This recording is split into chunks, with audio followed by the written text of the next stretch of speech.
Jumpmaster Press presents Camelot's Last Heroes by Lasky, read by McVey. Chapter 1, in which we meet the One and the Wizard. It was a bright April day, just over a year into Galway's self-imposed exile. He sat in his thinking spot, a bench carved out of a tree stump beside the biggest pond in New York City's Central Park. This place held bitter memories for him. His cousin, Myth, had died saving his life, only steps away from the spot. He came here often for peace, reflection, and to remember home and family. Galway held fast to his vow not to return to the Seelie world, not until King Avalon revoked his unilateral ceasefire with the Crimson Conclave. Galway did not trust those dark beings.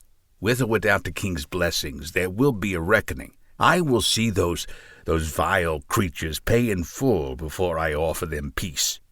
He still had a score or two to settle with the dark powers that gathered under the Crimson Conclave banner. Such thoughts were, at the moment, far from his mind. The spindly, flame-haired stick figure of a Seelie fairy relaxed on the stump and enjoyed his favorite pastime, human watching. Galway's fascination with humans began 2 centuries earlier, that fateful night when Myth first introduced him to them.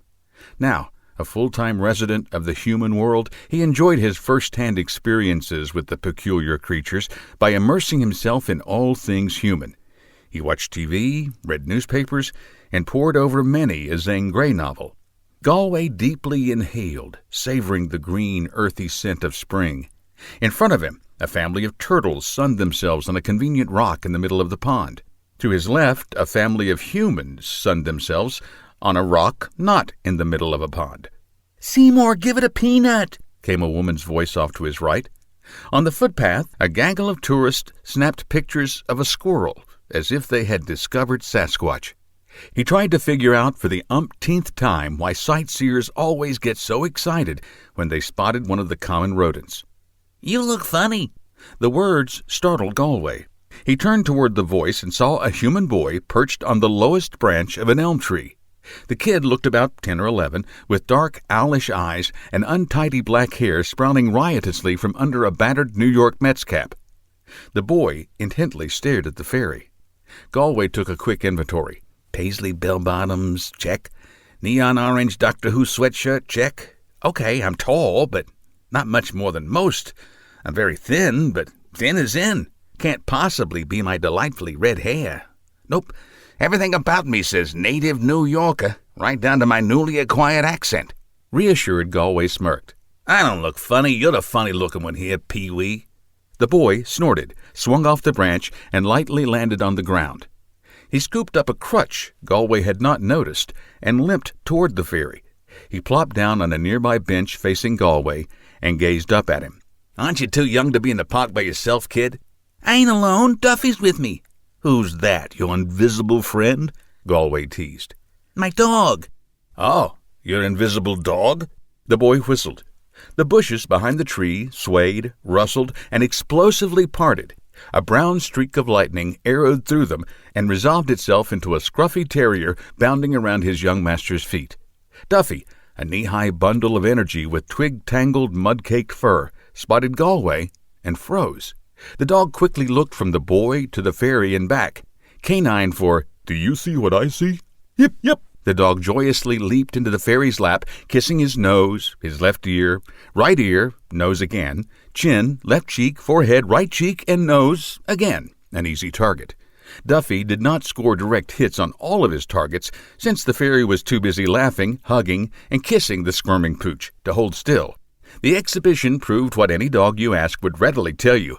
All dogs love fairies, and all fairies, even crabby ones like Galway, love dogs. "Yuck, dog breath, stop, I don't want dog kisses, I hate dogs." Neither beast nor boy believed the fairy. Galway smiled and hugged the pooch even as he complained. He eventually managed to quiet Duffy and get him back on the ground. The boy laughed while the fairy fussily brushed dirt and twigs from his clothes. "Keep laughing, short stuff. How'd you like a good dunking in the pond?" "You wouldn't do that." "Try me." Galway tilted his head and looked at the boy. "Hey, what's your name, kid?" "Harrison." "Why'd your parents do that to you?" teased Galway. They're Beatles fans, said Harrison, with a hint of long-lived disgust. At least they didn't name you Ringo. Now beat it. I got serious thinking to do. Why do you want to go around looking funny? You said that already. Don't you have any manners at all? I never saw anyone wearing wings before. They make you look funny. Galway's eyes widened, and his eyebrows rose in surprise. Humans shouldn't see my wings, he thought. Unless, of course, I want them seen. Wings? Galway bluffed. What wings? What wings? What wings? The boy turned to Duffy. Is this guy joking me? Duffy barked once, then cocked his head to one side and raised an eyebrow. Galway, fluent in canine, immediately understood Duffy's, "Darned if I know." I'm talking about the big rainbow-colored ones coming through your shirt and going up over your head, String Bean. But, Galway frowned, you're not supposed to see them. Oh, well, maybe you should wear a sign around your neck that says, "You can't see my wings." You're pretty snarky for an 8-year-old. I'm 11, and I just want to know why you're wearing wings. It's not Halloween or anything. Galway glowered. His current bad mood was celebrating its 112th birthday. The wing thing did not help. Maybe the truth will shut this boy up. I'm a fairy. Right, and I'm the Duke of Windsor, said the boy. Huh? What's that mean, kid? I don't know. It's what my grandfather says when he thinks that people are full of bull. The statement intrigued Galway. He suppressed a smile, enjoying the youngster's direct and aggressive attitude. Okay, kid. You asked for it. Galway levitated a few feet off the bench. The boy jumped and shouted, "Freaking awesome! Holy freaking smoke! Great trick! How'd you do that?" "I told you I'm a fairy. Now go away, kid. You bother me." "All right, don't tell me then. I don't care," Harrison replied. He showed no sign of leaving. Harrison sat, defiantly crossed his arms, and narrowed his eyes while he glared at Galway. Galway, for his part, rose to the challenge. "Okay, I won't tell you. Now beat it. Everyone knows there's no such thing as tooth fairies," the boy scoffed. "I never said I'm a tooth fairy." "Fairies are just make-believe." "Fine, scram," said Galway, refusing to take the bait. "My father says fairies aren't real." "He sounds like a brilliant man. Go away." "It's parents who put the tooth money under the pillow." "Well, maybe if parents would stop worrying and show a little patience, the tooth fairy would have time to get to the tooth. I've never been a tooth fairy, mind you, but I'm sure they're really busy. You know how many teeth get put under pillows on an average night?" "My father says—" "Shut up, boy. Shut up and go away," the fairy said, a touch of anger in his voice. A shift in the wind brought the distant sound of the carousel. Harrison and Galway both closed their eyes and listened to the calliope music. Duffy was much too busy pretending to ignore a squirrel to notice mere music. "Can you do any other tricks?" Harrison broke the silence. "I can turn you into a squirrel and let that mud of yours chase you around the park." "Nah, you can't." Harrison waved him off. "So what kind of fairy do you think you are?" "I'm the kind of fairy who shouldn't waste his time talking to irritating manlings. I'm the kind of fairy who's sick and tired of the incompetence of lesser fairies, especially the ones that took over from his father as our king. I'm the kind of fairy who's got the highest grade ever recorded on the SAT. Huh? The SAT. S-A-T. The Seeley Aptitude Test." He shook his head. "I'm just wasting my time talking to you. Now go away." The boy did not budge. Duffy pranced in circles around the bench, the closest the pooch could come to standing still for more than a minute at a time. Galway started to tell the boy more firmly to buzz off, but an unfamiliar feeling made him hesitate. "I'm happy. How did that happen? Could I possibly like this kid? Great crowding griffins. I haven't liked anyone in nearly 200 years. Maybe it's just gas." The fairy looked away from Harrison. The park was crowded. Loads of sightseers strolling by, cameras and smartphones at the ready. "Wait. If my wings are visible, people should be staring and snapping pictures. Something is just not right." Galway focused his magical senses on Harrison's aura. There was too much red, especially around the boy's right leg. A spell, and there's something familiar about it. "Hey, kid, when did you start limping?" "A couple of months ago. Why? Did your parents have a doctor look at that leg?" "You're the nosiest fairy I ever met." I'm the only fairy you ever met, and I thought you didn't believe in us. Now tell me about the doctor." Harrison shrugged. "Doctors, they don't know what it is, where it came from, or when it'll go away. Otherwise, they're right on top of the situation. What's it to you?" "I can fix it." The boy smiled and almost immediately scowled, a look that flickered between hope and distrust. "How can you help if all the doctors couldn't?" "A dark magical spell causes your problem, which, by the way, is why you could see my wings. So, unless one of the doctors is a witch doctor, there'd be nothing they could find." Galway paused. "Think back. Did anything strange happen before your leg went bad?" No. "Are you sure?" Well, the crazy hermit that lives over past the big fountain, in the ramble, yelled at me and Duffy 'cause I chased his cat." "That doesn't sound strange at all," snarked Galway. "Yeah, he came charging out of his cave and shouted at us in a language I didn't understand." "His cave? Unknown language? You're right, kid. Nothing strange about that." Duffy barked for their attention. He stiffly stood, fangs bared, and growled. It started as a deep rumble, then rose before falling toward the subsonic until it was felt more than heard. The dog finished and expectantly looked at Galway. The fairy nodded. "The hermit is from the Crimson Conclave. He's actually a dark warlock. Dogs hate and fear practitioners of dark magic." "Huh?" said Harrison. "What are you talking about?" "Let me put it in terms your simple human mind can grasp. There are two main groups of magical beings. Those that practice light magic, like myself, who are the good guys, and those that practice dark magic, who are not. The Crimson Conclave is a particularly unpleasant assortment of dark mages, gray dark fairies, and other foul creatures. Dogs and cats are sensitive to magic and recognize magical beings. Humans, on the other hand, are mostly blind to the supernatural world around them, sometimes even if there's a spell pushing them away." Galway pointedly stared at Harrison, a disapproving look on his face. "You humans have been known to go bumbling and stumbling into all kinds of magical trouble, keeping their fairy godpersons very busy. If you believed in fairies, you'd have a fairy godperson, and you wouldn't be here bothering me." "Don't you mean fairy godmother?" "Oh my, all of a sudden, Mr. I don't believe in fairies is an expert on fairy biology," Galway said to Duffy. The dog sneezed, perhaps an insightful canine commentary, or perhaps a hair tickled his nose. He gave no indication which. Galway sharply looked at Duffy but said nothing. After a moment or two of silence, Galway came to a decision. "All right, let's go find this hermit and get him to lift the spell. It looks familiar. I think he and I have met before. If it's who I think it is, I've waited a long time for this meeting." "What if he refuses? Aren't you worried? He can put a spell on you, too, or make mine worse." "No worries, kid. I am not just the first fairy you met, but also the most powerful fairy you'll ever meet." "I bet you're also the most modest fairy I'll ever meet," snarked the boy. "Thank you," said Galway, missing the sarcasm. The trio headed toward the ramble. Galway and Harrison walked side by side, while Duffy dashed about greeting passers-by like a celebrity out among his fans. Considering the number of people who knew him by name, he was a rock star. Galway took a deep breath and savored the sweet scent of magnolia on the breeze. "I don't want to get ahead of myself here, but maybe it's him." "Hey, wait a minute. How did Duffy and I know you're one of the good guys? I mean, if you are a bad guy, it's not like you'd tell us," said Harrison. "Since I could turn you into a toadstool any time I want, let's go with the good guy theory for now, okay?"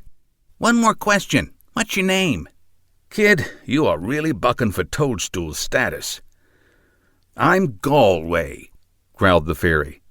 Despite the agitation in his voice, a smile insisted on curving his lips. Deep in the wildest part of Central Park's ramble, in a cave protected by spells designed to make the casual stroller unwittingly turn away, lived Spit, the warlock. He kept himself apart from the world around him while he brewed his potions, studied the stars, and perfected his spells. He read omens in the entrails of squirrels, rabbits, raccoons, and pigeons, patiently building his strength and knowledge. Occasionally, Spit picked off pixies that strayed too close. Other times, he ventured out into the dark stillness of night to prey upon one of the human unfortunates sleeping in the park, draining their life essence to feed his own power. At the moment, Spit was involved in creating poison-tipped spears to arm a band of dark pixies. He impatiently waited for a batch of nightshade and hemlock essence to boil down to the tarry consistency needed to stick to the spear tips. He was amusing himself by blinding captured pigeons and then releasing them. Just to see how well they adapted to using their other senses, he told himself. Fizz, his familiar, an ill-favored cat, hissed and spat. The warlock probed her mind and instantly sensed the cause of her alarm. I see that the foolish boy and his foul mongrel return for another lash of my power. Idiots. The warlock stepped out of his cave, chanting a curse that would turn the boy and dog into mindless, drooling husks. The words trailed off as he focused on the third figure approaching, a gangly, red-headed fairy. Oops, I suppose I should have used my own senses. Damn cat didn't think the fairy was important. Remove the curse, warlock, the winged pest shouted. Remove the curse and leave this park. A talking scarecrow, replied the warlock. Remarkable. Kid, Galway snarled, go back to where we met. I'll be there shortly. But go, now. Yes, run, little human, Spit taunted. First I will deal with your friend, and then I will seek you out and finish what I only started last time. So, Galway said, you remember our last meeting, Spit? He touched a faint scar on his forehead. One of your friends gave me this. How thoughtful of him. Now here you are again, fairy. Did you want some more? We have unfinished business, warlock. There are easier ways to commit suicide, you know. What I know is that there were 4 of you the last time, and you are the only one who got away. Make that ran away, said Galway. I was young and foolish back then, said the warlock. Well, at least you're not young anymore, replied Galway. My power has grown greatly. Flee while you can. Let me guess, Spit, you're trying to use a boredom spell on me? Galway said. He offered a mocking salute. Enough talk. Shall we dance? Spit replied by hurling the curse he had prepared for Harrison and Duffy. Galway gaped in surprise and started to raise his magical defense. Too late. The spell, made for the boy and the dog, only stunned him. Before Galway could recover, Spit made an intricate gesture with his right hand, and an invisible force pinned Galway to the rocky ground. The warlock swaggered close, picked up a fair-sized rock, and lifted it above his head. Sometimes the simple tools are the best. What do you think, Fizz? How far will I be able to splatter the fairy's brains? The familiar yowled in pleasure, a nerve-grating sound. I don't know if you're right, Fizz. Remember, there can't be very much brains inside that thick skull, Spit continued. I do wish the fairy had 2 heads for me to crush. The warlock, enjoying the moment, did not rush to finish off his helpless opponent. Growl! Duffy came leaping out of the bushes with a ferocious snarl. A squalling Fizz fled for her life. The warlock whirled toward the disturbance and caught a momentary glimpse of Harrison swinging the crutch like a club. With Little League All-Star form, the crutch-turned baseball bat caught Spit full in the face. He saw flashing stars as he crumbled to his knees. Get up, Galway, Harrison cried. Galway, get up! The fairy scrambled to his feet and flashed a savage smile. My turn. Galway made a sharp pushing motion with both his hands and directed a blast of air. The warlock tumbled across the ground. Spit quickly leaped to his feet. He waved his arms over his head and conjured a giant creature with an oversized serpent's head and a lion-like body. It roared. Its gaping mouth revealed long, venomous fangs. Run, Harrison, run, called Galway. The advice proved unnecessary. His rescuers, having done what they could, were already in wild retreat. Galway glanced from the monstrosity to the warlock and shrugged. Very impressive. Now, why don't you quit before I have to hurt you? My little darling here would never let that happen, cackled the warlock.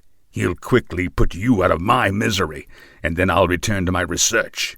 Spit gestured to the creature. It roared and sprang at Galway. The fairy dove underneath it. He could not quite avoid one of the creature's claws, which left a long, painful slash along his right forearm. He scrambled to his feet and pointed both index fingers at his attacker. The monster exploded, covering everything in sticky mustard-yellow ectoplasm. The stench of quick-cooked creature filled the air. "I learned that spell from watching microwave popcorn. What do you think?" Galway taunted. "Listen, it's not too late. I'll still let you leave. If I have to finally draw my wand, there'll be all kinds of paperwork involved for me, and a very short life for you." "Paperwork? What are you blathering on about?" snarled the warlock. "Do you think you're funny?" "Well, maybe just a little," said Galway, holding thumb and forefinger barely apart. Spit drew his wand, the twisted branch of a poisonous spiderwood tree. He sent a blast of evil energy at the fairy.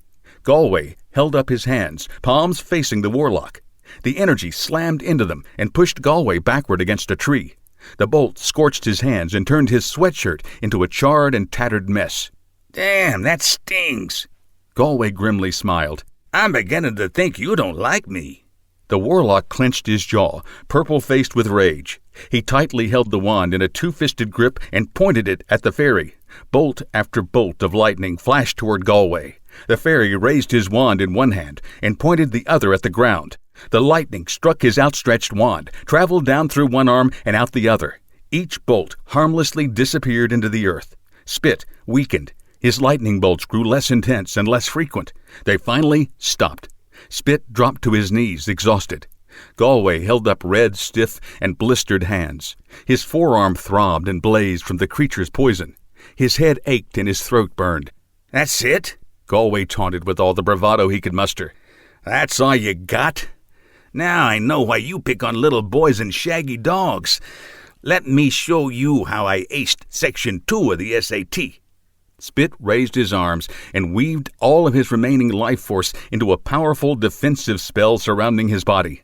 Galway waved both hands and created one of his favorite spells. A sizzling ball of superheated plasma spun outward and engulfed Spit.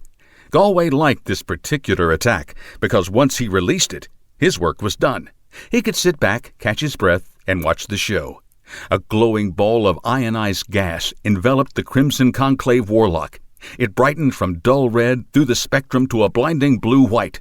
A mighty explosion shook the ground, and the spell dissipated. Spit barely had the energy to remain upright, but he had thrown off Galway's attack. "Damn," said the fairy. "Damn. Well, if at first you don't succeed." More frustrated than fearful, he fluttered his hands again and recreated the spell. Once more, the sizzling ball of superheated plasma spun outward, engulfing Spit. The glowing ball of ionized gas again brightened through the spectrum. The ball collapsed with a dull pop. The cave vanished along with the warlock. His disappearance took with him all his curses and spells, including the one on Harrison. Galway laughed and pumped his arm in the air once. "Yee-haw, Sheriff Galway, the only law west of the Pecos." He blew across the tip of his wand as if it were a smoking gun barrel, and, with a dramatic flair, holstered it in his belt. "I have no idea what or where the Pecos is, but it sounded so good in the old movie I saw last night." A furious guided missile of fur, teeth, and claws arrowed straight toward Galway's throat. Fizz, Spit's familiar, seized the opportunity to attack. Galway made a quick circular motion with one hand and froze the cat in midair within a large bubble. Trapped, Fizz yowled and furiously thrashed to no avail. After a minute or two, she calmed down, glaring hatred at the fairy. "What shall I do with you? I don't much like cats. I certainly don't like the familiars of my enemies. I'd rather not kill you, though. Tell you what, let's erase all your memories of being a familiar. Let's fix you up with a healthy fear of magic and an affection for humans." The fairy paused, mischievously smiled, and added, "Oh, and a deep, loving respect for birds." The bubble popped, and Fizz, former furry, ferocious familiar, now bird fancier, lightly landed on her paws. She glanced at Galway, sniffed the air, and scampered into the underbrush. "Ouch," said Galway. "Now to deal with my injuries." He quickly conjured a small wormhole and plunged his arms into an alternate dimension where time ran roughly 4,000 times faster than normal. He closed his eyes and murmured, "Coffee, bagel with a schmear, by my mouth please do appear." I know a spell doesn't need a rhyme, doesn't even need words, but I say that rhyming is the sign of a true craftsman, Galway modestly thought. A plain bagel with a smear of cream cheese and a cup of coffee, light and sweet, appeared, hovering close to the fairy's mouth. They fed themselves to him while his hands continued healing in the other dimension. He finished his snack and withdrew his hands from the other dimension. 2 weeks of mending in 5 minutes. Not bad. He looked at his arms and snapped his fingers. I need a new sweatshirt, Doctor Who, and this time make it electric blue. A new sweatshirt materialized around his torso, replacing the ruined orange one. Not a bad day's work if I do say so myself. That's when Galway noticed that a small crowd had gathered. They kept themselves at a distance, cell phones and cameras clicking away.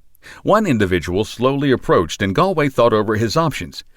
I can just leave, but that would leave these curious humans too aware of the magical world. Big no-no. Maybe I can cast a spell to make 'em all forget. Nah, I'm too damn tired for that. Now within speaking distance, the individual, a bearded male human, called out, Hey man, are you making a movie or something? Perfect, Galway smiled. Movie, yes, a movie. That's what we thought. You're the actor from that TV show. Right, that's me, said Galway. The man turned back toward the crowd. Hey, Margie, you're right, it's him. As the rest of the crowd approached, the man questioned Galway. How'd you make that other guy disappear? Where'd he go? Magic, movie magic. Trade secrets, huh? Exactly, said Galway with a wink. What about the equipment and crew? Equipment, we use drones. They help with the authenticity, not to mention the budget. Makes sense, the man agreed. Does it? I mean, it does. The crowd engulfed Galway.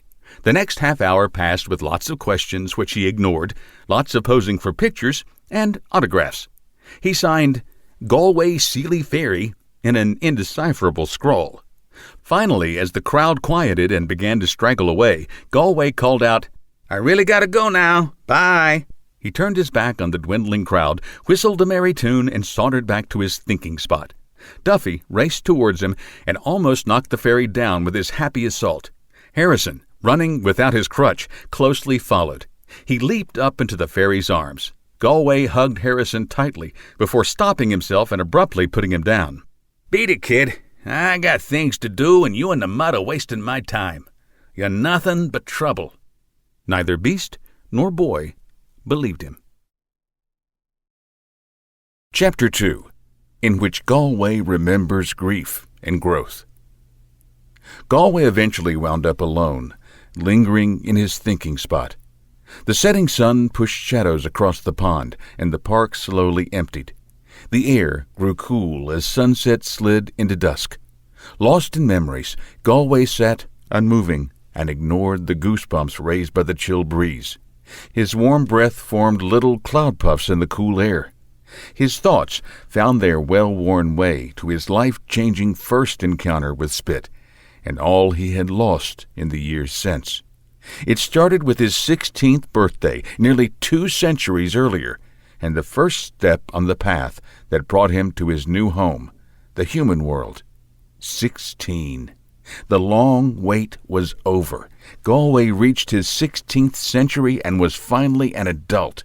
Of course, his great-uncle Derry's words still echoed in his mind. 16? Ha! A Sealy should be seen and not heard until they're at least 20. 30 would be even better.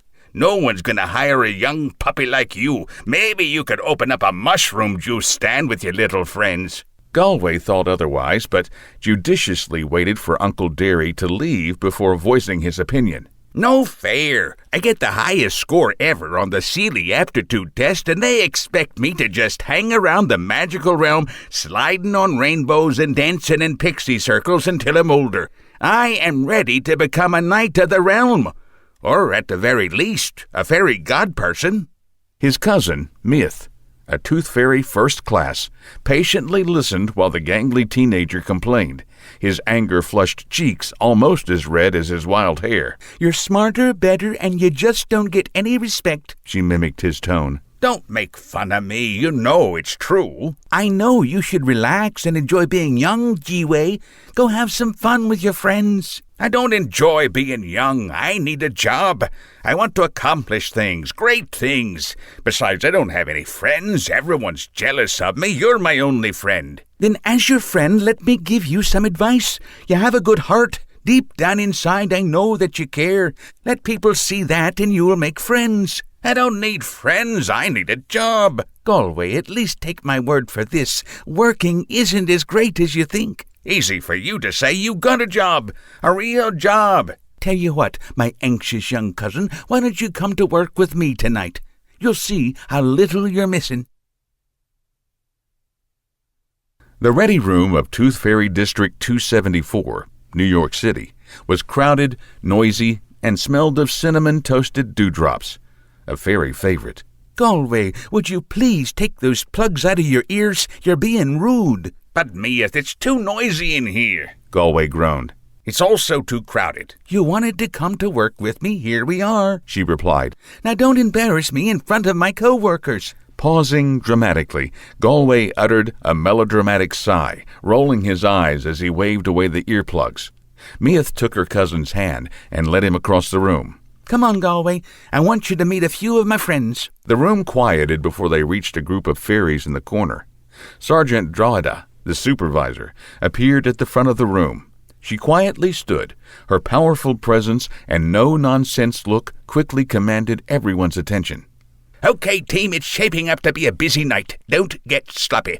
Follow the rules. Get the tooth, leave the coin, and mind your own business. No detours, no sightseeing, and no trouble. Keep your eyes open and your spells sharp. There's some Crimson Conclave activity reported in Manhattan Valley, Washington Heights, and Kips Bay. As always, once you leave the magical realm, be vigilant and protect yourselves at all times. If you can't avoid a fight, then, of course, fight. Otherwise, I say we kill 'em where we find 'em, one of the Tooth Fairies called out. Cheers and applause met the remark. Sergeant Drogheda raised her hands for silence. I know there are enemies, but I don't want you to go looking for trouble. Just report any sightings to Lord Thunder. He has strike teams ready. The enemy is dangerous and not your responsibility. I think it's time we took care of 'em once and for all, shouted the same fairy. We've been trying to do that on and off for the past few millennia. Incidentally, they've been trying to do the same to us. Regardless, when, where, and how to fight them is above our pay grades, and we have our job to do. My advice to you, do your job, do it well, or resign. The sergeant took a moment to let her words sink in. Like I said, we've got our work waiting, so get going. By the way, there's a little turbulence in the ether, so be careful when you materialize. Questions?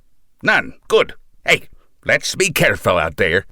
Galway saw the serious nature of Sergeant Drogheda's warning in the grim faces of the fairies as they headed out into the night. He followed his cousin along a ley path leading to the ley nexus controlling movement from the Seelie world to the parallel worlds. From there, they followed the pathway to Earth. Well, the sergeant wasn't wrong, Galway thought to himself. Our arrival was more than a little rocky. The young fairy looked around wide-eyed, and a broad smile touched his lips as he anticipated the wonders that awaited them. I've only been to Earth once before, and that was just a boring class trip. Meath worked the sparsely populated northern half of Manhattan Island. A few scattered hamlets, villages, and small homesteads littered the land. The big, wealthy farms of Bloomingdale and Harlem sprawled across the top of the island. The cousins flew over Manhattan Valley at the center of the island. The crisp air held a hint of wood smoke. The gossamer beauty of the Milky Way bejeweled the night sky, except toward the east, where the glare of a half-moon dimmed its glory. The moonlight illuminated the wintry forest below, and Galway saw a few scattered pinpoints of light marking human habitation. "The work's boring, G-Way," Meath explained. "Believe me, the novelty wears off fast. Here's our first stop. Stay close." Galway followed her to a landing beside a small, roughly built shack. Fairies have excellent night vision. Not that he needed much light to see the mismatched boards and patchwork roof. Now, I just use a simple seeking spell to make sure the tooth is under the child's pillow. I cast another spell to make sure that the tooth belongs to that child to prevent tooth fraud. Then I cast a short sleep spell, materialize in the bedroom, swap the tooth for a halfpenny, and I'm done. Easy peasy. They materialized in a small room. It smelled of smoke, cabbage, and something sour that Galway could not place. 3 young humans shared a bed. 2 of them softly snored. The curly little head barely stirred as Meath, eyes intently focused, as her hands, moving with practiced skill, deftly removed the tooth from beneath the pillow, smoothly replacing it with a coin. Galway wandered around the room. It was his first time in a human dwelling, and he wanted to examine everything. All right, let's go, G-Way. No time for exploration. Come on, cuz, I'm still a kid. This is part of my education. Spare me your clever mouth. Put that down and let's go. But what is this? It's a toy called a hoop. What does it do? I think they roll it for fun. Doesn't sound like much fun. Put it down now. Come on. I'm falling behind schedule. With a gesture, Meath was once more outside the humble cabin, airborne, flying northeast. Galway had no choice but to follow. Are all human homes like that? He asked, catching up to his cousin. Like what? Small, drafty, and smelly. Usually. Meath laughed. You'll get used to it quickly. Some homes are bigger, some smaller. A very few are truly comfortable, big and beautiful. I think those are for the rich and powerful. But what was that spoiled milk smell? Spoiled milk? Meath pondered a moment and let a smile cross her face. Oh, that's unwashed human smell. Ugh. Galway's lips turned down in disgust. I knew they were a lesser species. That's why they need us to take care of them. But why are they so filthy? Well, they don't have much choice. Humans can't use magic to clean themselves, and bathing, especially when the weather is cold, calls for hot water and a warm place to dry off, both of which are hard to come by for most of them. Makes you kind of feel sorry for the poor creatures, Galway stated. I suppose I'll just have to deaden my sense of smell until I adjust. If it really bothers you, just cast a scent of roses spell on your upper lip. By the way, don't forget what the sergeant said. Keep an eye out for crimson conclavers.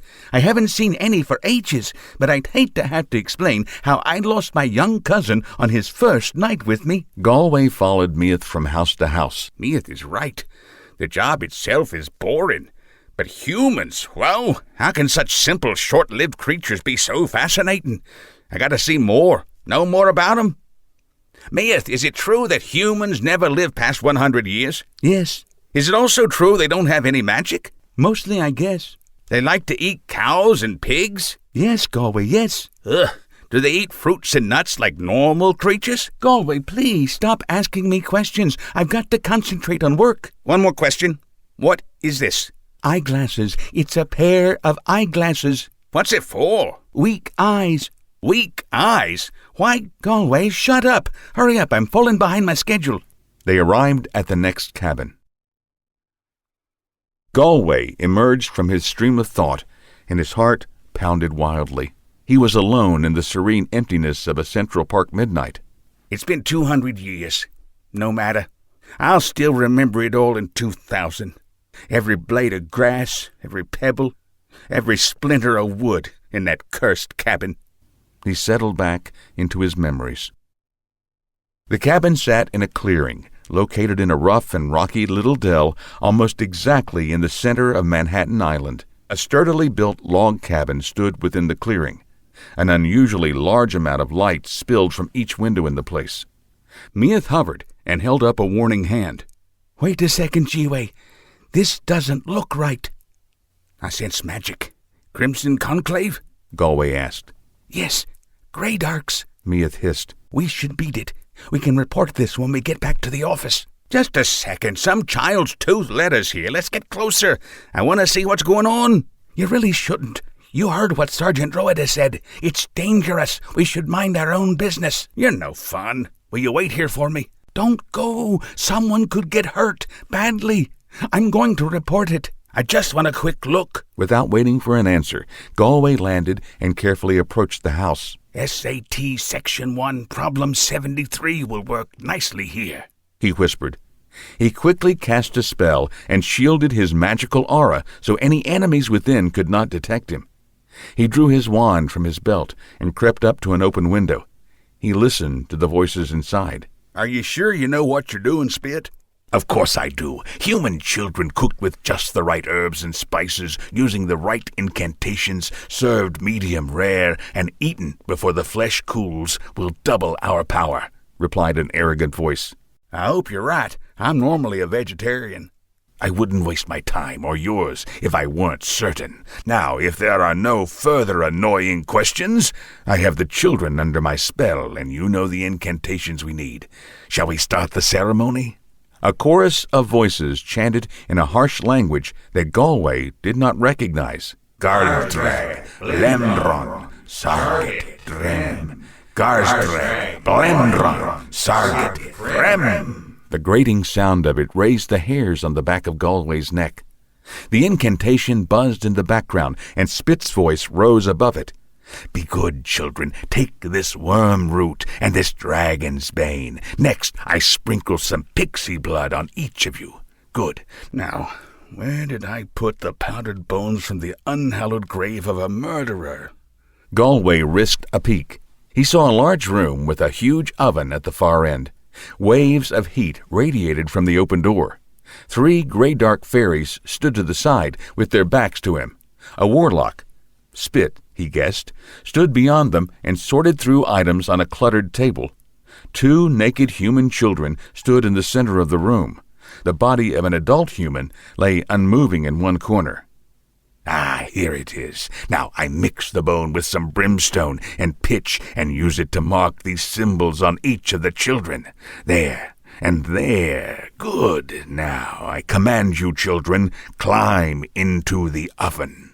Galway recoiled in horror. The enchanted children jerkily walked toward the oven. They struggled to resist, but slowly, in stumbling steps, they moved toward the scorching maw of the waiting stove. Galway dove through the window without a thought. He waved his hand and froze the children in place.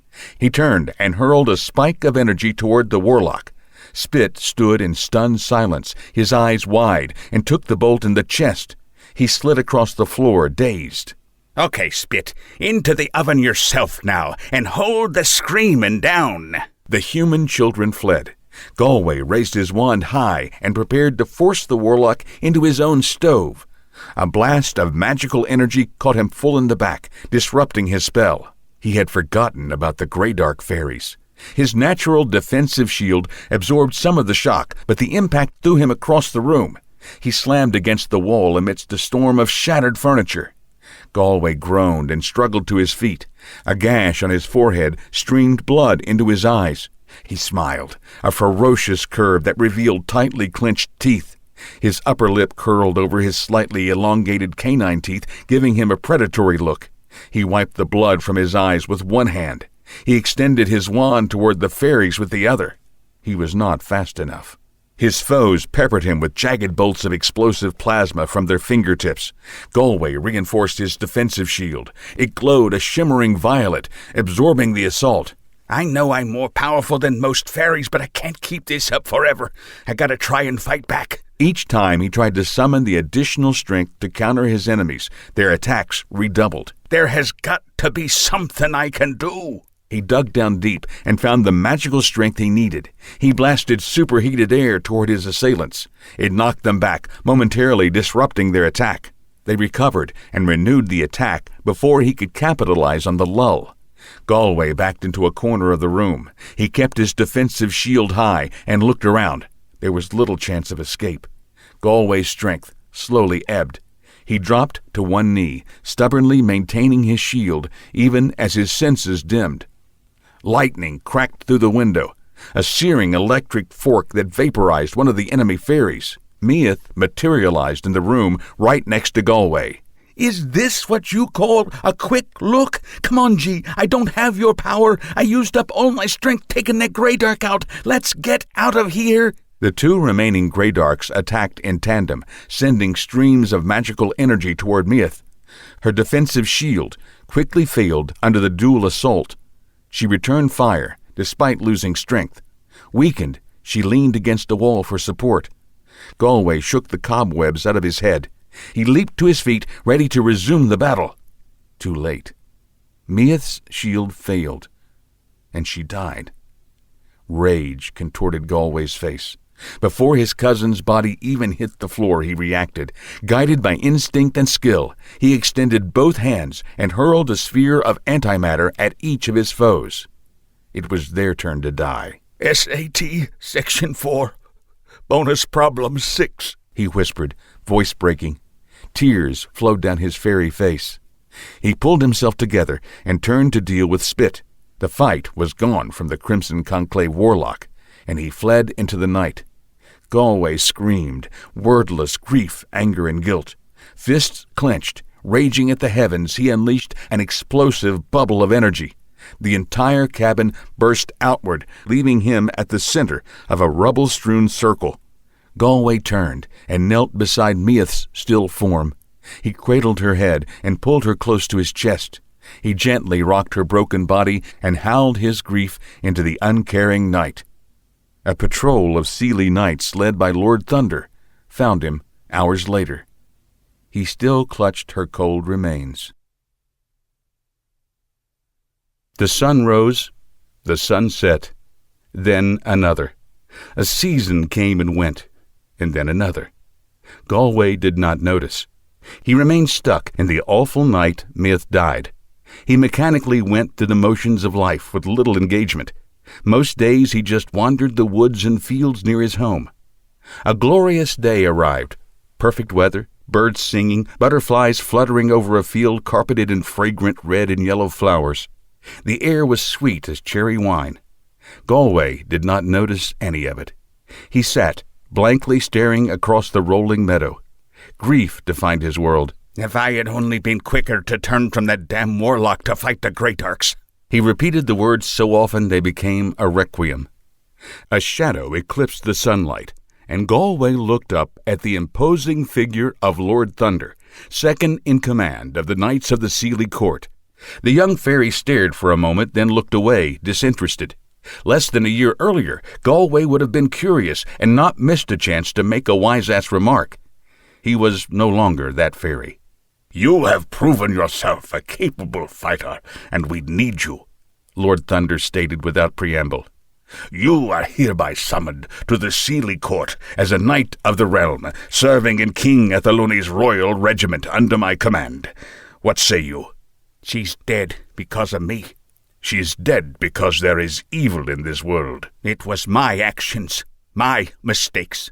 Perhaps, but she risked her life to save yours. She made that gamble willingly. She did what she meant to do. She saved her cousin Galway. The least you can do is resume being the cousin that she saved. Galway offered no more words. He simply looked away from Lord Thunder. Galway again blindly stared across the meadow. Lord Thunder tried again. I think there's a war coming, and we can use your help. For your sake, as well as the realm's, join us. Lord Thunder received no answer. He smirked, shook his head, and departed. Galway continued to sit, Thunder's words slowly echoing in his mind. The least you can do is resume being the cousin that she saved. Slowly, he smiled a sad smile and whispered a promise. I will. His smile brightened. Galway looked around and once again enjoyed the dance of butterflies across the field of flowers. Day faded toward dusk. Fireflies replaced the butterflies. Galway concentrated on Lord Thunder and sent a telepathic message. Count me in. Chapter 3, in which Galway thinks back to why he left home. Hey, Brainy Wings, why don't you tell us again about how well you did on the SAT? Yo, Galway, would you remind me how to tie my shoes? I forgot the spell. Duh. The other 7 members of Delta Squad, King's Royal Regiment, laughed good-naturedly. Galway ignored the taunts and the laughter as he took his seat in their cavernous on-duty room. The walls of the room were rounded and constructed of rough-cut wood. The indirect light and the soft, loam-like floor added to the sense of being within the hollow of a gigantic tree. Explosive noise burst from beneath him, redoubling the laughter. Hey, gee, didn't the SAT cover invisible whoopee cushions? The hot flush of embarrassment and anger colored Galway's cheeks. Yenta, a corncob pipe-smoking veteran, leaned close to him and spoke out of the side of her mouth that did not hold a pipe stem.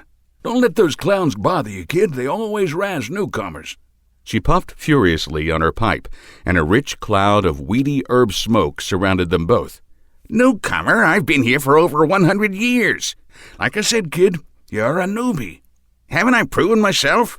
Yeah, now that you've stopped leaning on your wand all the time, I've never seen better craft. I'd trust you to have my back anytime, but you got to lighten up a little. Laugh along with them. Stop acting so damn superior. I'm not acting, Yenta. I am superior. I don't need them. I don't need anybody. They're all beneath me, and I certainly don't want to be one of them. It's all just jealousy. You know, when I took the SAT... Galway, please just shut up about the SAT, she scoffed. A lot of these guys never even took it. Then how'd they ever get such prestigious appointments? Prestige, bugger prestige. It's about ability and the willingness to risk it all in the name of service. You got talent, kid, and maybe someday you'll be one of the great ones. But for now, you're standing in some giant shadows. Yenta paused for another puff. Take Tipperary over there. He's illiterate, comes from a family of mushroom gatherers. He happened across a village being ravaged by a band of cave trolls. Took 'em on by himself. Killed 6 freaking trolls. That's where he lost his eye. When Thunder called him to serve, he didn't hesitate. Lips drawn down, eyebrows raised, Galway's face betrayed a mixture of surprise and disbelief. I didn't know. Because you don't care to know. Then there's Carrie the goofball, who thinks whoopee cushions are high humor. During the Gnome Uprising, his unit was almost wiped out, yet he single-handedly held the Gap of Sargon for 2 hours. He received multiple medals for valor. After the war, he turned down a chance to be King Atheloni's personal guard because he felt he could do more, staying on the front line. What about you, Yenta? Me? I'm just here for 3 hots and a cot, kid. The veteran rose and quickly walked away, but not before Galway noticed a sudden change in her demeanor. Curious, he followed. Come on, what's your story? She blew smoke in his face. Leave me alone, boy. For someone who wants privacy, you sure have a lot to say about other people. A vein pulsed in her jaw, and she clenched down on the pipe. The stem split with a loud crack, and she spat the broken pipe from her mouth. Don't push your luck. Go away, or be carried away. She dejectedly curled into a chair and closed her eyes. Galway hesitated, turned, and walked away. Carrie caught up to him. Her husband and young daughter were captured by Greydark raiders. They were tortured and left for dead. Her daughter survived, in constant pain for 3 weeks, before blessed death finally took her. Yenta tracked them down deep in Crimson Conclave territory and killed them all, slowly. Then she decimated the regiment sent to pursue her. Lord Thunder signed her up, but he still doesn't trust her alone with prisoners. I didn't have any idea. No, kid, you don't. Carrie sadly shook his head. I'm so sorry. I should tell her. Nah, kid. Tellin' don't help much. Maybe find a way to show it. The alarm shrieked and interrupted the conversation. Telepathic orders followed seconds later. Lay Nexus garrison under attack. Squads Delta, Echo, and Foxtrot respond directly. Lima Squad, assume support duties. A full regimental response will follow. We cannot allow the enemy to cut us off from the parallel worlds. Yenta leaped to her feet. Squad Delta, that's us. Let's go. With a jump, she was airborne. Galway and the other 7 members of the squad formed up around her. Squads Echo and Foxtrot joined them in a long, V-shaped combat wing. The formation sped through the early morning mist toward the incursion. The 8 members of Lima's squad trailed them, flying high cover. The air was clear and bracing. Galway looked around, admiring the tight formation arrowing toward the enemy. A thought struck him, and he frowned. This makes no sense. For our raiding party to successfully shut down the Nexus calls for more power than those Greydark fairies should have, and even if they got lucky, they'd never hold it for long. Screw sense. It is what it is. Time to kill Greydarks. Galway's lips curled in a toothy predatory smile. He understood that sentiment. Word's just coming through, Yenta continued. Looks like there's full conclave involvement. This is more than just a raid. Assume triple wedge formation. Delta squad, follow me high left. Echo squad center. Foxtrot squad, low right. Galway's pulse raced as the combat wing, despite gusting wind, moved into position. My first full-scale engagement, and I'm at the tip of the spear. Glory! No, screw glory. Death to the Greydark vermin! Galway smiled, surprised at the comfort and joy a shared purpose brought him. Yenta, the senior commander present, spat out a string of orders with sharp authority while she guided the combat wing. She received strategic orders directly from Lord Thunder and turned them into tactical orders for her troops. The knights moved into position and closed with the little fortress marking the Nexus, a major place of power where multiple ley paths came together. The distant figures of the attackers flitted over the fortress, hurling magical bolts against the defensive dome. The dome flared and flickered scarlet under the barrage. They drew close, and the ozone scent of spent magic filled the air. After countless hours of training, this was the real thing. Galway kept one eye on Yenta, counting down for the signal he knew was coming. 3, 2, 1. Yenta raised a fist. It glowed in pulses of blue and white. No further orders were needed. In unison, the well-practiced battle wing fired mystical blasts into the massed conclave forces. Galway's eyes widened at the carnage. Scores of the opponents caught in the attack tumbled from the sky. The conclave swiftly responded. They turned and returned fire. A huge company of them raced toward the knights. Galway focused and poured as much energy into his attack as he could. He was aware of several comrades dropping out of the formation as they were hit by enemy fire. The opposing forces collided. Chaos ensued. The outnumbered knights maneuvered wildly to avoid being hit or colliding with a friend. They delivered punishment to the enemy. Galway twisted, turned, swooped, and climbed. He hurled balls of negative energy and took out 2 Greydarks. A swarm of dark pixies struck from behind. The diminutive creatures' pinprick attacks taking a toll. Damnable little vermin, Galway grimaced in pain. He rapidly climbed and unsuccessfully struggled to shake them off. Carrie flew by and swept them away with a broad beam of energy. The pixies vaporized in 100 little firecracker explosions. Galway waved his thanks. You owe me one, brainy wind. Carrie died mid-sentence. Magical blasts from 3 different directions overwhelmed his defense. His charred body plummeted to the ground far below. Galway chased one of the attackers, but she disappeared into the melee. A harpy intercepted him. 150 pounds of muscles, talon, and ugly. They joined in a tightly swirling dance of death. He plunged his utility knife into its side, non-magical but effective, and ended the fight. Reinforcements arrived for both sides and hurled themselves into the fray. Galway found himself temporarily free of opponents. I can barely concentrate between the noise and that awful stench, burning flesh and ozone. That's the part of large-scale combat that they didn't prepare me. A Greydark fairy attacked him from below, interrupting the thought. Galway dodged, swooped, and fought with deadly efficiency. Every foe he defeated was replaced by another. He fought for minutes or hours. He didn't know. Muscles ached. The constant spells and defenses sapped his energy. An inferno-like blast of flame flared past him, close enough to singe his hair. His adrenaline spiked. A young Seelie reflexively rolled out of the way. He looked up, saw a massive dragon, and immediately hoped to never see one again. He resisted the urge to flee and responded to a rally signal from Yenta. He made his way to where she hovered at the edge of the battle. Other knights quickly disengaged and formed up around their commanders. The dragon, a gray-green beast, soared through the battle zone, scattering friend and foe alike. Its deadly flame turned knights into embers. Yenta spat out orders to the remnants of her battle wing. 11 knights. Playtime's over, children. Good news, the dragon's a green mountain worm, twice the size and 3 times as deadly as any other breed. She grinned.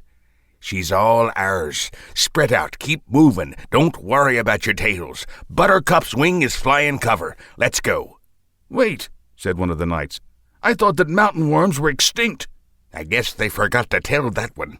Yenta gestured toward the dragon. Any advice on how to kill that thing? Galway chimed in.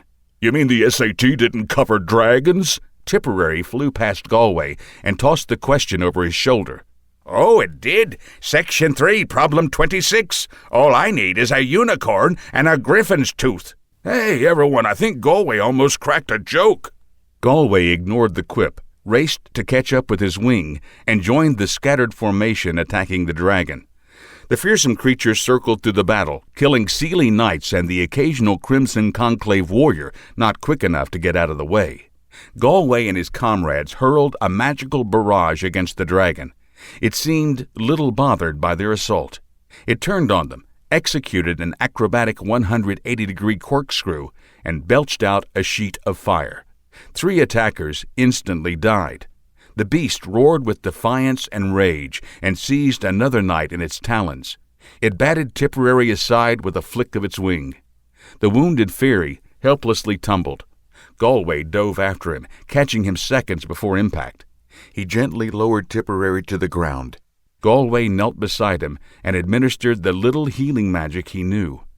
Tipperary's eyes fluttered open. Thanks, kid, Tipperary groaned. Get back to the fight. His eyes closed. His breathing stilled. He sighed, and air escaped his lungs for the last time. Galway returned to the fight and found Yenta alone, desperately dodging the dragon's attack. Distract the damn thing, she yelled. I have an idea. Galway drew his wand and raced toward the great beast's head. He flicked a rapid-fire pyrotechnic barrage of energy globes against the behemoth's side. It roared and turned its deadly attention toward him. Yenta disappeared. Damnation, Yenta, where'd you go? Galway shouted in anger. He dodged the monster's claws and fiery blast. Easy, boy. I'm with you. Her voice popped into his head. I just used an invisibility spell to get some time to search for a weakness. Try not to get killed before I do. Galway did not have time to think about her words, though try not to get killed struck a chord. With a loop, barrel roll, and corkscrew, Galway managed to position himself beneath the mountainous creature. The dragon quieted for the moment, and Galway guessed it was confused, searching for him. Frustrated, it roared an ear-splitting cry. Flame spewed from its nostrils, heating the air. Yenta seized her opening. I'm going in, Galway.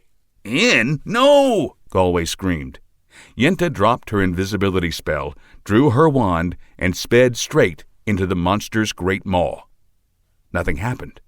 The battle lulled, as if the universe held its collective breath. A mighty explosion erupted inside the beast. Great gobbets of bloody dragon innards rained down. Galway darted and dodged, avoiding much of the stinking deluge. A scattering of cheers rose from the remaining Seelie knights. Galway could not share in the celebration. Seelie reinforcements flooded in, and the tide of battle decisively swung in their favor. The knights mopped up the last remnants of the defeated army.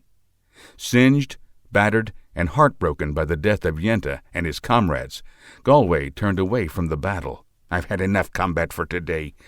It looks like they can finish without me.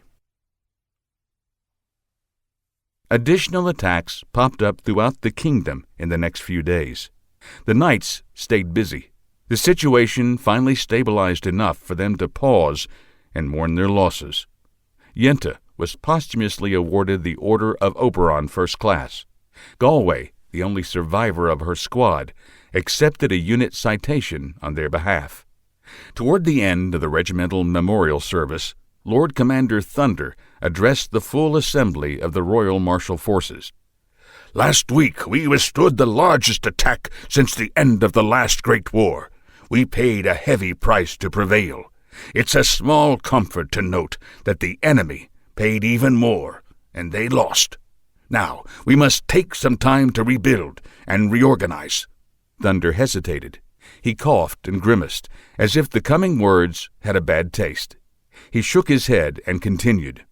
Toward that end, I feel, I feel grateful that King Avalon has just announced a unilateral ceasefire in the hopes of pulling us back from the brink of a disastrous war." The assembly erupted in anger and disbelief. "Unilateral ceasefire? They attacked us! They started a war. We should finish it." "Our comrades died for nothing." Galway quietly watched and listened to the uproar. Things quieted down, and he stood. "I've had it. The Crimson Conclave has taken too much from me. I will not live in a place that ignores that. I will not live in a place that won't defend its own. I am through with service. My enlistment was up 2 years ago.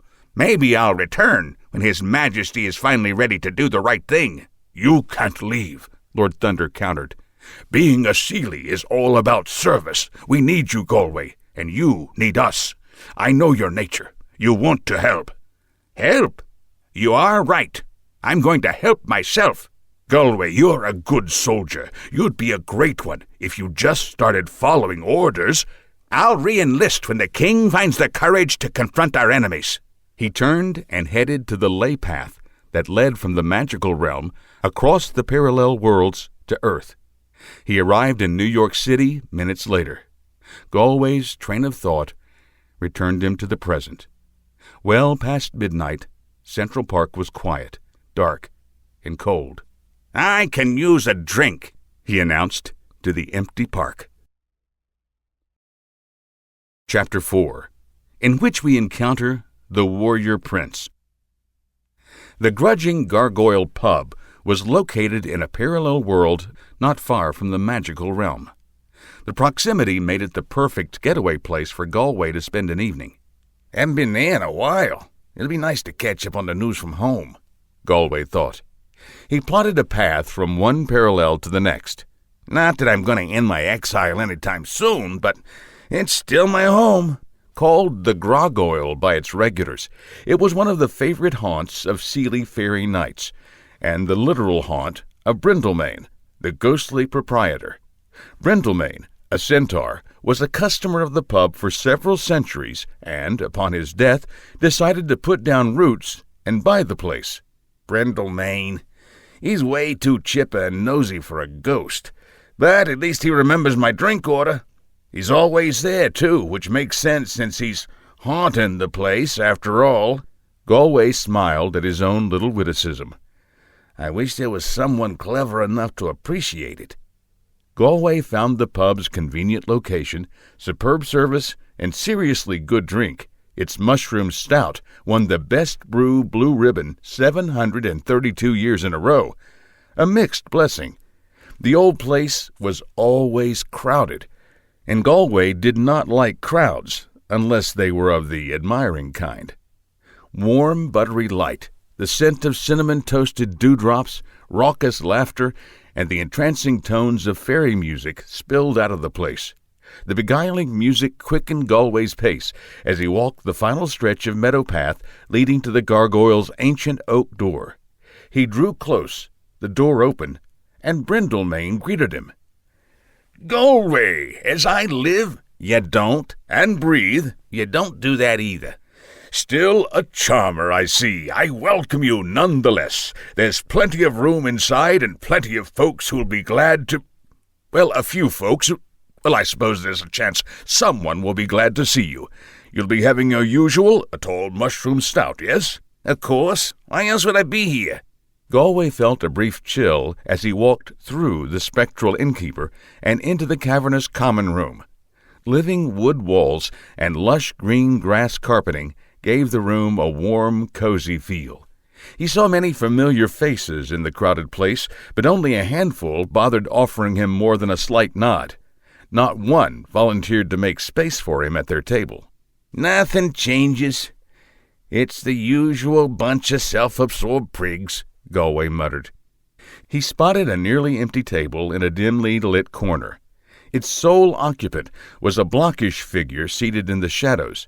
The fairy approached, and the glow of a pipe revealed the bearded face of a dwarf. "How remarkable! I do believe I have found the world's smallest giant," Galway announced with not even a hint of smile.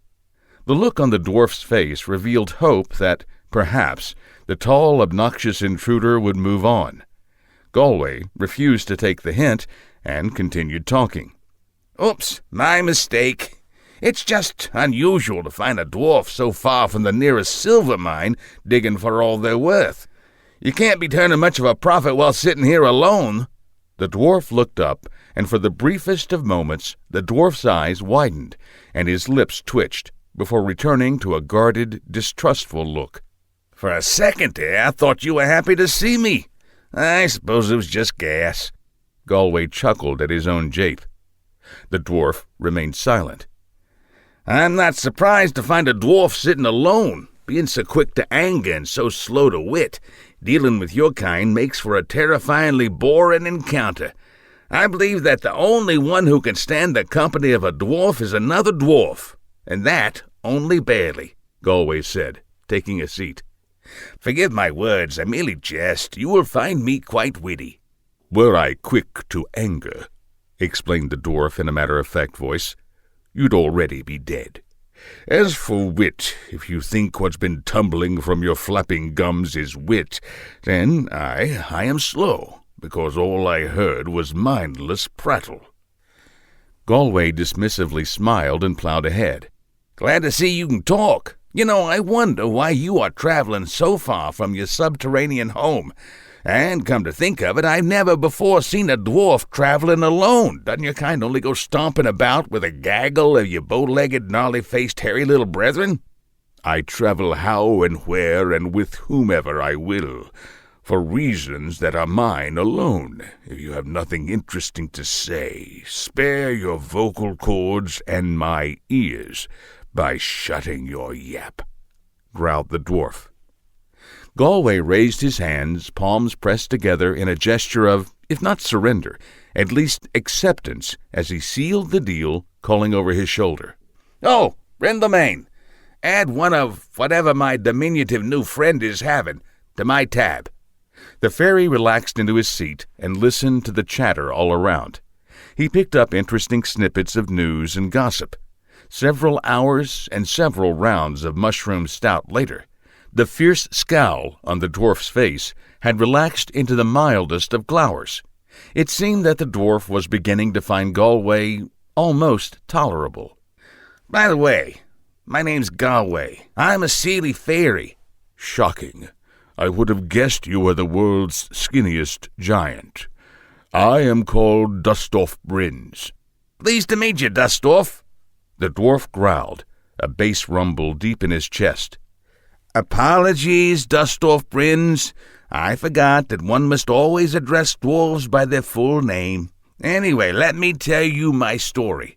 Galway launched into a self-absorbed monologue, long enough to smother any relationship. He railed on about how he was misunderstood and mistreated by lesser fairies, which seemed to include everyone in the magical realm. You know, I had the highest SAT score ever. I should be a high official in the Seely court.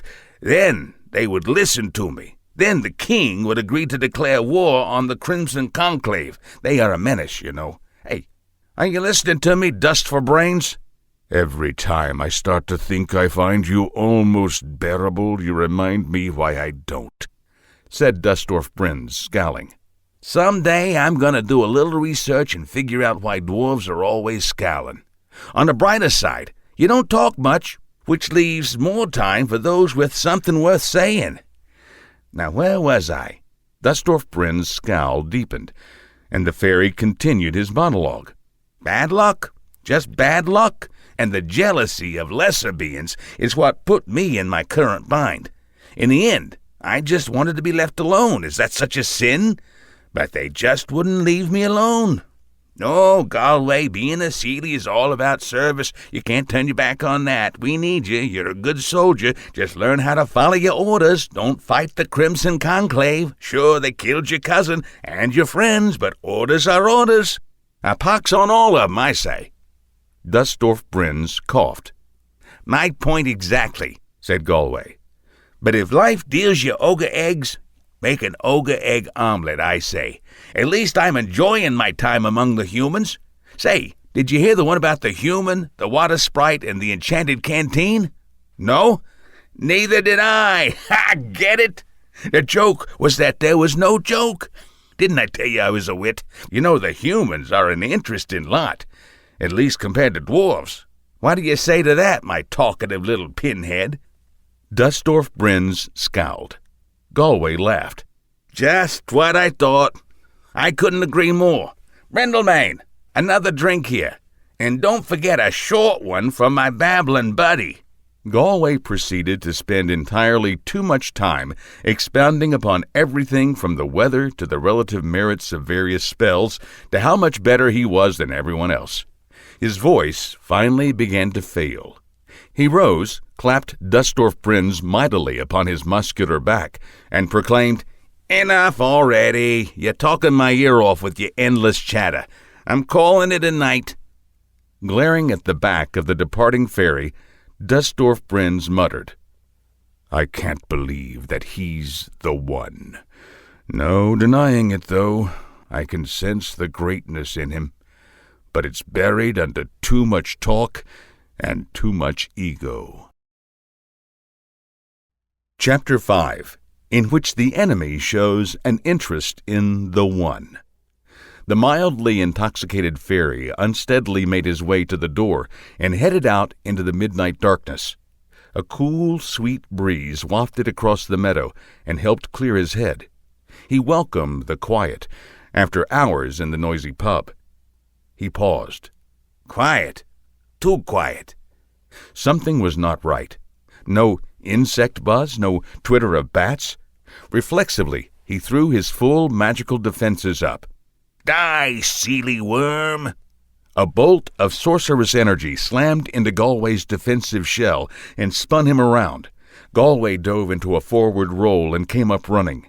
He woozily struggled to focus on how to respond as additional magical blasts peppered the ground around him. The fight-or-flight instinct took over and pushed his mild inebriation aside. He chose flight and portaled into the nearest parallel world. He moved through the portal and exited, sprinting across a seemingly endless steppe. The full moon and clear sky left him feeling exposed. "I can easily outfly these clowns," he thought, "but the damn moon is so bright, it might as well be noon. I'd make too easy a target." Ahead, on all sides, his magically enhanced vision detected the shimmering green lights of spell traps. He ran through them. Spell traps were like magical landmines. Even the slightest contact unleashed devastation. How the hell did they know where I'd run to? They must have covered all the likely escape routes. Come to think of it, how'd they even know where I'd be? He zigzagged his way through the traps and strove to outdistance his attackers. He leaped high, spun around, and directed a trident of magical lightning at the nearest pursuer, a gray-dark fairy flying a dozen feet off the ground. His attack instantly overwhelmed his foe's defenses. The charred remains fluttered to the ground. Galway resumed his escape attempt. "Ha! SAT Section 4, Problem 251. He slowly put more distance between himself and his pursuers. He dodged the occasional bolts of energy that sizzled past him. The initial shock of the attack wore off, and reason replaced blind instinctive flight. Galway suspected the attacks were designed simply to keep him moving rather than cause serious injury. Apparently, they wanted him moving in this one direction. He tested his theory by trying to change direction. A furious barrage drove back on the course the enemies had set for him.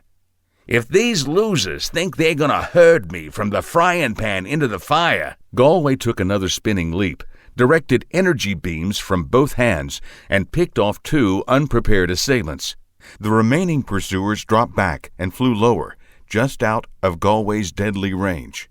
"That ought to keep you bastards honest." Galway ran on. The full moon slid beneath the horizon. Ahead, and to his left, some wisps of fog drifted in a hollow. He cast a quick spell, and the fog thickened. He put on a burst of speed and slipped into the shelter of the fog bank. "Invisible I need to be," he chanted. "My aura, now, they shouldn't see." He made himself invisible and masked his magical aura, undetectable to magic users. Safely out of his enemy's sight, he changed direction. He emerged from the fog and ran for a few minutes. He stopped at a low hill with a jumble of boulders deposited by a glacier long ago. Galway concealed himself, wearily dropped his shield and protective spells, and rested while he rustled up an escape plan. 5 minutes of rest brought him no closer to figuring a way out of his predicament. It did, however, bring his pursuers much closer to discovering him. He heard them searching the area between the hill and the fog. "I'm not sure where I am, except that I'm not anywhere I want to be. I've no idea which way safety is, or exactly who pursues me, or even why. Doesn't give me much to build an escape plan around," Galway thought. He spotted 3 groups of gray-dark fairies, each accompanied by a swarm of dark pixies, slowly closing in on his position from different directions.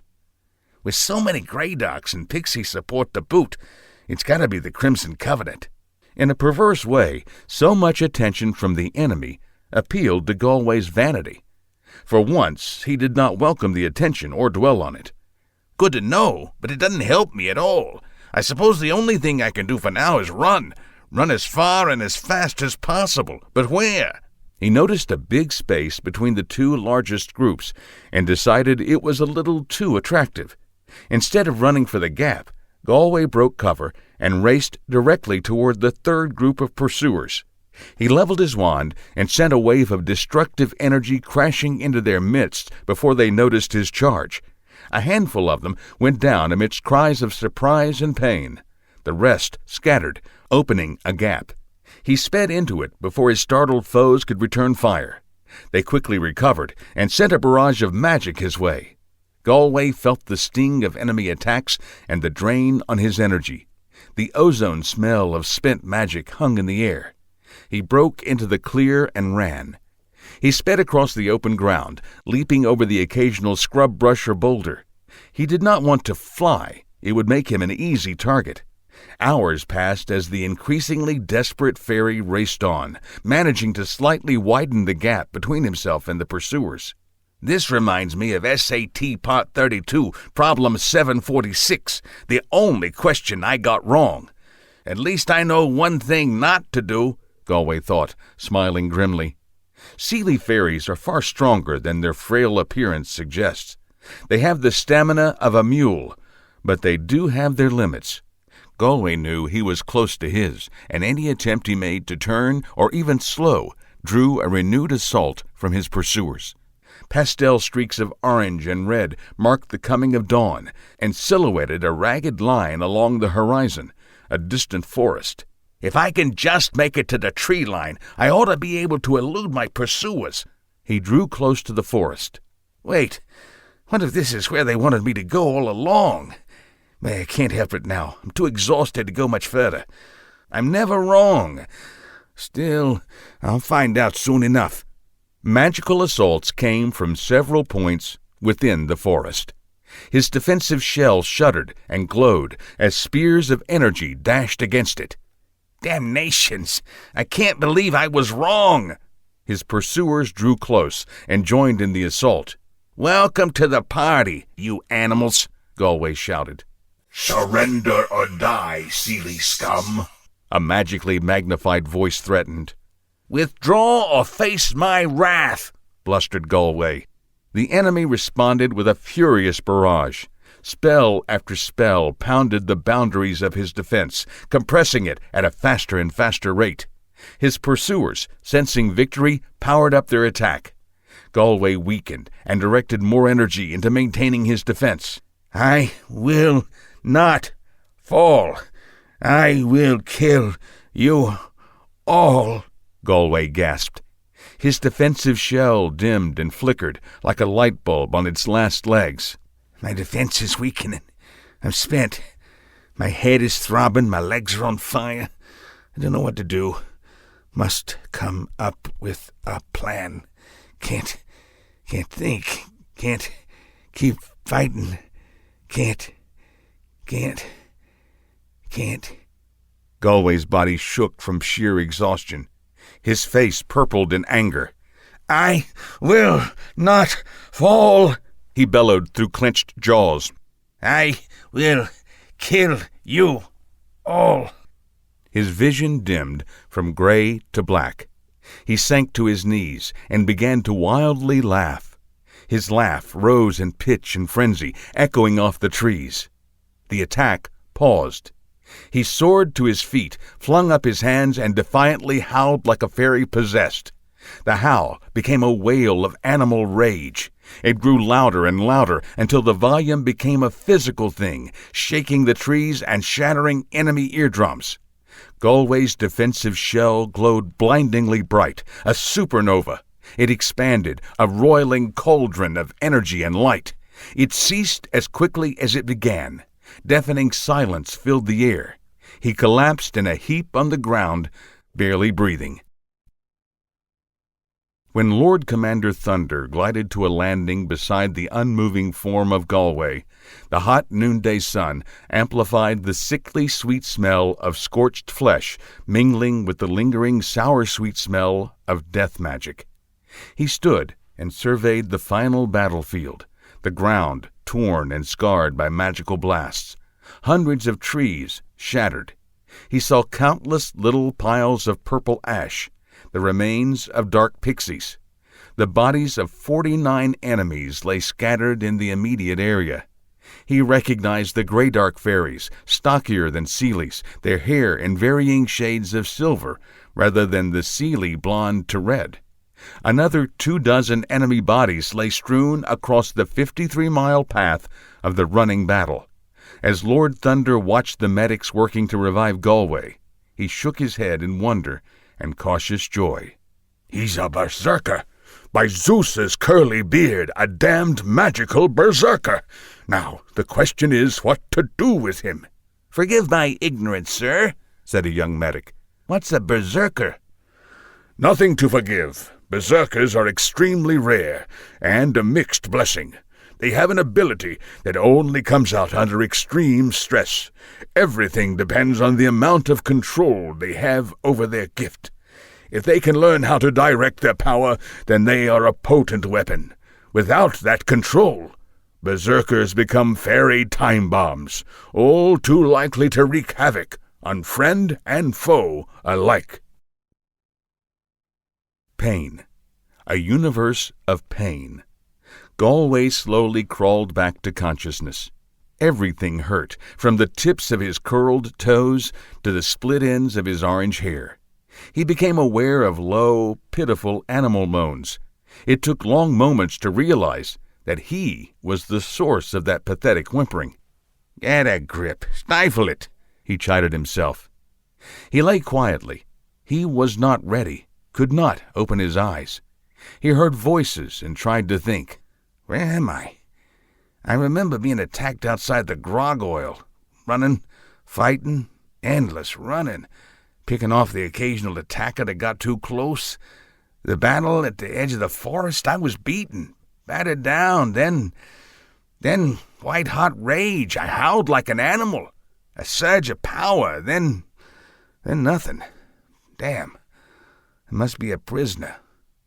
No, I'm being handled much too gently. My burns are being dressed, wounds being, ouch, stitched. Wait, I recognize that voice. Galway's eyes flew open, and he struggled to sit up. Lord Thunder, His head spun. He lay back down before he fainted. Thunder knelt beside Galway and grasped his shoulder in a comforting gesture. Easy, man. You survived. Barely. And frankly, you have left me unsure of whether we're lucky or cursed to have you. That's why you must tell me everything you remember about the fight. Galway nodded. His vocal cords were the only well-rested part of his body. I remember leaving the grog oil. I was attacked immediately. A lesser fairy would be dead right then and there. He is still very weak, a medic whispered to Lord Thunder. Don't let him overtax himself. Overtax? Talking about himself is better than bed rest for Galway. They pursued me into this world. There were spell traps and more of them already here. I fought a running battle through the night. I picked off quite a few of them along the way, made them keep their distance. Despite that, They somehow managed to herd me into an ambush here at the edge of the forest. There were too many of them, even for a fairy of my unmatched ability and power." "And unparalleled modesty," Lord Thunder murmured. "What'd you say, Lord Thunder?" I said unparalleled majesty." "Thank you for saying so, my lord. Anyway, I fought valiantly, but as I said, there were too many of them. I was almost done for when I felt a white-hot rage. A wave of power surged through me, and everything went black. That's all I remember, until I woke up being tended by the medics. By my count, I got at least 6 of them. "You killed over 73 Greydocks and what looks like hundreds of dark pixies." Galway's jaw worked as he struggled to find words. He found none. "You're what is known as a magical berserker. It is a power that emerges in a rare few fairies. It manifests at times of extreme stress. If we can teach you to control it, you will have a powerful weapon to deploy in service to the Seelie court." Galway did not respond, and Lord Thunder continued. "But right now it's time to rest. Galway, you certainly are the badass you've always claimed to be." "Of course I am. Wait, did I ever tell you how well I did on the SAT? "Too many times. But I have a question that you never saw on any SAT. They set a complicated ambush, maybe on multiple worlds, and committed a lot of resources. Do you have any idea why the Crimson Conclave would send a special, enhanced assault squad, normally used to kill or capture high-ranking targets, after a single Seelie fairy named Galway?"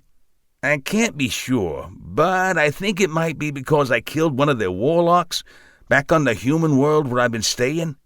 "Doesn't sound like enough of a reason for this kind of extreme response. We've been having run-ins with them for ages. Sometimes we win, sometimes they win." "I always win." "I know you got the highest score ever on the SAT. Still, you should lay low for a while. Give me time to figure this out. Why don't you come home? You can put your talent to work in so many useful places. We can't protect you very well when you're out in one of the parallels." "Not until the king starts seeing things my way." "Galway, the situation is getting tense. And just between us, I doubt the king's poorly considered ceasefire will hold much longer. In fact, I'm sure a war is coming. Rejoin the Royal Regiment. You're an undisciplined loose cannon. Nonetheless, we can really use you." "Thanks for the backhanded compliment. I'm going to pass on your offer. I'm right in the middle of a really good TV series back in the human world. I just gotta see how it ends." "Thanks for the reminder, Galway. Sometimes I get carried away and forget what a total ass you are. You know, sooner or later, the enemy will get lucky and finish you." Chapter 6, in which we meet the knight and the sorceress. None the worse for the wear, Galway was back at his thinking spot. "Excuse me, are you Galway?" Galway looked his visitor up and down. "Who are you?" "I'm a friend of Harrison. He sent me to talk to you." "So you're Harrison's friend? You look more like Duffy's friend." The tall, powerfully built young man seemed not to notice the attempted insult. "Well, they're both my friends." Galway sniffed. "You're blocking my view of the pond. Move to the side." "No, other side. I want you downwind. You smell a cheap cologne and cheaper hair gel." The young man brushed the curly brown hair out of his eyes. "Wow, Harry was right. Harrison. He told me you call him Harrison, but he was right about you. I didn't need your help to make the great leap in logic from Harry to Harrison. Tell me, what did that irritating little boy say about me?" "Well, he said you were a great wad of nasty, coated with the thick dusting of mean." "Did he send you here just to insult me?" "No, he said underneath the nasty mouth you were okay, that you would help me." "Oh, so you ask for help by insulting me?" "No, I'm sorry. I just meant that Harry warned me about how you act. He said you were a fairy." That kind of language made me a little angry at him. "Live and let live," I told him. Then he said, "No, Galway's a real fairy, the kind with wings. Harrison's a blabbermouth and a royal pain in the butt. Why should I—" He also said you are the best." "Well, the kid has superb judgment, I'll grant that much. What'd you say your name was?" "Say, if you're a real fairy, why can't I see your wings?" "If I wanted you to see my wings, you'd see my wings. Now tell me your name." "Harry says you're the only one who can solve my problem. Everyone else told me that maybe a priest, rabbi, or minister could lift the curse. I know an imam. I was going to talk to him, but Harry said no. When it comes to lifting curses, Galway's the one. He said you're good and nasty. No, wait, he said nasty but good. That's it. Nasty but good." "And that's how you talk to someone you need a favor from? I guess you deserve points for honesty. Now, you going to tell me your name, or shall I just start calling you Toad?" "Huh? Why would you call me Toad?" Galway snapped his fingers and his wand appeared. "Because that's what I'm going to turn you into." Wait. My name's Roberto. Please don't go putting a curse on me. One is enough." Another snap of his fingers, and the wand vanished. "We'll see about that. I suppose that I've got a few minutes. Tell me your little problem. I can use a laugh." "Rivka Mendelbinder, the witch. She lives in my building. She put a curse on me." "How do you know she's a witch?" "Everyone knows she's a witch. She was in my math class before the last time I got left back. We liked each other and we started dating. Now she's all goth and she's scary. Not cute, very scary. She wears one of those magical whatchamacallits around her neck. Tentacle. So far, none of this amuses me. And if she was going to date you, that just means she has bad taste. It doesn't make her a witch." "That's not nice to say. Now, you going to help me or not?" "Are you going to tell me how you know she's a witch? Or should I just turn you into a toad and save myself the trouble of listening to you babble on and on?" Galway scoffed. He reached into thin air and produced his wand again, giving it a few experimental flicks. "No, she's a witch. Everyone knows. Just ask 'em." "Even if she is a witch, why would she put a curse on you?" "Her cat. I ran over Elspeth, her black cat. Nasty little thing. It ran in front of my bike. I couldn't stop in time. Now it walks with a limp. Nasty little thing." "And the curse?" "She waved a crooked little stick at me, said some nonsense words, there was a big flash of light, and now I can't read." "You can't read? From the dull look of you, I wouldn't think reading is high on the list of things you like to do anyway."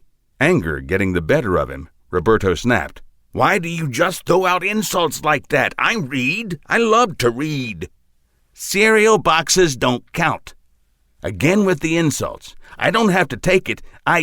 At that point, a 30-pound streak of scruffiness landed in Galway's lap and brought their argument to a dead stop. Duffy thoroughly covered Galway's face with kisses. "Yuck! Get down, you miserable mutt!" Galway struggled to fend off the exuberant pooch, who refused to believe that Galway was not delighted to see him. "Hey, Bert! Yo, G-Man, did you guys miss me?" Harrison called as he trotted up. Like Duffy, Harrison had no doubt that underneath all the denials, often soaked in biting wit, Galway loved him. "I just stopped by to see how you're treating my friend Roberto. I told him you're the very best when it comes to removing curses." "I don't remember asking you to drum up business for me. Who made you my agent?" "You're a Seelie fairy. It's your job to help people. You're a knight of the Seelie court, after all, and didn't you get the highest SAT score in your class?" "No, I am the Seelie fairy who got the highest SAT score ever. And no, I don't need an 8-year-old human telling me what my job is." "I'm not 8, I'm 12.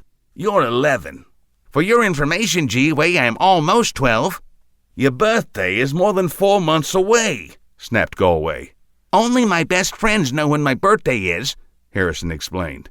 "Whoa, kid, we are not and never will be friends."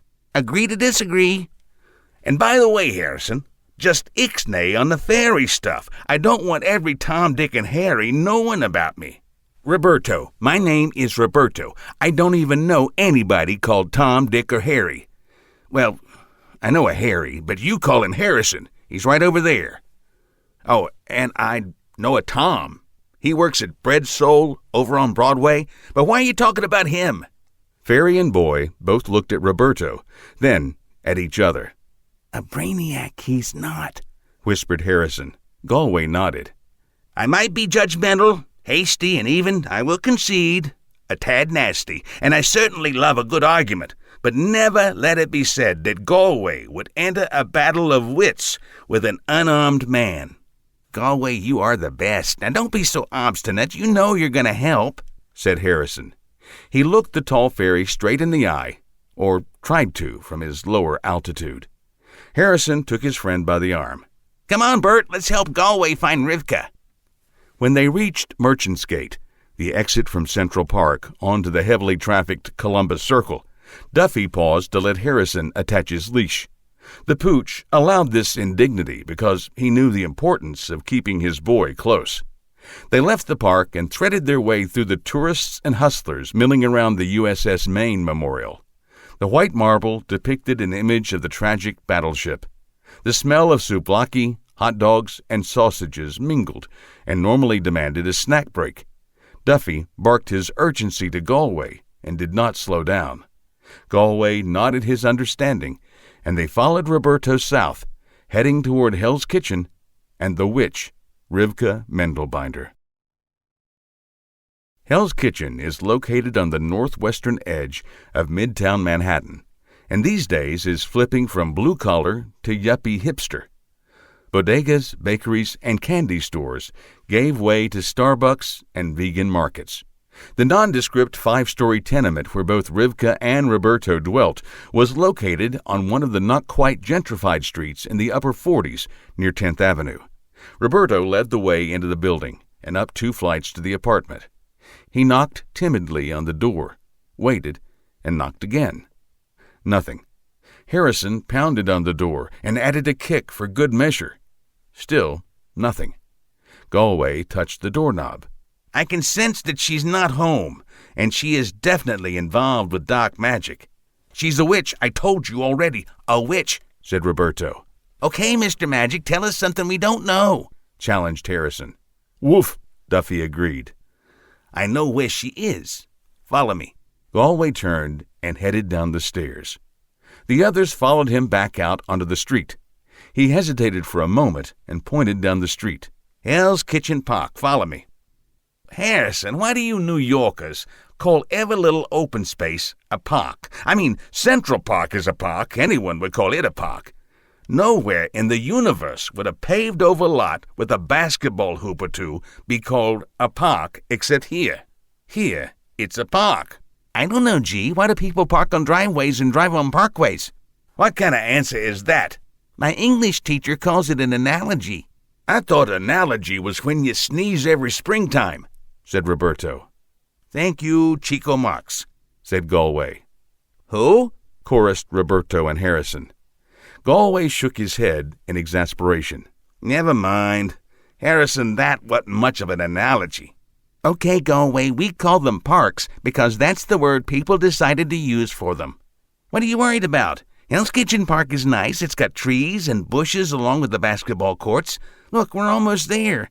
Uh-oh. A large group of tough-looking teenagers loitered near the entrance to the park and glared at the visitors as they approached. Galway studied the pack. I don't sense any magic in that bunch. I'm reluctant to use my power to disperse them. Don't worry, G. It's me they don't like. I can handle it, said Harrison. The gang proved Harrison right. Hey, it's a little twerp Harrison. Didn't we tell him to stay out of our neighborhood? Yeah, let's teach him a lesson. So, little big mouth, you're going to handle this? Said Galway. No problem. Bert, can you help me out here? Roberto stepped forward, heading toward the gang. The dull, amiable look on his face changed to the sharp, deadly aspect of a wolf facing a pack of yapping hounds. Hey, guys, why don't you leave the little guy alone? Yeah, why don't we leave the little guy alone? The biggest member of the gang smirked. He swaggered forward and stopped in front of Roberto. Get him, Chucky, waste the punk. Chucky, a long-armed simian, needed no further prompting. He swung a power-packed haymaker at Roberto's head. Bert swayed back, almost lazily, and the punch missed the tip of his chin by a hair. Roberto fired 2 quick jabs into Chucky's side, followed by a right cross that ended the fight. Chucky fell and hit the ground with a dull thud. Roberto launched himself at the others, a predator among prey. In seconds, 3 of them were down, and the rest ran. Roberto stood and surveyed his work. He did not breathe hard, and wore a dumb, happy look on his face. Something about Roberto's impressive fist-fighting raised warning flags in Galway's mind. He filed them away for future investigation. The park was empty, save for one goth young lady sitting on a bench watching a cat lounging on one of the lower branches of a nearby sycamore tree. Her lush black hair had a vivid red streak. She wore it pulled back, revealing the tattoo of a snake curling around her neck and shoulders. There she is, Rivka Mendelbinder, the witch. "Why is the park so empty?" asked Harrison. "I told you before, most humans unconsciously sense and avoid active spells meant to keep 'em away. That, of course, doesn't always apply to little boys and their dogs," Galway explained with a wry look at boy and dog. They got closer, and Harrison pointed at the cat. "That must be her familiar, Elspeth." Galway studied the two for a while. "I believe it is the other way around." He opened his mouth to explain. Rivka turned to them, a seething look in her ice-blue eyes. "This is our park. I command you to leave." She stared at Roberto. "Or did you bring your friends here so I can punish them as I did you?" Roberto gasped and backed away. He quickly took a deep breath, pulled himself together, and stepped forward with fists clenched. "I want you to remove the curse. Come on, Rivka, we used to be friends. I was your boyfriend, remember?" Duffy fixed his eyes on the cat that languidly stretched on its branch, uninterested in anything going on below. The dog menacingly growled, lips curled to bare his canines, and strained at his leash. Galway, too, focused on the cat. He chuckled. "Rivka, I know you are up to no good. Or should I be directing my remarks to Elspeth?" The cat hissed and spat. Galway heartily laughed. "There is no problem with the cat that a sack, a brick, and a lake can't solve." Light flashed, and a puff of smoke obscured the cat. Elspeth transformed into a diminutive winged figure with a tri-horned diabolic face, a dark pixie. Galway, still laughing, made an intricate gesture, freezing the pixie and the young woman in place. "Dark pixies have very little power. That's why they usually travel in swarms. What they lack in magic, though, they make up for by being tricky. This one has taken control of the girl's mind and uses her as an instrument for evil. She does have some latent magical power herself that the pixie must be tapping to enhance its own. Curious." Galway pointed 2 fingers at the stiff-as-a-board pixie. It crackled, turned into purple dust, and vanished on the slight breeze. "Roberto, the spell is broken. You may return to your reading. I'm sure you're right in the middle of a particularly fascinating box of Toasty Crunches." He sharply clapped his hands. Rivka unfroze and gasped. She leapt from the bench, and before Galway could defend himself, caught him in a warm hug. He endured the embrace with a look of extreme distaste. Thank you. I didn't think I'd ever escape the control of that awful creature." Galway disengaged himself from her embrace, brushed himself off as if she had covered him in dirt, and haughtily sniffed. "You're welcome, I'm sure. Now, if you and Roberto would really like to express your gratitude, never mention this little episode to anybody. Oh, and should you ever see me again, please be so kind as to walk the other way." Harrison laughed. "Galway, you're a real charmer." "Wait a minute, girl. I did detect some latent power in you. I suppose I'm going to have to deal with your bit of magical ability." "Wow, thanks, Galway. That's great." "I'm not going to waste my time teaching you how to do any magic, but I'll teach you how to protect yourself, or you'll only end up in trouble again." "Still, thank you. My friends call me Rivka." "I'm not your friend." "Yeah, Rivka, Galway already has too many friends. He's got me, Duffy, and that's about it," said Harrison. "None of you are my friends. Now, let's get out of here." Say, would you really drown a cat in the lake? Of course not. I like cats much more than dogs, Galway said, looking pointedly at Duffy. The dog snorted derisively and turned up his head, ignoring Galway. The little group headed for the park exit. Roberto put his arm around Rivka, and she leaned into him. So, Harrison, how did big muscles and little mind end up with a big brain, no muscles little friend like you? We're in the same grade, 9th grade. I skipped ahead, and Roberto, well, he enjoyed a couple of do-overs. Wait, Galway sighed. According to what I've learned from watching hours and hours of television, you two should be sitting at very different tables in the school cafeteria. So how'd you ever find each other? Good question. It started with me helping him with math and French, and in return, he began helping me with kids like the ones we met outside the park. We look out for each other. I think I should tell you that pixie didn't act alone, Rivka said. There are dozens of others controlling people like me all over the city. How do you know this? Asked Galway. While the pixie was controlling me, I could sometimes pick up its thoughts and hear it communicating with others. There are other pixies doing the same thing. I also felt something giving the pixies orders. Something?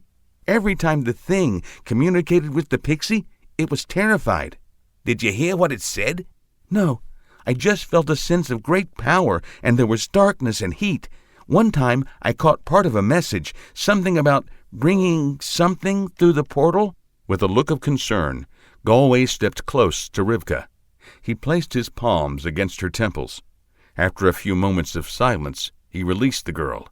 Damn! Tremendous towers of turgid troll turds. Damn. This is not good. This should not be. This cannot be. The Crimson Covenant. It's the Crimson Covenant. And they've located a Jerkerex. You seem a little upset, big guy. Anything I can do to help? Offered Roberto. Galway looked at him and replied in a voice that managed to combine sarcasm and fear. Sure. What do you know about killing a Jerkerex? Isn't Jerkerex the bad guy in the Smurf cartoons? Roberto replied, a thoughtful look on his face. No, you're thinking of Gargamel, answered Harrison. Oh, well, then I guess I don't know what a Jerkerex is. Gee, what a shock, sneered Galway. Things are gonna get interesting. I saw an ad for a product called life insurance the other day. I wonder if I can get some. Looks like we've got ourselves a case, Harrison enthusiastically said. We? What do you mean we? There is no we. I am a former knight of the Sealy court. You are a human boy, just an annoying human boy. You need me and Duffy. You need Rivka and Roberto, too. We're a team. Rivka put her arm through Roberto's as the group exited the park. Galway glanced at his companions, then up at the sky with a look of pain. Why me? By Zeus's hairy toes, why me? Chapter 7, in which they take the first step. Galway was once again sitting in the thinking spot, his bench at the southeast corner of Central Park.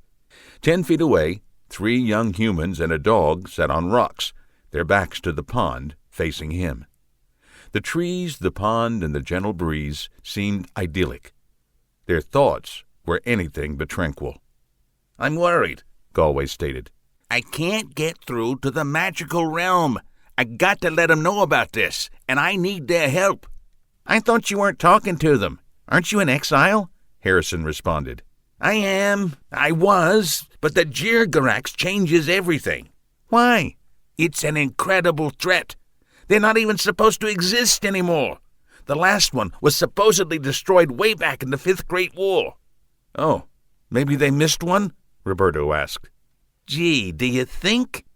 5th Great War? Maybe if you stopped calling them great, you wouldn't have so many. Thanks, Harrison. Great insight and so very helpful, said Galway, pausing to collect his thoughts. Things are going to get worse than bad. I'm going to need help here. I don't think the magical realm's ever been cut off before. I got a feeling that Thunder's right. This has to mean the war has begun. Okay, G-Man, I'll bite. Who's Thunder? Any relation to Dasher and Blitzen? And what war? The 10th Great War? 11th? Save your wise guy remarks, Harrison. Sure, just one more question. He smirked. What's a Jirgarax? Jirgaraxes are what fire-breathing dragons have nightmares about. Jirgaraxes are why the world of Eden is now called the Great Wasteland. Jirgaraxes are too much evil, with too many teeth and too many claws, with too much poison dripping from every razor-sharp one of them. They are too much foul magic, bundled with too much muscle and too much hatred, all wrapped in a too thick hide that is impervious to anything not measured in megatons. Oh, and did I mention they move too fast for something too big to see with only 2 eyes? It's time for all of us to be very, very worried. Relax, Galway, Harrison said. He should have taken a hint from the uncharacteristic apprehension weighing heavy on Galway's words. He didn't. We've got your back. We're here for you. Duffy gave Harrison a "What are you, nuts?" look, made a soft whimpering sound, but other than that kept still. Got my back, roared Galway. Weren't you listening? Don't you know the meaning of the word terrified? Hang on, Roberto interjected, always helpful. I have a dictionary app right here on my phone. We're with you, G-Man. Go Team Galway! Shouted Harrison, waving both hands and dancing around. Rivka grabbed one of Harrison's hands. Hush up, Harry. This is serious. She reached out her other hand and grabbed Roberto. We owe you. If you need us, we're in. Roberto nodded his agreement. Galway sighed. I don't know what I did to deserve the 4 of you, but if I promise not to do it again, will you all just go away? You don't mean that, G. We're your only friends, said Harrison. Galway sighed deeply. I suppose there is no point in arguing. If I can't find any other help, the pitiful little help they offer might have to do. If I do not need 'em, it'll be easy enough to ditch 'em. Galway rose from his bench. Well, then follow me. He led the group along the path toward the ice skating rink. Where are we going? Are we going to take care of those other dark pixies that Rivka found? Asked Harrison. No. Once we deal with the Jirgarax, they will no longer be a threat. So where are we going? We're going to ask the dwarves for help. They make the very best magical weapons and know more about Jirgarax lore than anyone else. Of course, they don't like outsiders and are just as likely to make us prisoners in their minds as they are to help us. Prisoners? Prisoners? The color drained from Rivka's face. Great. Just what I wanted, to work as a slave in a dwarven gold mine for the rest of my life, said Harrison. Save the sarcasm, boy. Rivka stole your fear. I'll tell you when we need it, Galway growled. I don't even know what you two are upset about. You've got 80, 90 years tops. I could end up working their mines for 7,000 years before I die. Now, do you kids still want in? Yes. Yep. We're with you, G. Duffy barked agreement. Galway stopped walking and looked into each face. I suppose here is where I have to tell you that I exaggerated about the dwarves to let you know that this is no game. Now is the time for you to quit while you still can. If you want out, just say so. I'll try not to miss you. He waited. No quitters? Good. There's very little chance that the dwarves will imprison us. Certainly not for too long. They were our allies in most of the great wars. They'll probably just send us away. He continued to walk. They're our only hope, though. With the dwarves' help, I should be able to contact the magical realm. If I still can't, at least we'll get the right equipment to face the Jirgarax, and one of us might even survive it. Galway, Harrison said, hesitation in his voice. That survival thing is just more exaggeration, so we know what we're in for? Sure, kid, sure. The little band quietly continued along the path, each of them lost in their own thoughts. Suddenly Harrison was jolted out of his musings by the realization that things had changed. Instead of the asphalt path they started on, they now walked on a patch of smooth white stone. What's more, the pond had vanished who knows how long ago, and the trees had grown closer and more gnarly as they hung down over the trail menacingly. A swampy smell filled the air. Hey, where in the HE double hockey sticks are we? Harrison asked. The group stopped. Rivka and Roberto stood hand in hand, their fingers entwined, as they took it all in for the first time. Duffy alone sat in the path, showing no surprise in their changed surroundings. "We're walking a lay path," Galway told him. "I told you we were going to visit the dwarves. Do you think they'd come to your Central Park to roller skate, or maybe to take turns riding the carousel?" He loudly puffed a burst of air through his lips and continued. "We are following a lay path through parallel worlds to reach the dwarves. We are on our way to Dwarvenstead, the home of the friendliest, or perhaps I should say the least unfriendly, dwarves." Harrison, a third-generation sci-fi and fantasy nerd, was instantly excited. "You mean we're using ley lines to move through other dimensions, alternate worlds and stuff?" "No, there are alternate worlds in other dimensions. In fact, the Jirgarax is probably from one of them. We are just moving through parallel worlds, natural worlds that are in the same dimension. They share the same basic physical laws, fairly similar weather and geography, and are linked by paths anchored to ley lines." He turned and continued walking briskly along the path. "Huh?" said Roberto. "It's magic," said Rivka. "Got it." They followed Galway, their attention focused on the ever-changing surroundings. The air grew warmer and damp, faintly smelling of molding leaves. The trees loomed increasingly close, their twisting branches hanging lower and lower above them. They walked in the midst of a dark, dank forest. Branches rustled, snapped, and cracked as unseen creatures, apparently large and clumsy, snuffled, snorted, and stomped their way through the dense growth. Try as they might, Galway's followers could see little, if anything. Galway and Duffy seemed unconcerned. The humans bunched close together. "Hey, gee, can you pick up the pace? It's creepy here," said Harrison. After nearly 2 hours, the road began to climb. The air grew crisp and clear. Above the trees, in the distance, they could now see the snow-covered peaks of a towering mountain range, glistening beneath a vivid ultramarine sky. The early morning sun set low in the eastern sky, casting long shadows across their path. The forest ended, and the path continued a short way to a bridge spanning a steep chasm. On the far side stood a pair of massive metal gates, barring entry to a narrow passage through the mountains. "The path to Dwarvenstead," said Galway, gesturing toward the gates. "Now follow me, and mind what you say to 'em." "Them?" asked Harrison. "I think he means those guys," said Rivka, gesturing across the gorge. 60 or 70 heavily armed and armored dwarves stood across the chasm. Small, powerfully built warriors waited on the far end of the bridge and fit every description Harrison had ever read.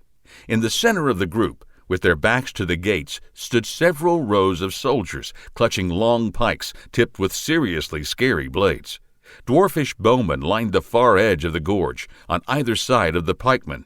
Galway raised his hands, palms out, and stepped onto the bridge. "We come in peace, seeking your—" An arrow buried itself in a wooden bridge support inches from his head. "Help. We need aid. We must fight a Jirgarax that has only recently begun to stir again after many centuries. This creature, as you know, poses a threat to all living things, including dwarves." Without hearing any sort of answer, Galway took a deep breath, pressed his luck, and placed his left foot 1 pace forward.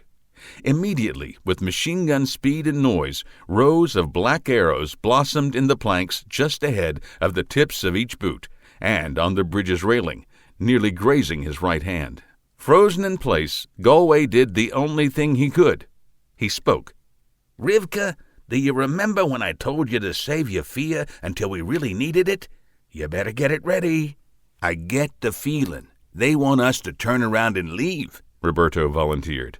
Harrison slowly moved up alongside the ferry. "Use your magic," he begged.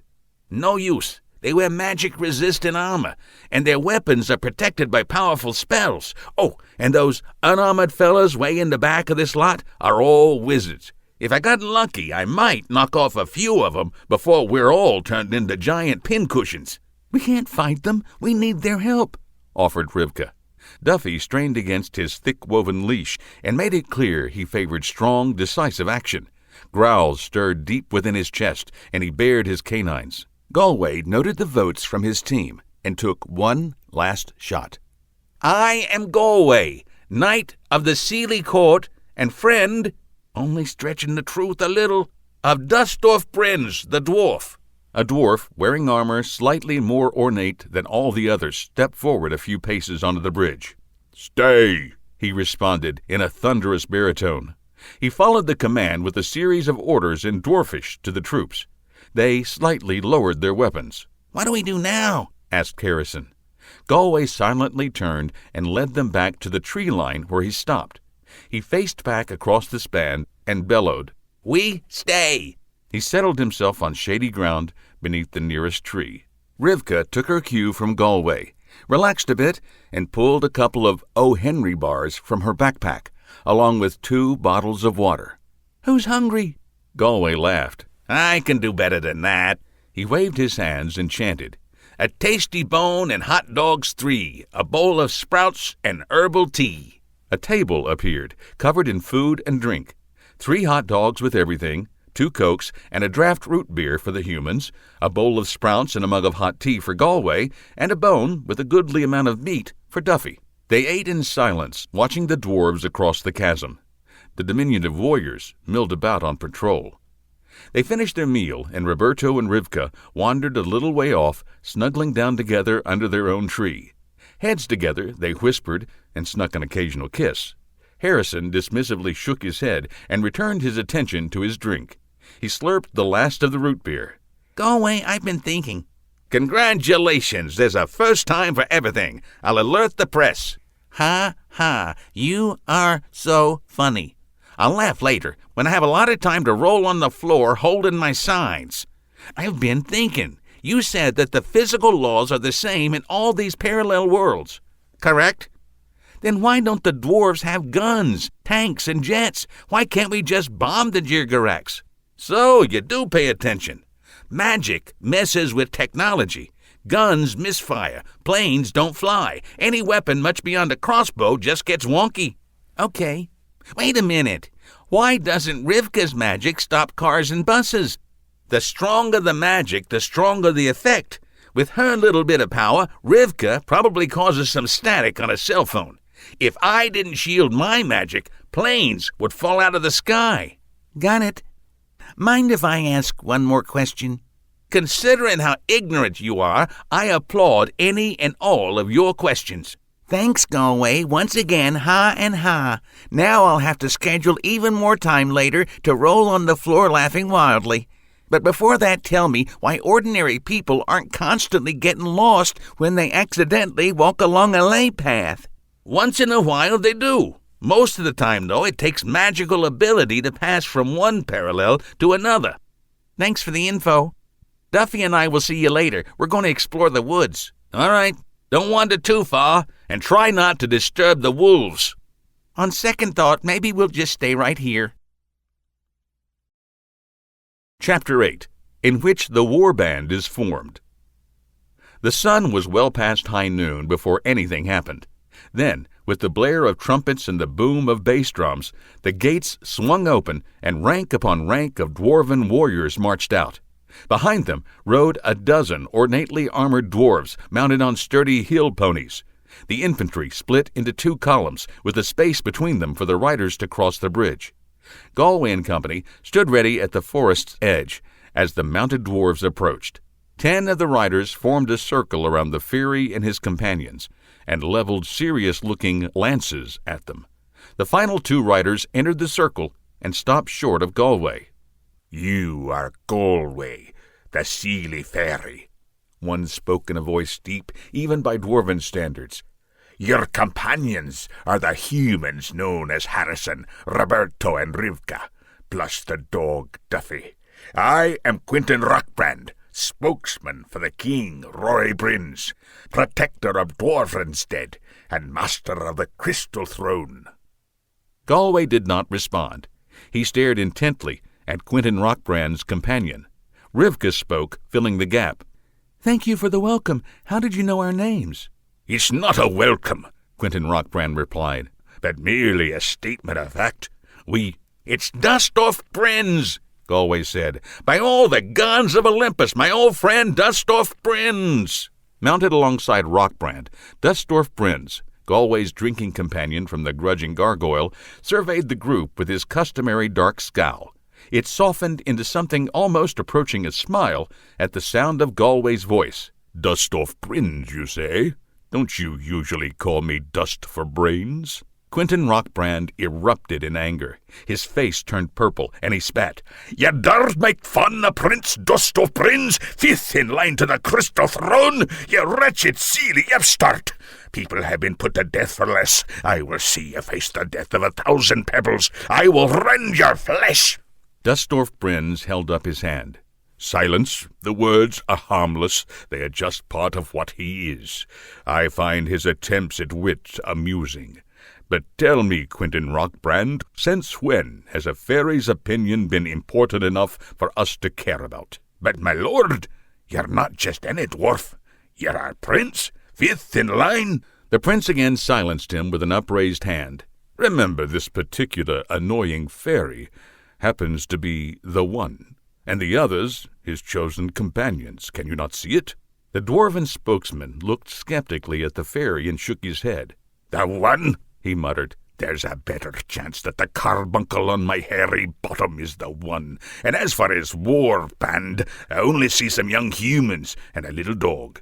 He shook his head in disbelief and trailed off in a long stream of barely audible grumbling. "If it turns out that he is not the one, I will let you do what you will with him," the prince offered. That seemed to sit just fine with Quentin Rockbrand. He stared at Galway and mimed cutting the fairy's throat. Galway thumbed his nose at Quentin Rockbrand and faced the prince. "The one? What one?"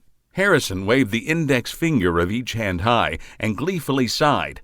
"Gee, I wish I had one of those giant sponge foam fingers with Galway's the one written on it. I don't need a cheering section," said Galway. "Stifle! The next one who wastes time on frivolous chatter will be a head shorter before they finish their first sentence," roared the prince. His hand strayed to the hilt of his battle-axe for emphasis.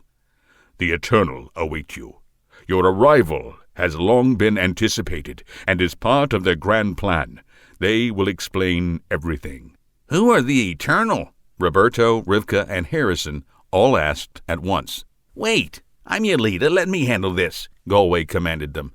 "Who are the Eternal?" he asked with an air of authority. "The Eternal are the last of the firstborn, an ancient race of magic users. They were the first mortals to enter this universe. It is said that they were the only mortals to fight in the Chaos War. Almost all were destroyed then, save for 3. The Eternal. They have fought on through the ages, helping to maintain the balance between the Chaos Lords and the Lords of Order." "A bunch of meaningless names doesn't tell us anything," said Galway. "What the—" "Enough. For now, let me just tell you all that the problem you sought our help with is merely a sliver of a bigger picture. Come with us," Dustorf Brins demanded. "What bigger picture?" "I don't fully know the answer," Dustorf Brins admitted. "I only know that something big is brewing, and the Eternal want to see you. So you can come along with us, or make your way back to where you came from." "I don't believe that these Eternal long anticipated our arrival. But if that's what it takes to get help fighting the Jirgarex, I'll play along," said Galway. The prince gestured for them to follow. He set a brisk pace across the bridge and through the first gate. Many gates interrupted the narrow and dusty mountain pass leading to the heart of Dwarvenstead, and they passed through them one by one. Dwarven bowmen manned stone towers built into the mountainside. A ballista team, manning their giant crossbow, flanked each gate. The group wound their way silently into the mountains for close to an hour. Roberto studied the cliffs above them on either side, noting the occasional glint of armor. Additional warriors stood ready to rain stone and steel down upon any unwanted visitors. He protectively put his left arm around Rivka and made sure he could still reach his Swiss Army knife with his right. Harrison sneezed. "It's hot and dusty, and I'm getting tired." Rivka squeezed his arm. "Hang in there, Harry. Look on the bright side." "Bright side? What bright side?" "I don't know. You're the cup half full, kid. I thought you'd have one. There's got to be one," she mused. No? It's gonna be a hell of a lot harder getting out than getting in, groaned Roberto. Bright side, Robbie. We're looking for the bright side here, said Rivka. Just saying. There are closed gates and soldiers behind us, armed and mounted dwarves in front of us, and more watching us from above. He lowered his voice. We could probably overpower our escort, but after that, well, it would be a hell of a fight. Galway listened to the conversation. Suddenly and uncharacteristically, Roberto seems a heck of a lot sharper. I'm going to ask him. Roberto, since when did you become so observant? Right after dwarves captured us. Galway smiled at the answer. That's certainly part of it, but still, this isn't the first time he's done things that made me think there's a whole lot more to his puzzle. The pass gradually widened, and the barren cliffs sloped down and away. The lifeless air became moist and fresh with the scent of flowers. They found themselves crossing a little valley, their path running alongside a swiftly flowing brook. Scrubby mountain brush yielded to grass and trees, multicolored butterflies danced from flower to flower, and birds trilled in the treetops. An unbroken line of rust-colored mountains rose sharply in front of them, a mile or two across the valley. Their road followed the brook as it curved toward the soaring red rock peaks, curving again to run beside their unbroken wall. The road finally bridged the stream and came to a gate that barred the broad mouth of a cave. A company of heavily armed infantry and several catapults guarded the way. The guards recognized the prince, and the gate swung open. Grooms rushed forward to help the dwarven warriors dismount and lead the horses away. We continue on foot from here. Follow me, commanded Prince Dustorf Brins. He gestured toward the interior of the cave. No! I'm hot, tired, thirsty, and hungry, Harrison protested. He glared at the prince. We've been walking for hours while you and your friends rode in comfort. That's it. I've had enough. I don't care whether we're your guests or prisoners. I don't even care if you're leading us to our execution. I want water, food, and rest right now. Little boy, I can have you tied up and dragged the rest of the way, said Dustorf Brins. Duffy planted himself between the dwarf and Harrison. The canine issued an intimidating growl, warning the dwarf that tying the boy up might not be all that easy. Roberto and Rivka flanked Duffy. Rivka, fists on hips, face flushed, glared at the dwarven prince. You're a bully if you try, and you'll have to fight your way through us first. Roberto said nothing. Something in his savage look and belligerent stance made the prince aware of the destructive potential in the young man's impressive height and broad shoulders. Dustorf Brins' face turned red. He looked to Galway for backing. The fairy shrugged. If they fight, I fight. Quentin Rockbrand gestured to the prince's escort. Say the word, my prince, and all 5 of the outsiders die before another minute ticks away. Long seconds of silence passed. The prince's face swung from red to purple as he struggled to restrain powerful emotions. Dustorf Brins' belly and shoulders shook. He covered his mouth and tried to hold it back, but thunderous peals of laughter erupted from deep within his core. He laughed until he cried, and then laughed some more. He tried to stop. He tried to catch his breath and speak, but collapsed into round after round of laughter. The laughter finally died down. He produced a red handkerchief from his armor, wiped his eyes, and blew his nose. Did I not tell you, Quentin Rockbrand, there is more to this little band than meets the eye? Dustorf Brins bent and gently patted Duffy.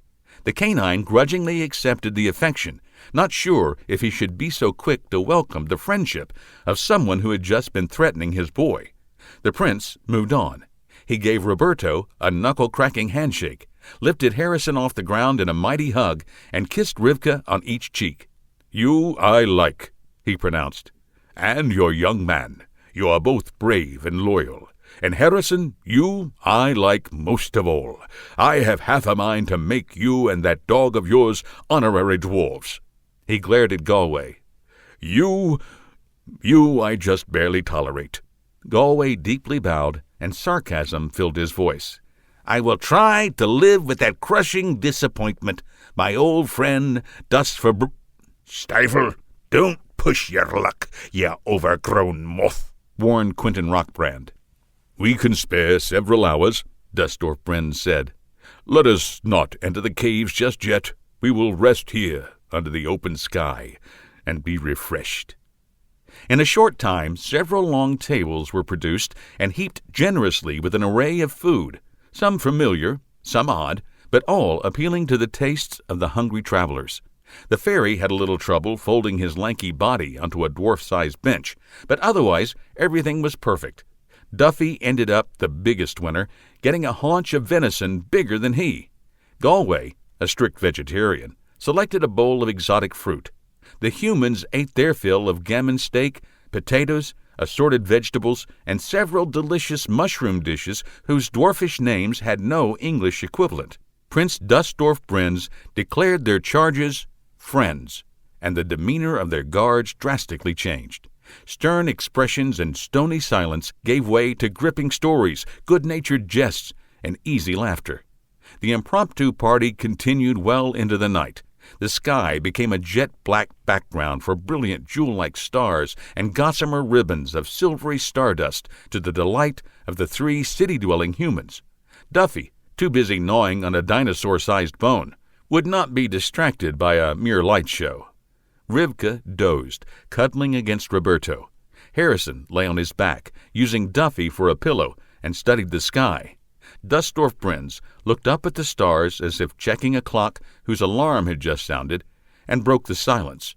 "Well, you are due. Actually, we, all 7 of us, are due to meet the Eternal in 2 hours. There is no more time to waste. Follow me." The prince and Quentin Rockbrand led the way into the cave. Galway and the rest fell in behind them, followed by a small escort of warriors. The path sloped gently downward. The cave's roof rose high above, and the walls separated by enough space for a dozen people to walk side by side. It was light, clean, and airy. Rivka blinked the sleep out of her eyes and looked around.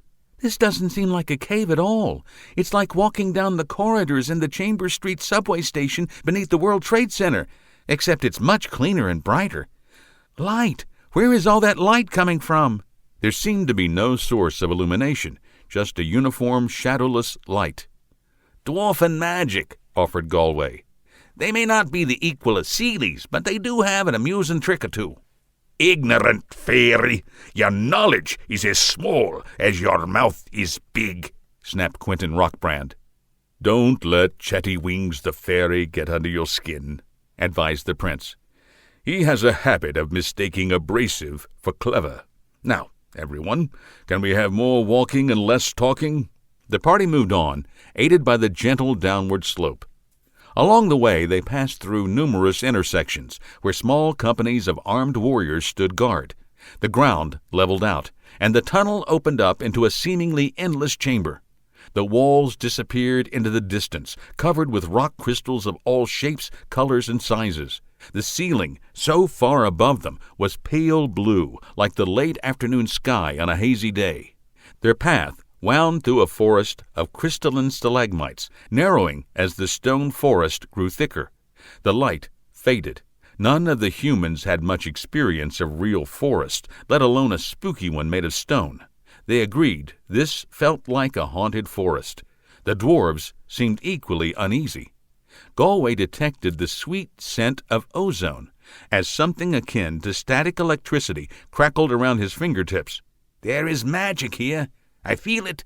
Strong, ancient magic, saturating every stone, even in the light and in the air." "Yes, I can feel it," said Rivka.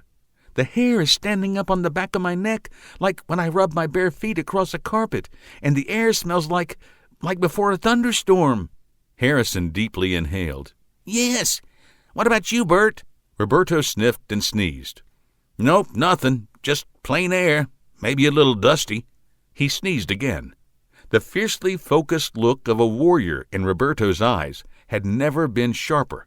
Roberto walked on the balls of his feet like a fighter anticipating sudden action. "Robbie, you float like a butterfly and sting like a bee." "What, Harry?" "Oh, you're just moving like you're in a boxing ring. Maybe I do feel that magic stuff." They came to a clearing.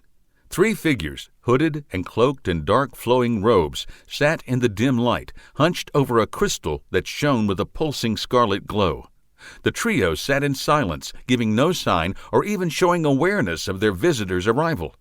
The minutes slowly passed, with everyone quietly waiting, unwilling to break the silence. "Hey, look!" Galway's hallmark blend of impatience and impertinence snapped the spell. "I'm here to meet the Eternal. Can we get things moving?" We are the Eternal. Duffy cringed at the ethereal voice echoing through the vast cold stone forest. The 7 members of the group searched for the source of the sound. Like the light earlier, it seemed to come from everywhere and nowhere. Their warrior escort stood unmoving in the background, apparently hearing nothing at all. Fairy Knight, you cover your fear with a sharp tongue. There is much to be afraid of, but not here, not us. You stand at the beginning of a long and dangerous undertaking, but know that, in this, we are allies. The quality of the voice changed, as if a new speaker took control of the same voice.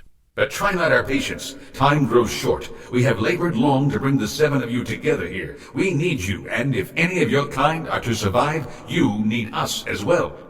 The voice changed a 3rd time.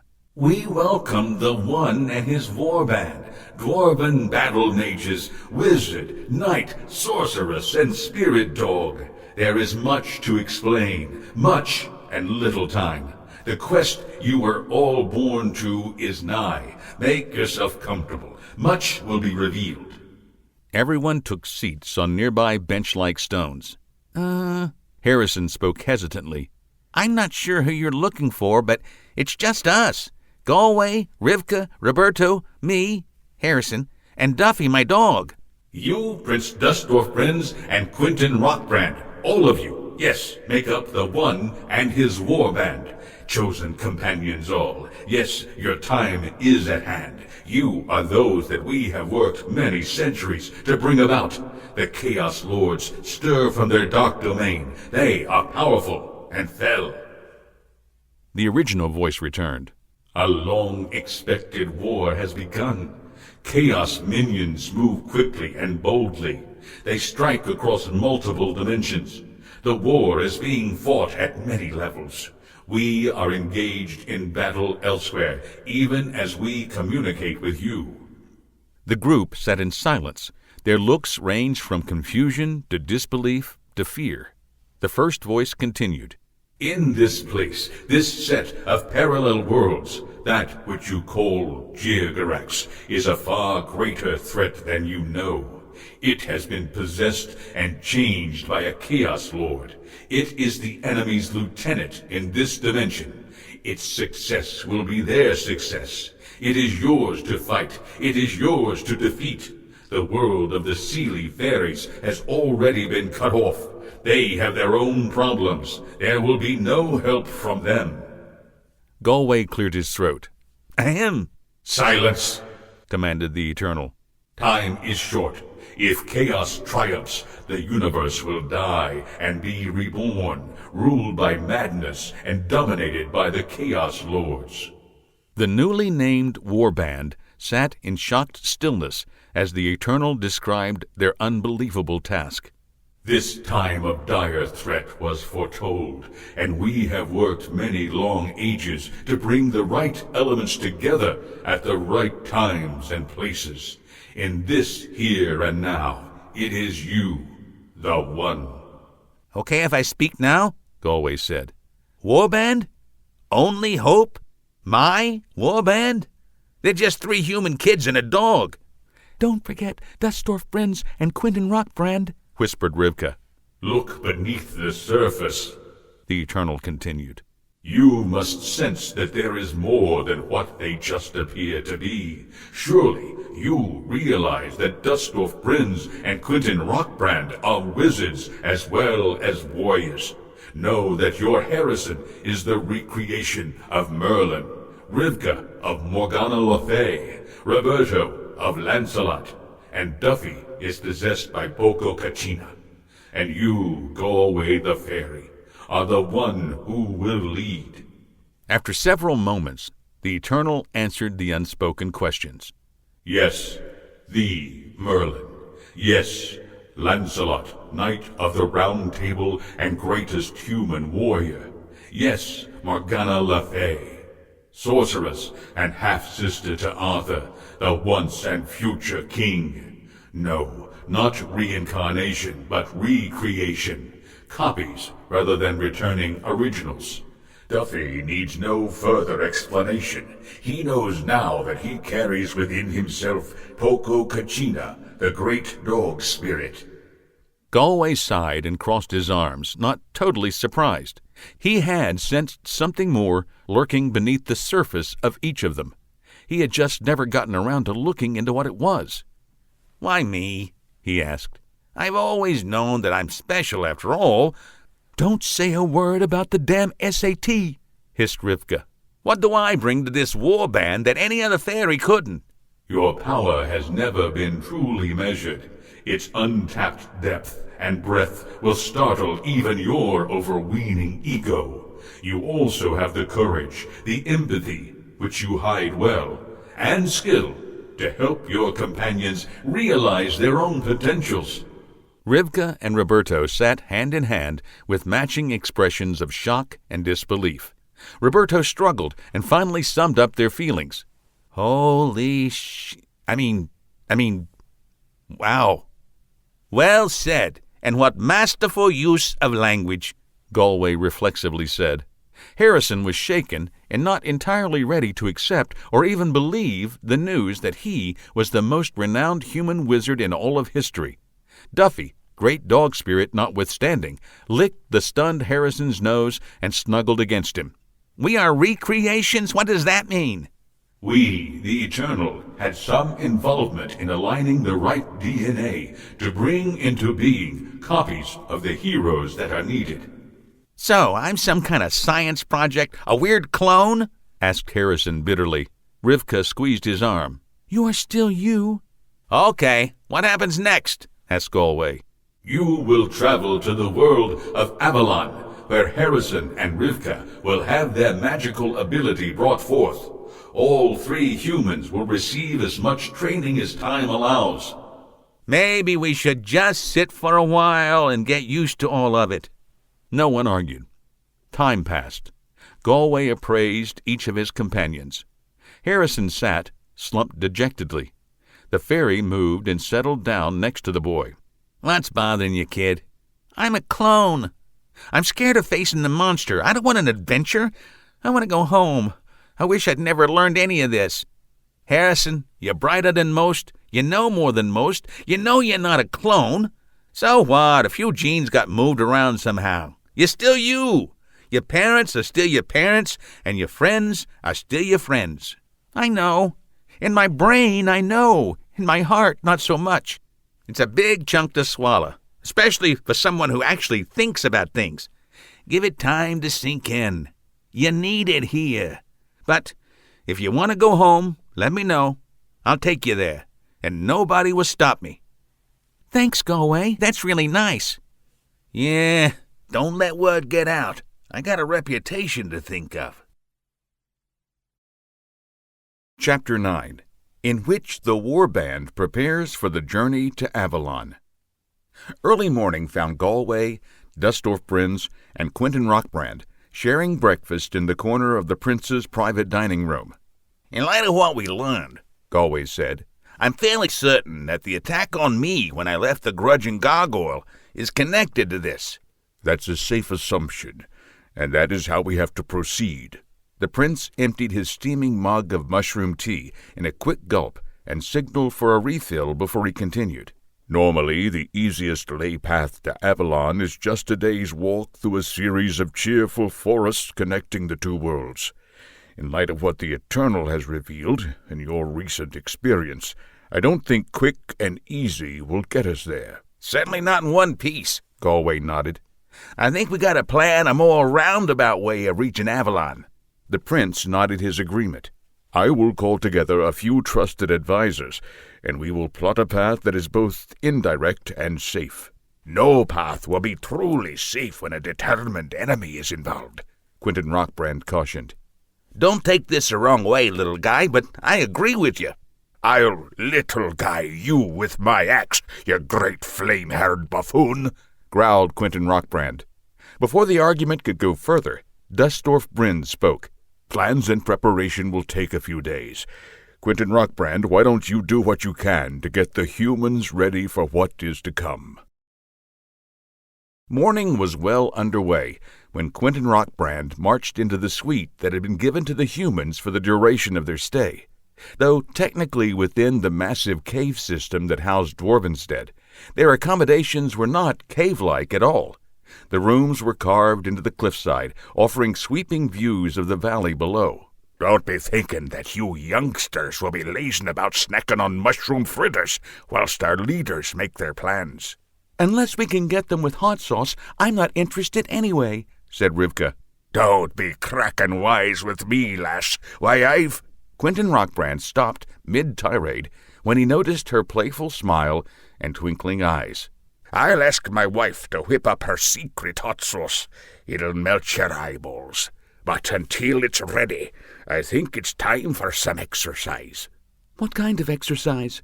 I believe combat training would do you all a bit of good. Combat training, Roberto yelled and pumped his fist. Okay, children, follow me. You too, Harrison.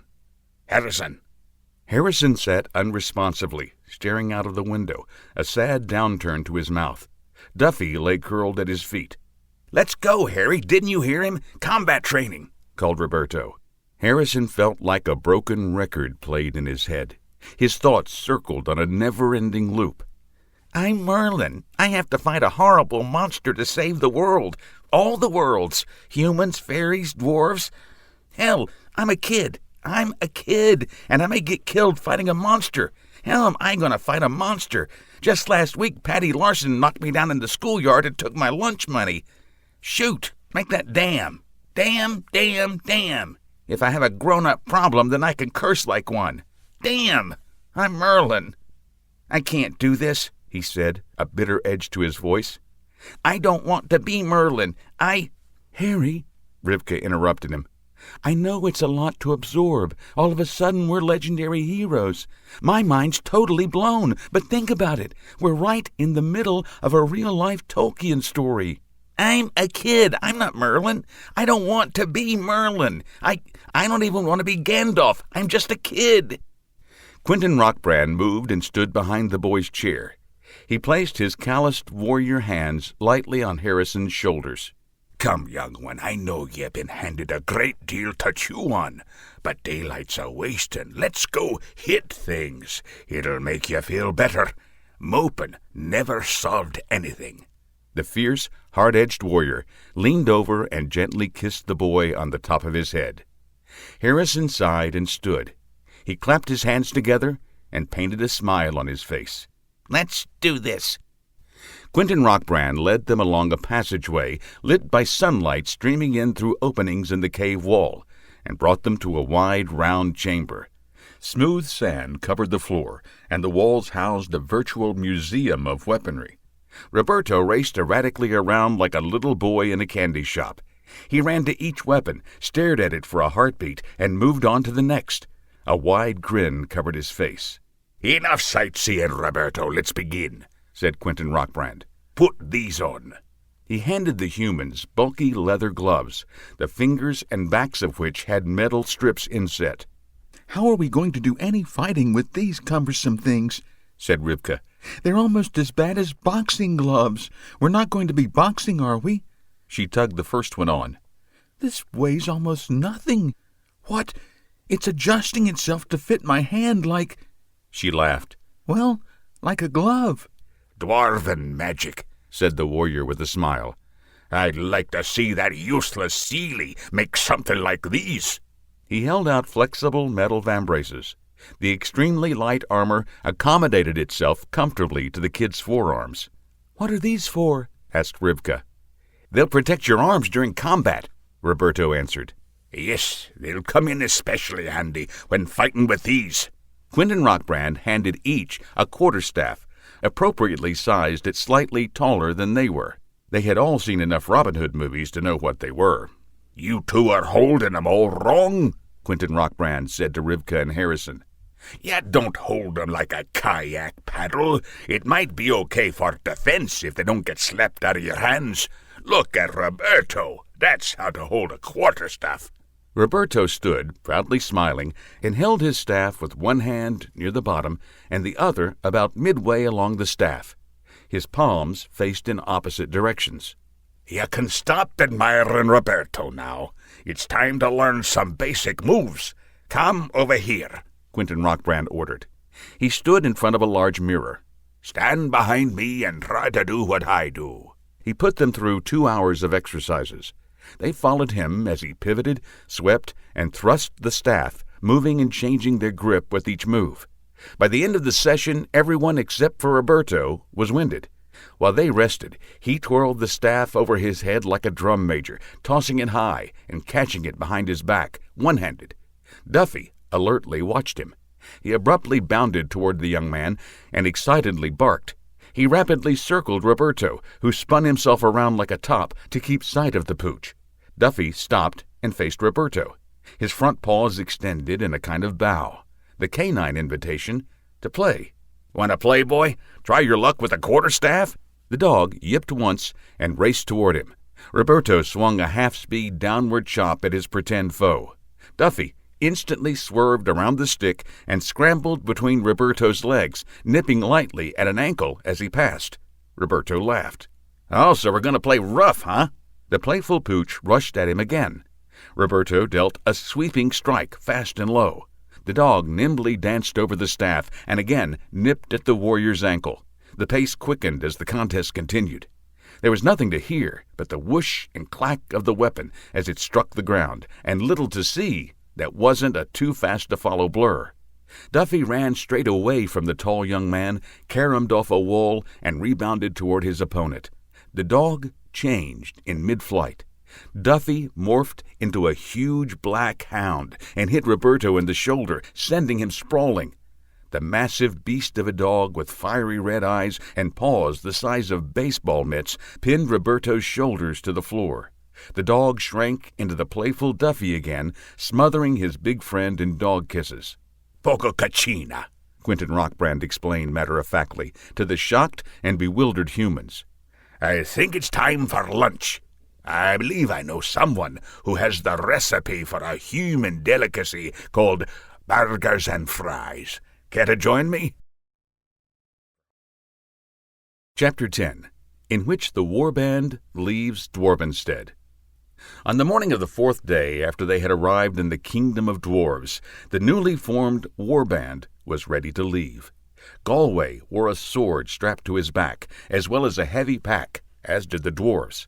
The humans, using their quarterstaffs as trekking poles, wore appropriately sized backpacks filled with food, extra dwarf-crafted clothes, and all of the sundry items one might need for a journey of several days. Dustorf Brens addressed them. The first leg of the trip will take us across Dwarvenstead City and through the network of caves that run beneath the mountains. We will eventually make our way up to the surface. From there, we will follow a series of ley paths leading to Avalon. He adjusted his light armor, sheathed his battle-axe, and gestured. Follow me. Galway fell into step beside the prince.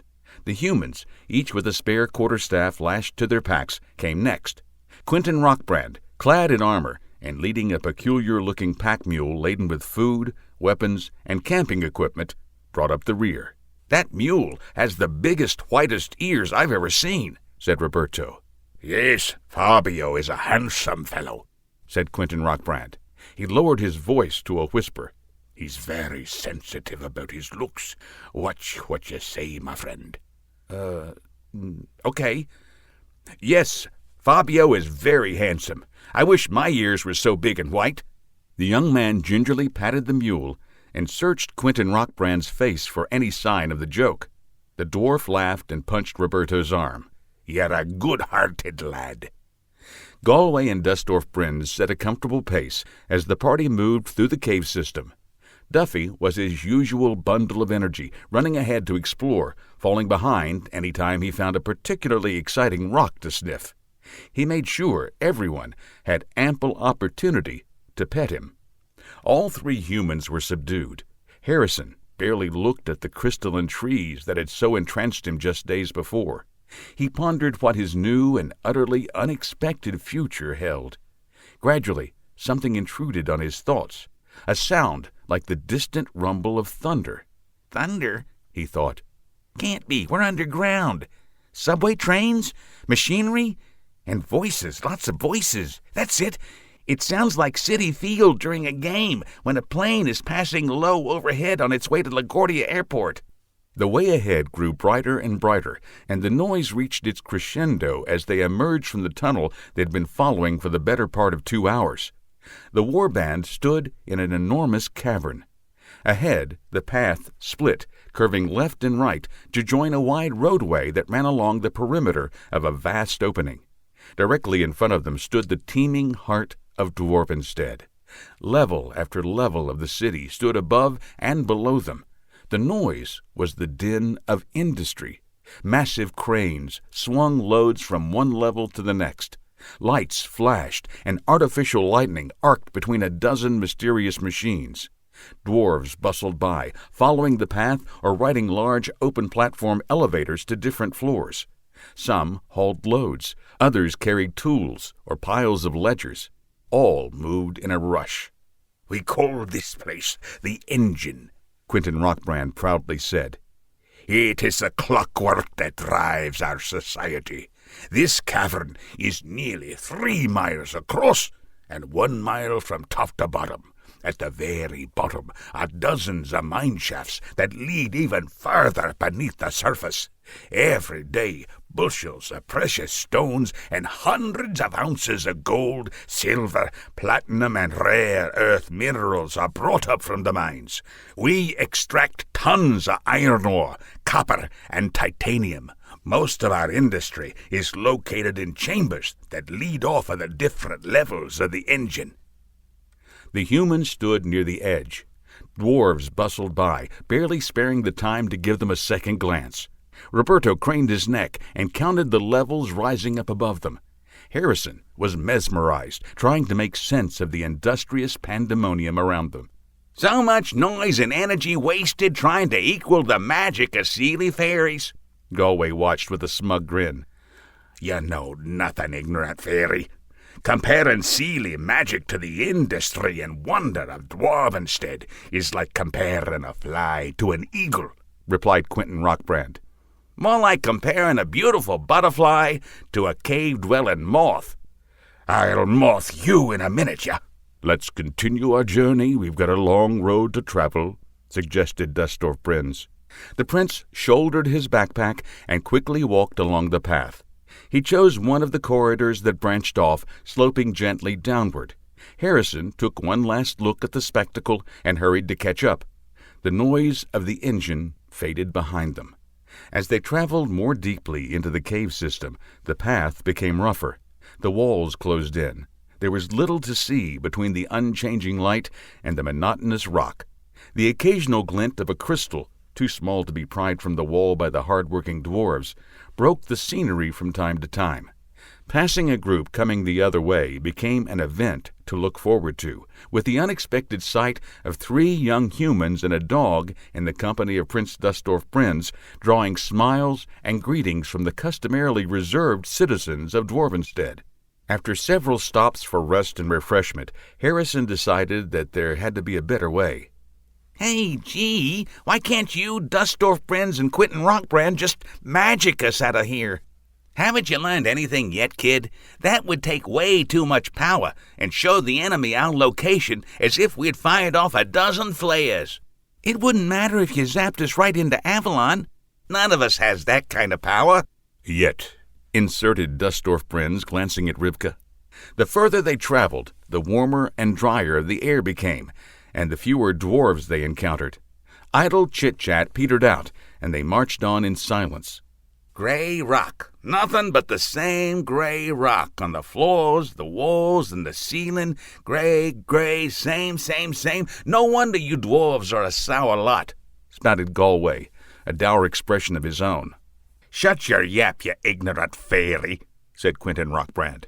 "What do you mean, all the same? Look again, you heathen fairy. Here's some diorite. It's a very interesting igneous rock.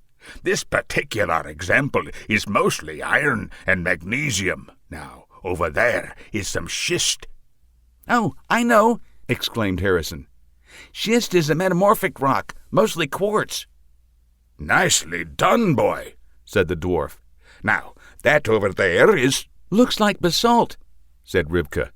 "A dark, fine-grained igneous rock. If I'm not wrong, it makes excellent building material." Quentin Rockbrand's normal scowl softened. His lips twitched up ever so slightly. "Well done, girl. Very well done. I am beginning to like humans." "Basalt, smashalt, dark gray, light gray, speckled gray. It's all gray.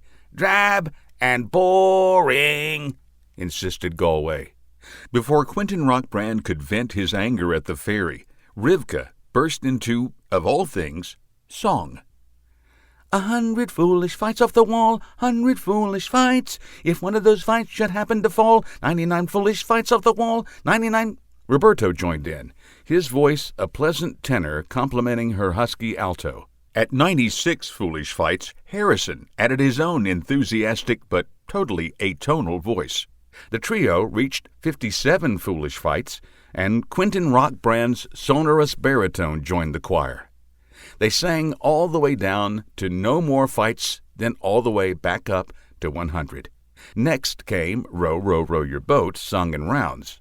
The humans, for a change in pace, broke loose with Yellow Submarine. Quentin Rockbrand quickly picked up the words and melody as they sang. The last echoes of the song died away, and Galway, the one who did not sing, pleaded. "Silence, finally. My ears need a rest." "You should have said something sooner," said Quentin Rockbrand, and immediately burst into a fresh tune. "Veins of purest gold run river wide and ocean deep. There is silver ore, rich-colored gems to pile and heap in the long-lost mine beyond the angry sea." "Don't worry, Galway," said Destorf Brins. "He's singing the lost mine of Targandie. It's only 1,512 stanzas." Galway made an angry gesture, and corks appeared in his ears. The path eventually opened into a cavern, considerably smaller than the engine, and mercifully, after all their ears had been through, much quieter. The band entered at the bottom of the chamber, and ahead, in the center of the floor straddling their path, stood a fort. Battlements bisected the cave. "Nether Point Base. Once we pass through, we'll no longer be in the city of Dwarvenstead," explained Destorf Brins. Sentries paced the walls and manned regularly spaced towers. The group approached the gate, and the company of soldiers guarding it spread out and crouched into defensive posture, as if anticipating an attack. Roberto looked up and noticed that the ledges and galleries ringing the perimeter of the cavern were occupied by more soldiers manning ballistae. He instinctively readied his quarterstaff, and laughed when he realized how useless it would be against a man-sized bolt fired from 200 yards away. They drew close, and the sergeant in charge recognized Destorf Brins. "Open the gate. Hail, Prince Destorf Brins. The commander waits within. He has been expecting you." His troops rose to their modest full height and saluted as the group passed through the gate. An officer greeted them with a solemn bow. "Prince Destorf Brins, I welcome you and your royal retainers." The prince inclined his head in acknowledgment. The officer briefly placed hand to mouth before continuing. "We are, of course, preparing your private quarters. I trust that your entourage will be able to make do with the barn." "Hold on there, Stubby. Nobody quarters me in a barn. I am Galway, the One." "One what?"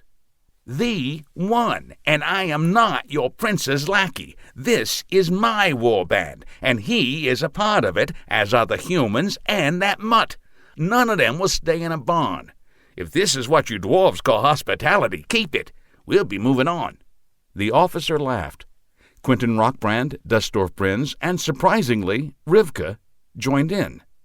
Galway's face reddened with anger and embarrassment. Girl, why are you laughing? Don't you even know when you're being insulted? "He's kidding you, Galway," explained Rivka. "They're pulling your leg. Couldn't you tell that he tried so hard not to laugh? Can't you tell? Don't you see? He looks just like Dustorf Brins. I'll bet they're cousins." Looks like him? All these blasted dwarves look alike, even the females. Galway, allow me to introduce my youngest brother, Gendorf Brins. Gendorf Brins bowed low. Please accept heartfelt apologies for my little jest. Prince Gendorf Brins, commander of Netherpoint, at your service. It is truly an honor to meet the renowned Lord Galway, a former knight of the Seelie court. The One. Your reputation precedes you. You must tell me about the time you slew a green mountain dragon in singles combat. Galway returned the bow. Gendorf Brins, in rapid succession, stuck his tongue out at Galway, winked at Rivka, and flashed a joker's goofy smile. He quickly smoothed it into a look of worshipful respect when Galway straightened from his bow. With your permission, Lord Galway, may I lead you to your quarters? Certainly, my good dwarf, and you may simply address me as my lord. Oh, and if you're going to continue making faces, please do so when you have my full attention. I enjoy a funny face as much as the next fairy. Everyone laughed. Quentin Rockbrand pounded on the door. Wake up, you two. The sun's a-shining and your slugabeds best be up and moving. Roberto burrowed more deeply under the covers and continued snoring. Harrison glanced out of the window. In the unchanging light of Dwarvenstead, it was impossible to judge the time. He decided to accept Quentin Rockbrand's word on it. Duffy, help me get Bird out of bed. Duffy promptly leaped the 4-foot gap from the foot of Harrison's bed to Roberto's and went to work. I'm up. Stop tugging at my pillow, Roberto cried. No, I mean it this time. I'm really up. Stop licking my face. Okay already. Please stop nipping my toes. Whoa, don't put that cold nose of yours there. All right already. I'm up. Roberto jumped out of bed. The two humans quickly washed and dressed. I'm hungry. Let's not wait for someone to guide us to breakfast. Hey, Duffy, how about you lead us to some food? I need to get my feet on, said Harrison. You know, he's 10% American chowhound. Roberto smiled and opened the door. Duffy trotted into the hallway and with barely a moment's hesitation led the way to Netherpoint's nearest mess hall. The humans joined a line of dwarves filing along a serving station. The soldiers greeted them with nods and smiles. They pointed out where to find trays, plates, and cutlery. Harrison and Roberto filled their platters with fruit, something that looked like blueberry pancakes, mugs of fruit juice, and water. Harrison reached the end of the line and paused to figure out what to pick for Duffy. A dwarf in a chef's hat approached. Would a platter of raw ground beef do for your canine? That would be great, thanks, said Harrison. My pleasure, young human. Find a seat and I'll bring it to you, along with a bowl of water. Awesome, thanks again. Roberto led the way across the large room to an empty table. They settled their things, took their first bite, and Duffy's breakfast arrived.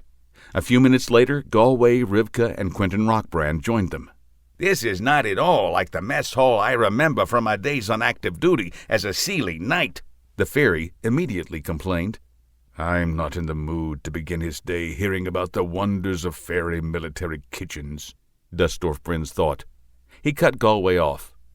I'll assume that is a compliment. Galway took the hint and abandoned the topic without a peep of protest. Breakfast passed quickly and quietly until Dustorf Brins announced, Everyone back to your quarters, wash up and get your gear together. Meet at the stables, and we'll leave from there in 1 hour. The boys left their quarters less than an hour later. Roberto turned to Harry and urged him to go on ahead. I just want to help Rivka with her gear. I know what that means, said Harrison, making kissing noises. Roberto ended the sound by reaching out and pulling his friend's Mets cap down over his eyes. Hey, who turned out the lights? Harrison made a show of blindly stumbling down the corridor before pushing the bill of his cap back in place above his brown eyes. He made his way to the stables and arrived in time to help Quentin Rockbrand finish loading their supplies onto Fabio the mule. The prince and Gendorf stood nearby discussing the pros and cons of the various lay paths they might take to Avalon. Galway sauntered over from the barracks with a mischievous look in his eye. "Good morning to you all. Gendorf, I wonder if you could be persuaded to join our little enterprise. We could use your humor, and I'd be glad to leave the tedious Quentin Rockbrand here in your place." "Ah, you want humor? You should have spoken up sooner," Quentin Rockbrand responded. "Would you like to hear the joke about the pesky fairy whose neck got in the way of a dwarfish axe?" "Is that the one that ends with the fairy forcing the dwarf to eat his own weapon?"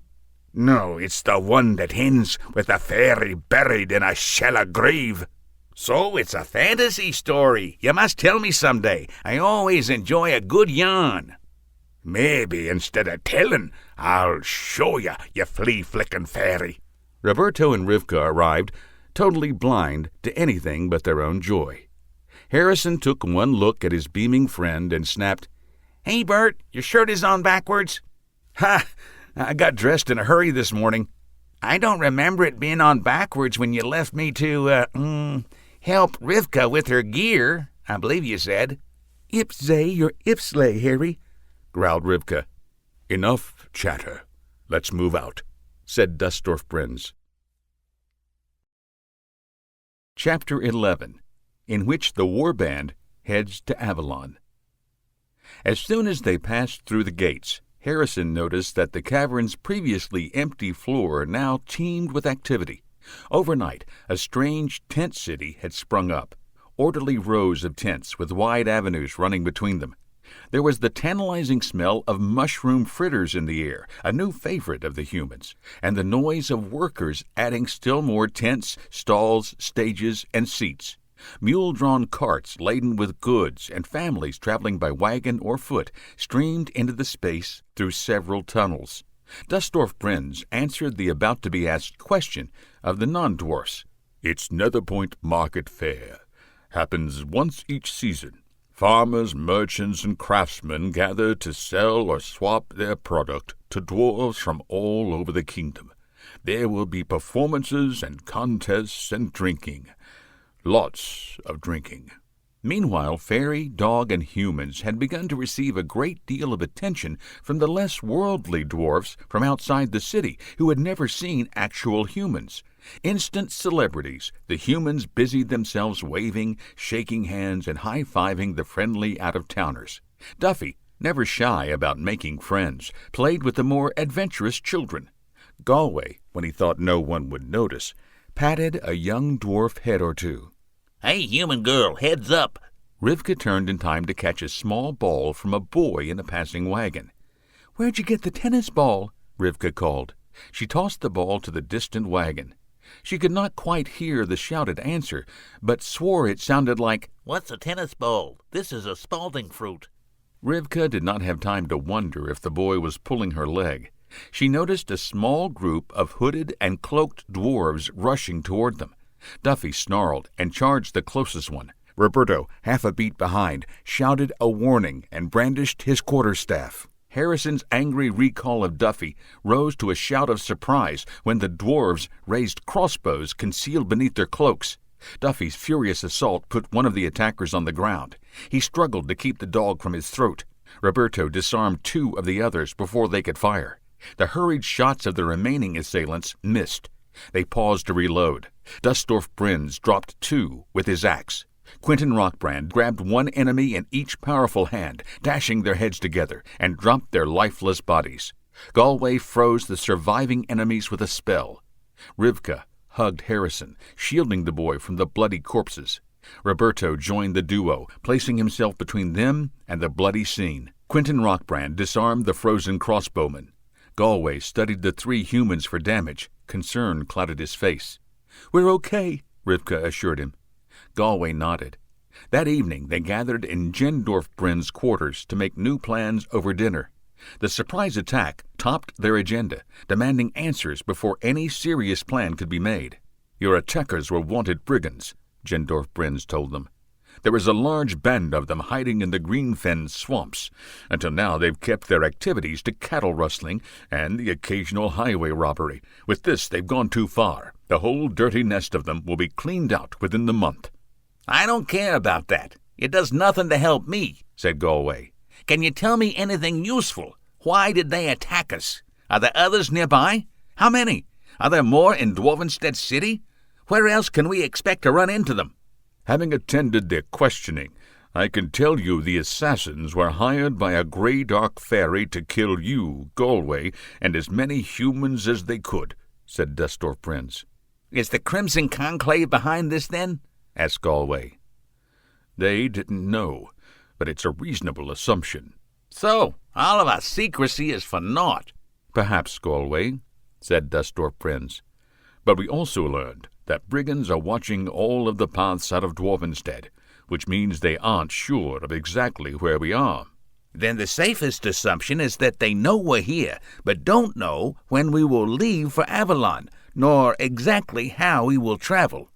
"Can we be sure that they know we're going to Avalon, or if they even know about the three of us?" said Rivka. Galway looked at her, impressed by her insight. "Two good points, but even if they only have a vague idea of who we are, they will assume that we will go to Avalon. It's our only logical goal." "And if they were in touch with their friends, then the enemy will now know exactly where we are when this bunch doesn't check in with them," said Rivka. "Another good point. You must have some fairy blood in you." "I doubt it," growled Quentin Rockbrand. "She's much too likable." Galway spared the dwarf a dirty look. He focused on answering Rivka's question. "Yes, they might think that their spies were done in by us, though they might just think the hired help ran off or got themselves discovered and eliminated by the local military." "I think," said Dustorf Prinz, "that for safety's sake we should assume that they know more rather than less. I suggest we leave here in disguise. Do you agree, Gendorf Prinz? It's good timing for that, and it should be easy peasy. You know, I like that human expression, though no one's ever been able to tell me what a peasy is, or whether there are any hard peasies. Anyway, easy peasy lemon squeezy." "Get to the point, funny guy," said Galway. "Right. The market fair starts winding down day after tomorrow. That will provide plenty of cover for you to slip away," said Gendorf Prinz. "But won't they be expecting that?" said Rivka. "Perhaps we can leave a decoy behind?" "Very clever. That's certainly something to think about. Girl, I'm liking you more and more," said Dustorf Prinz. In the end, they decided that a decoy group would stay in the fort, pretending to be in hiding, and that to make the ruse even better, one member of the warband would stay behind. For that role they chose Fabio, their very recognizable white-eared mule. 2 days later, the dwarves began heading out of the fairgrounds. Among them, a nondescript covered wagon driven by a farmer with his unusually tall son seated beside him. Both wore wide-brimmed straw hats, excellent protection from the sun that they would encounter once they left the cave system. Harrison's Met's cap remained on his head beneath the big farm hat. He pulled the hat lower over his face and glanced into the back of the wagon. Duffy comfortably hid among the sacks of seed. "Dustorf Prinz, do you think I can pass for a dwarf?" The prince poked Harrison's ribs. "You look a bit scrawny, and a dwarf your size should already have a beard. Keep the hat pulled down and don't talk. Your voice is about an octave higher than any male dwarf's voice. If anyone looks closely, hopefully they'll just take you for a tall, skinny girl." "Well, while we're on the subject of disguises, if you want to look like a farmer, you should slouch a little. Right now you look like the king of Farmingstan getting ready to lead his army of turnips." Dustorf Prinz chuckled and slumped a bit. They rode on for a while in silence. "Dustorf Prinz?" "Yes, Harrison?" "Do you ever worry about things?" "Well, many will say that worry is a useless emotion, a waste of time and energy. I say if you don't indulge in a fair amount of worry, you are a fool. You've just got to worry the right way." "Huh? What do you mean by the right way?" "I call it judicious worrying. For instance, I don't worry about the mushroom crop failing. I worry about the best way to deal with things if the crop does fail. I don't worry about whether or not I will succeed at a task. I worry about what I can do to succeed." Harrison sat for a while, lost in thought. A troubled look etched his face. "My young friend, I'm thinking that my words didn't help much." "This judicious worry stuff is not working. I understand what you mean, but I can't help the ordinary worrying. I worry about the Jirgarax. I worry it will kill me or my friends. I worry that we won't stop it, and it'll be my fault that everyone dies. I worry that—" "'Tis a grim mission fate's chosen for us," Dustorf Brins cut in. "No, not fate, the eternal. We're just pieces on their game board.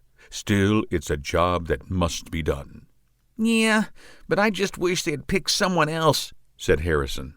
"They've been fighting to protect all of us and our worlds for centuries beyond count.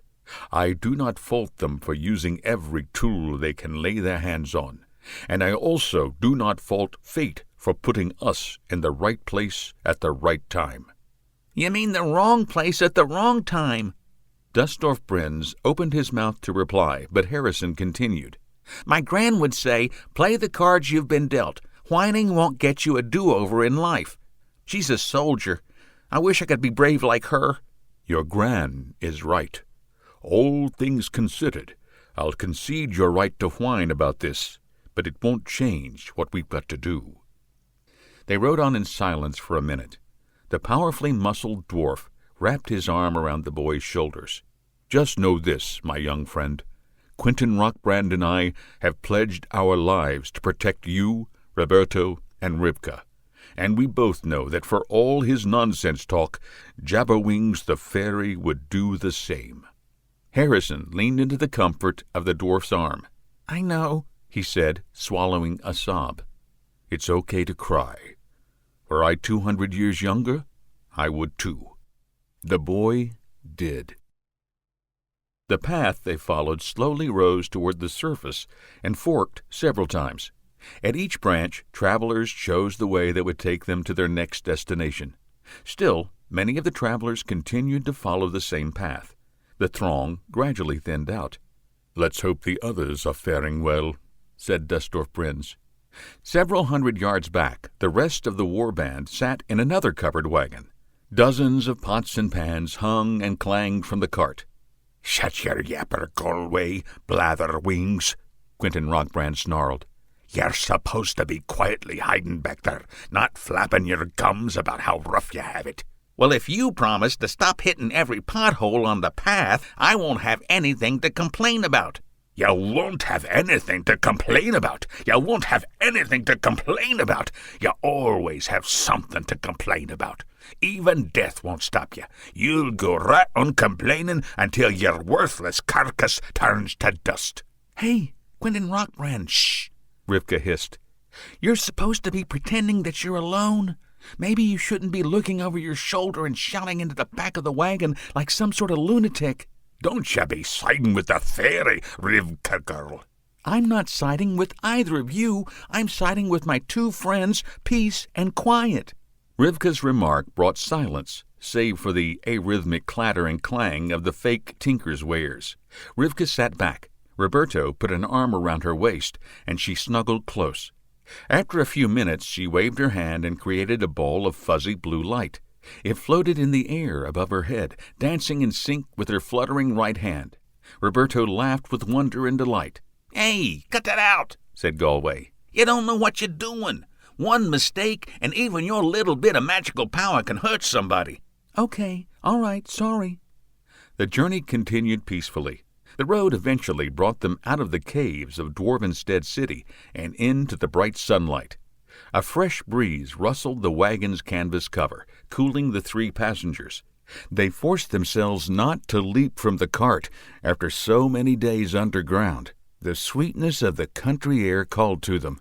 They passed through miles and miles of fields belonging to the kingdom of Dwarvenstead. Rivka watched through a hole in the wagon cover and saw fields of gold, green, and rust. She wondered what grew in each. Dwarfish farmers barely paused in their work to glance at just another wagon coming along from the big city. The road forked again, and then again, thinning and rethinning the throng with every mile until, by early evening, they traveled alone. Quentin Rockbrand guided the wagon into a wooded area and stopped in a clearing beside a stream. The other wagon, driven by Dustorf Brins, already sat on the far side of the glade. Duffy bounded into the back and greeted his friends before it rolled to a stop. Harrison, returning from the stream with water, put his pail down. "Hey, what took you guys so long? I'll bet you waited for us to set up camp and cook dinner before showing up." Quentin Rockbrand climbed down from his wagon seat. Look at you, my boy. You're a regular woodsman. "So, what's for dinner, Paul Bunyan?" said Ribka. "Well, Dustorf Brins is fishing," Fresh trout, said Quentin Rockbrand. "and I collected berries and some fungus things. Dustorf Brins told me they're called morel." Mushrooms, said Galway. "Wait," Ribka said. "are you sure those are morel? I hear there are poisonous mushrooms that look the same, and if you're not an expert, you might—" Poisonous to humans, maybe, but fairies? No problem. More for me if you're scared. "Some leader you are." All right, those are morels," Galway confirmed. "Yellow morels, to be exact. They're delicious. Someone give me a pan. I'll fry 'em up, Seely style." Say, what's that sweet lemony smell? said Roberto. "Cedar? City boy, most of these are cedar trees." Harrison made a sweeping gesture toward the trees surrounding them. You sure know your stuff. What kind of bush is that over there? "I don't know. That's Dustorf Brins. He's the one who told me about the trees maybe 10 minutes ago." Galway rummaged through the camp gear. He paused and addressed Quentin Rockbrand. "Hey, I need a little help over here." If you want my help, you have to ask me nicely. "Okay.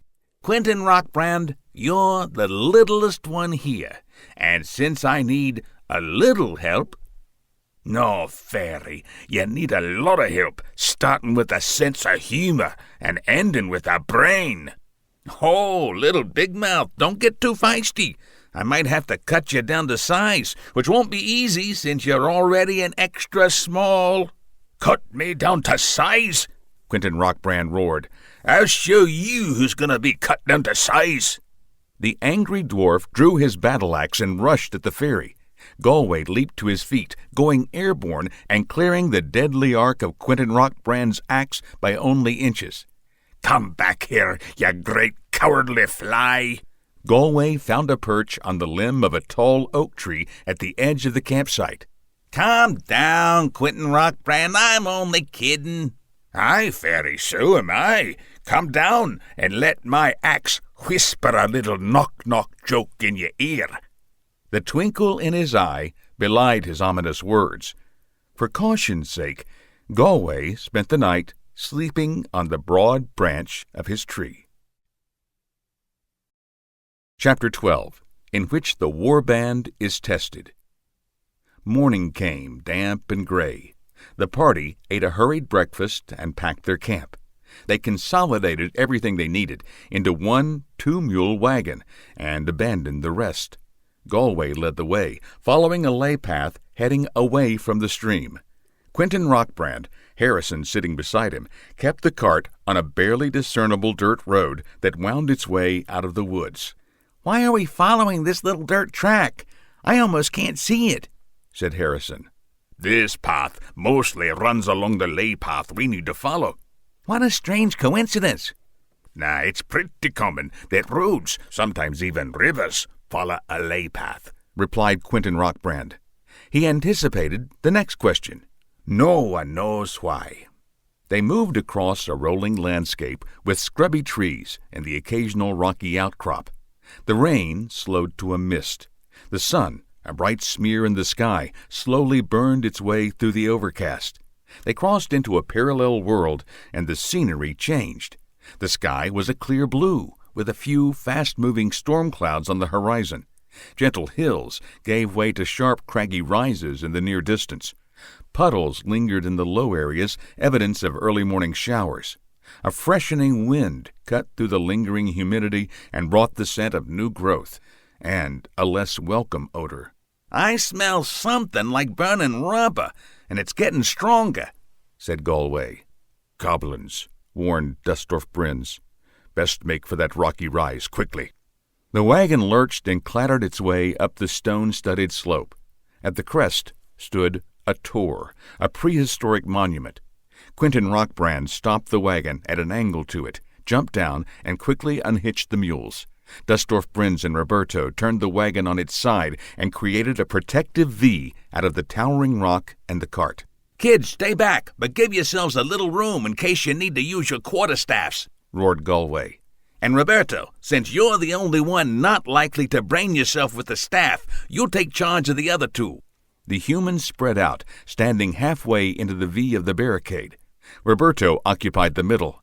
They held their weapons angled forward with the butt end higher and resting on their right shoulders, the on guard position. Duffy vigilantly stood at Harrison's feet. "What about the mules? Will they be okay?" said Rivka. "Don't worry, girl, they're battle mules," Dustorf Brins said, without a trace of humor. The dwarves stood at the top, widest part of the V, with their axes at the ready. Galway stood a few paces behind.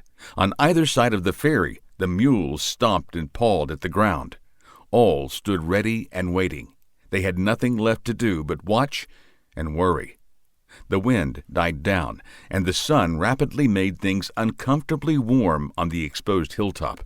The possibility of death within the next few minutes had Harrison battling the urge to flee. Roberto's calm demeanor held him back. The big man hummed quietly, a merry tune. He stood patient and easy, as if he waited for the crosstown bus. Rivka's face was blank, unreadable. Harrison's heart pounded so loud he knew everyone could hear it. His mouth was dry, his trembling hands moist. From where he stood on the high ground, he saw the blue ribbon of a river threading its way around distant hills. A solemn forest lay off to the right, maybe half a mile away. A bare escarpment rose up in the middle of the distant trees, looking like a ragged ship becalmed in a dark and brooding sea. Roberto placed a hand on his arm, and Harrison flinched. "Don't worry, Harry. This is going to be a piece of cake. We're like the Three Musketeers." Rivka tossed a thumbs up their way, winked at Harrison, and blew a kiss to Roberto. Duffy barked once, twice, 4 times. Harrison took a deep breath, smiled, and said, "No, we're the 4 Musketeers." Movement at the edge of the forest drew his attention. A shadow swiftly flowed toward their position. "Here they come," called Dustorf Brins. The shadow resolved into individual figures, too far away to pick out any detail. It reminded Harrison of a show he had seen about the migration of wildebeest on the Serengeti, an endless flowing mass. The goblins drew closer, and he blanched. They were green, with small, warty bodies and long, wiry limbs. Cone-shaped heads topped short, thin necks, their eyes sunken pits with an evil red glint lurking at the bottom. The creatures wore hardly any clothes and carried knobby little clubs. He heard their voices, high-pitched, quavering cries that increasingly grated on his nerves as they closed. The boy decided that the tallest of them could not be more than 3.5 feet tall. The enemy's size and crude weapons would have made him laugh, except for their sheer numbers. There were thousands of them. The dwarves stood with seeming nonchalance. The creatures drew closer. Galway took a half-step forward and chanted, "I think it's time to get this fish fry on. I'll blast 'em with some negative ion." He spread his arms wide in a welcoming gesture and unleashed a flow of blinding blue light. It swept toward the goblins, widening as it went. The air sizzled. A flash blinded them. Harrison's vision returned, and he saw no sign of the goblin multitudes. Only a few wisps of smoke rose into the late morning sky. The humans shouted and danced. "Not yet," Galway warned. Shadows moved at the edge of the forest, flooding toward them again. More figures stepped from the dark mass, their screeching calls filling the air. Galway gestured again, and a mist rose from the ground as the enemy crossed the clearing. The dwarves stood at the ready, gripping their weapons tight. Galway mumbled a few words, thickening the mist to an almost impenetrable fog. The goblin swarm reached where the last attack had been halted, but Harrison could barely see them. Galway made an intricate motion with his hands and triggered an explosive hiss. The fog turned to steam. Harrison sweated from the intense heat a few dozen yards away. He cringed at the horrifying death cries of the goblins. Pity swelled in his heart for the creatures. The steam lifted and revealed thousands of scalded bodies. A few twitched. The stench in the air sent Rivka and Harrison to their knees, retching. "Round one goes to us," said Quentin Rockbrand. "Round one?" asked Roberto. "Aye, those were just the young goblins. They're trying to soften us up. The adult warriors will come next, bigger, stronger, and they're a bit resistant to magic." "What horrid creatures!" hissed Rivka. "I'm surprised that they don't send their old folks to soften us up even more," said Harrison. "No such thing as old goblins. The young ones eat 'em." The third wave of the attack was not the stampeding rush of the first two. It started with the same shadowy movement at the tree line, but resolved into a steady, precise advance. A guttural chant and steady drum of feet on the ground replaced the high-pitched, irritating cries of the young goblins. Harrison's muscles involuntarily trembled. The adult goblins were big, almost as tall as Galway's 6 feet 6 inches, and broader. They marched and chanted, using their spike-topped war clubs to set the pace, beating upon their crudely fashioned shields. Harrison did not know what the words meant, but the hate-filled tone made it clear. He could make out individuals now, muscular puke-green bodies with irregular tufts of rust-colored hair. Some wore necklaces of bone or helmets made from the skulls of tri-horned creatures. Galway again called out, "This time, with bigger bugs to fry, I've got to let my powers fly." He spread his arms, and a death-dealing beam of electrical energy crackled toward the goblins in a widening arc. It was not as bright as the last one, and no final flash accompanied it. The front ranks of the attackers, where the blue light was strongest, instantly perished. The light continued on, and the creatures further back cried out in pain. They continued to push forward until they, too, succumbed. Terrifying minute after terrifying minute, the assault continued. The light slowly faded. The death zone shrank. The enemy gained ground. Galway's shoulders drooped, and his arms trembled. The light from his spell grew dim. Individual goblins staggered through and charged up the hill. Harrison forgot both dwarves were magicians until they hurled softball-sized globs of red flame. For a long while the balance held, forcing the attackers to a complete halt. Galway dropped to one knee with an exhausted grunt. His spell failed, and the surviving enemy, close to 200, surged forward and filled the air with their dreadful victory cries. Galway pushed himself to his feet, drew a hand-and-a-half sword from the scabbard across his back, and stepped forward to join the dwarves. They threw a few more fireballs, paused, and drew their battle-axes. The ground trembled. The mules galloped past them and plowed into the goblins. They crushed some and kicked others with bone-shattering effectiveness. But there were only 2 of them. Quickly surrounded by goblins, they were all too easily overwhelmed and hacked to pieces. Galway and the dwarves were almost swamped as the enemy returned to the attack. Roberto rushed to their aid. A natural-born warrior, he wielded his quarterstaff with deadly efficiency. Rivka, close behind him, used hers more like a baseball bat to keep her boyfriend's back clear. They fought their way toward the embattled trio. Harrison wanted to rush forward to help his friends, but he froze. Crippling fear held him in place. Duffy stood defensively at his master's feet. Rivka stumbled. Roberto caught her arm to keep her from falling. A goblin's club penetrated his defense. The young warrior spun away from the blow, taking some of the force out of it. The club slammed into his shoulder, numbing his right arm and forcing him to drop his weapon. Goblins closed in. Roberto had no time to recover or reach his weapon. Green, smelly monsters closed on him. A snarling beige blur rushed past him. Duffy leaped and brought the closest goblin to the ground. The creature vainly struggled to pry Duffy's powerful jaws from its throat. Harrison drew strength from his dog and broke through the blinding fear. He leaped forward, reached Roberto's side, and pressed the fallen staff into his left hand. "One for all and all for one!" shouted the boy. He spun and used his weapon to shatter a goblin's kneecap. Badly outnumbered and desperately fighting, the warband knew they were seconds away from being slaughtered. The goblins closed. More of them materialized from the shadow. Wild laughter filled the air. The battlefield paused. Everyone, human, dwarf, and goblin, turned their attention toward the unlikeliest of battlefield sounds. Galway, unarmed and bloodied, a feral look on his face, insanely laughed. The laughter became a howl, louder and louder, painfully loud.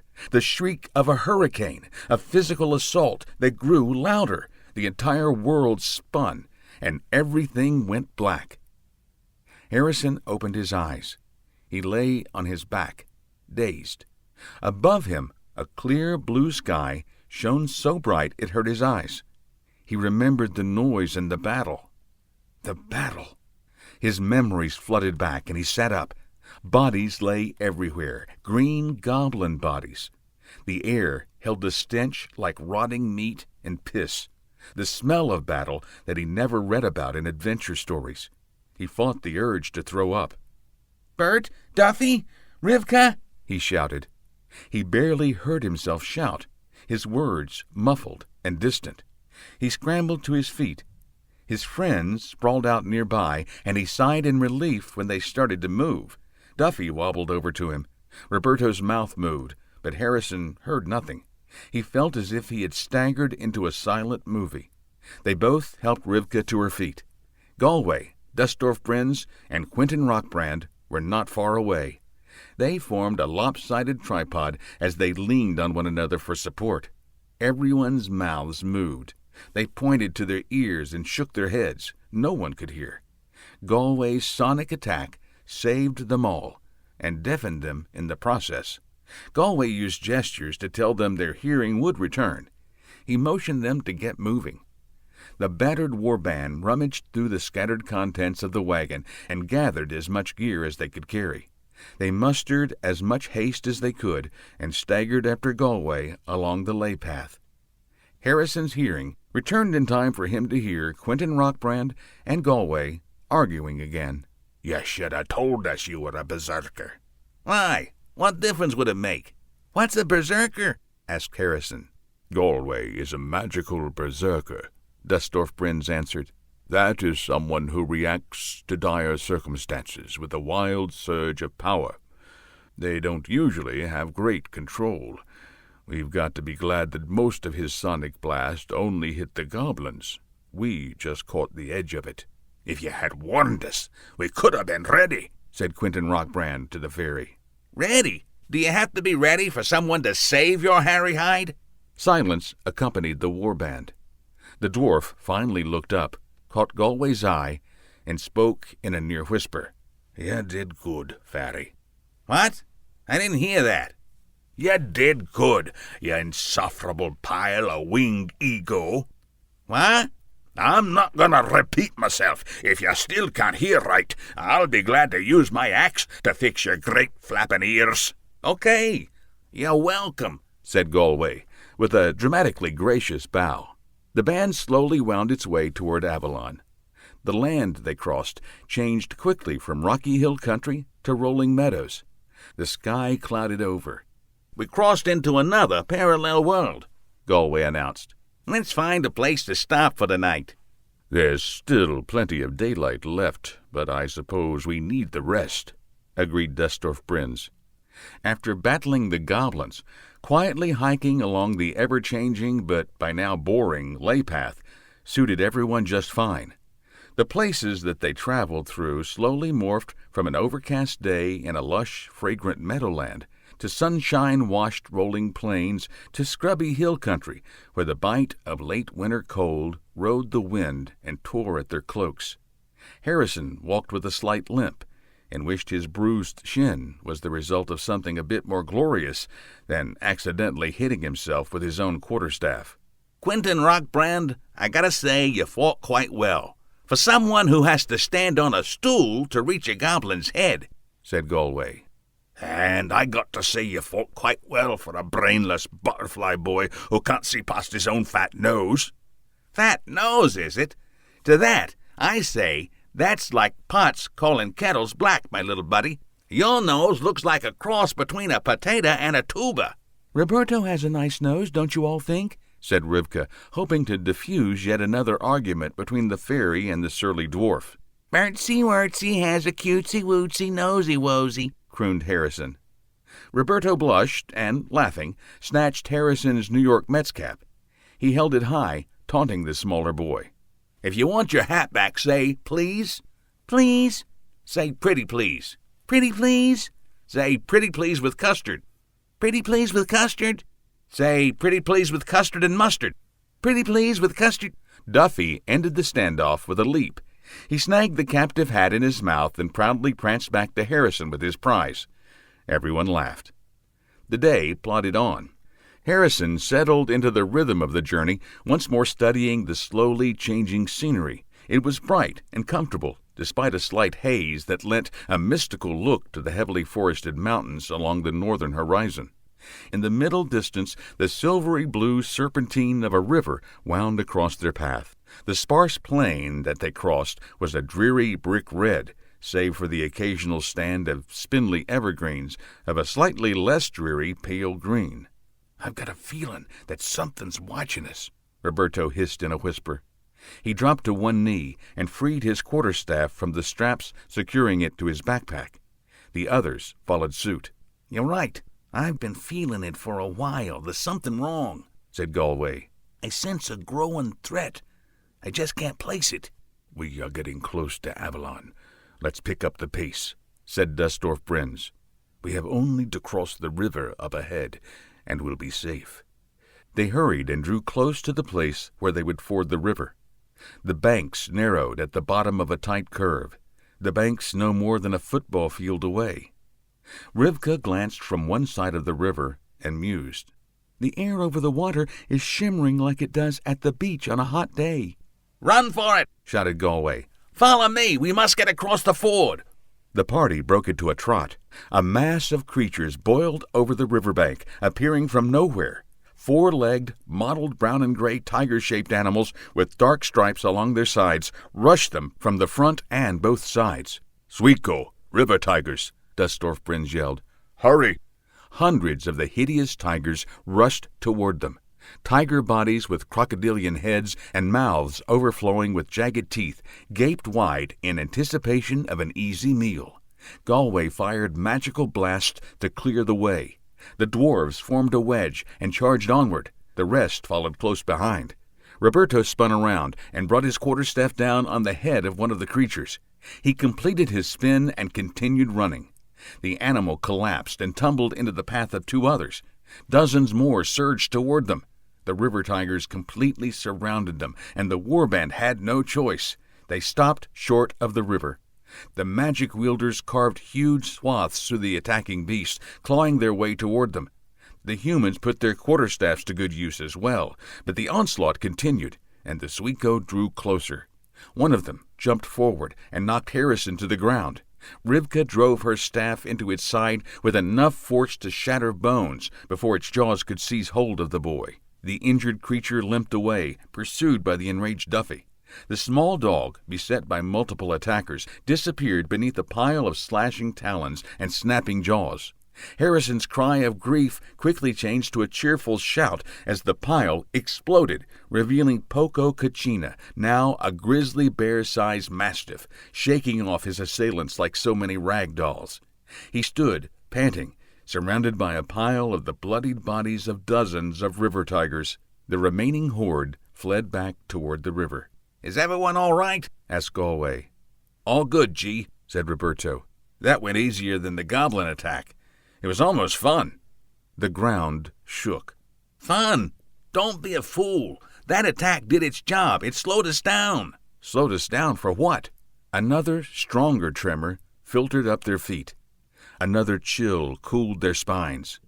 Galway, pointing back in the direction from which they had come, said, "For that." A gargantuan humanoid figure stepped over a stand of scraggy pine trees. Completely naked and genderless, the being had skeleton-white skin. Blotches of gray-green slime writhed about its body like globs in a lava lamp. The giant's misshapen head had little in the way of features, no hair, a great gash of a mouth, and a single, lidless yellow eye. The Cyclops seemed to move sluggishly, but that was an illusion caused by its immense size. Each ground-breaking stride brought it 20 yards closer. Fear etched Quentin Rockbrand's face and told the humans everything they needed to know. They ran before Galway shouted, "Run!" Yards short of the ford and safety, a river tiger jumped out of a hiding place among the rocks and dragged Quentin Rockbrand to the ground. Duffy leaped on the creature in the blink of an eye, and together they dispatched it. In the process, though, the dwarf sustained a long, deep gash along his calf that left him hobbling at best, easy prey for the giant. Before that could happen, Roberto dashed in and easily hoisted all 300 pounds of Quentin Rockbrand onto his shoulder like a sack of potatoes. Then, with a jump and a zigzag, he dodged the Titan's grasping, steam shovel-sized hand. The giant took an enraged half-step toward them. Galway attacked from above, raining bolts of magical energy down upon the attacker, who, apparently resistant to magic, shrugged them off as he reached again for his quarry. Galway furiously dialed up the power of his attack, only to see that once again it had little impact, beyond the creature brushing at itself as if shooing away mosquitoes. But that distraction did the job, giving Roberto the window he needed to put on a desperate burst of speed, dash across the water with his burden, and rejoin his comrades. Harrison watched the huge creature howl in frustration and rage as it stomped back and forth along the opposite shore. His pacing shook the land for miles around. "Why won't it cross the river? Is it scared of water?" This side of the river is within the penumbra of Avalon's magic. The enemy's minions dare not cross. Not yet, anyway," answered Dustorf Brins. "Okay, but tell me what's their policy on thrown boulders?" The prince, puzzled by the question, glanced over his shoulder. The giant pried a rowboat-sized rock out of the sandy soil. "It looks like we should not wait around to find out," said Dustorf Brins. The band hastily retreated from the riverbank and into the beech forest beyond. The prince supported the wounded Quentin Rockbrand, his arm over his friend's shoulder. The sound of a stone crashing through the treetops every minute or so kept them moving at an urgent pace. The giant either ran out of ammunition, energy, or interest, and the bombardment stopped. A few paces further on, Dustorf Brins called a halt in a clearing beside a stream. "Let's set up camp here. We should easily make it to Avalon by midday tomorrow. Galway, give me a hand patching up Quentin Rockbrand." Quentin Rockbrand clasped Roberto's hands in his. "You saved my life back there. I will always be in your debt." "Glad I could help," Roberto blushed.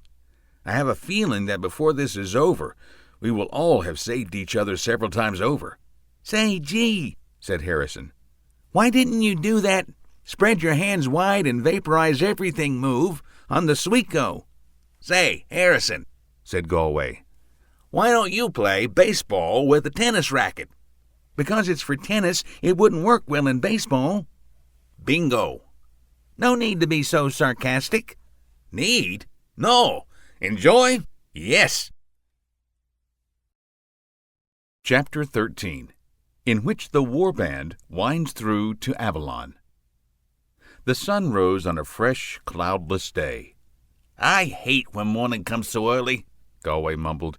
"But since I'm up, I'd like some company. Cock-a-doodle-doo, little ones," he laughingly called out. "That's rooster for Quentin Rockbrand and Dustorf Brins. Time to wake up and get going." "If you're playing the part of the camp rooster, I just might turn you into a chicken stew, you great ungainly bird brain," Quentin Rockbrand replied. "You have to catch me first, hop along." "Oh, I'll catch you. I'll bide my time, and when I'm ready, I'll catch you. Dwarves have long memories, you know." "Long memories and short legs, my little—" "Enough!" Harrison snapped. Sore, tired, and hungry, he had no desire to begin another day with bickering.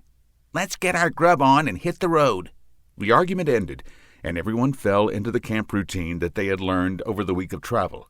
"Hey, Galway, what was that stuff about the penumbra of Avalon's magic?"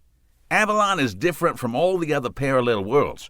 Rather than a whole big world, it's just an island that generates its own protective magic. As a result, it acts as a safe haven for the users of white magic. Then why don't they help us fight the Jirgarax? They can help you develop your magic, help us make our plans, and provide protection until we're ready. Beyond that, there's not much they can do. There are few left there with mighty magic, and they are all tethered to the place. Tethered? Asked Harrison. Their time has passed on this plane of existence, Galway explained. Avalon's magic sustains them. If they left, they would cease to exist. Harrison fell silent. He ate his breakfast and listened to the murmur of conversation around the campfire. After half an hour or so, Galway spoke. Time to break camp. Harrison doused the fire and packed his gear. Dustorf Brins led the way. Quentin Rockbrand, leg bandaged and leaning on a makeshift crutch, brought up the rear. The boy, his shin still smarting, limped along beside him. The dwarf acknowledged him with his usual curt nod and dour quirk of the lips, and they walked along in silence. The beech forest they hiked through gradually gave way to golden-trunked aspens.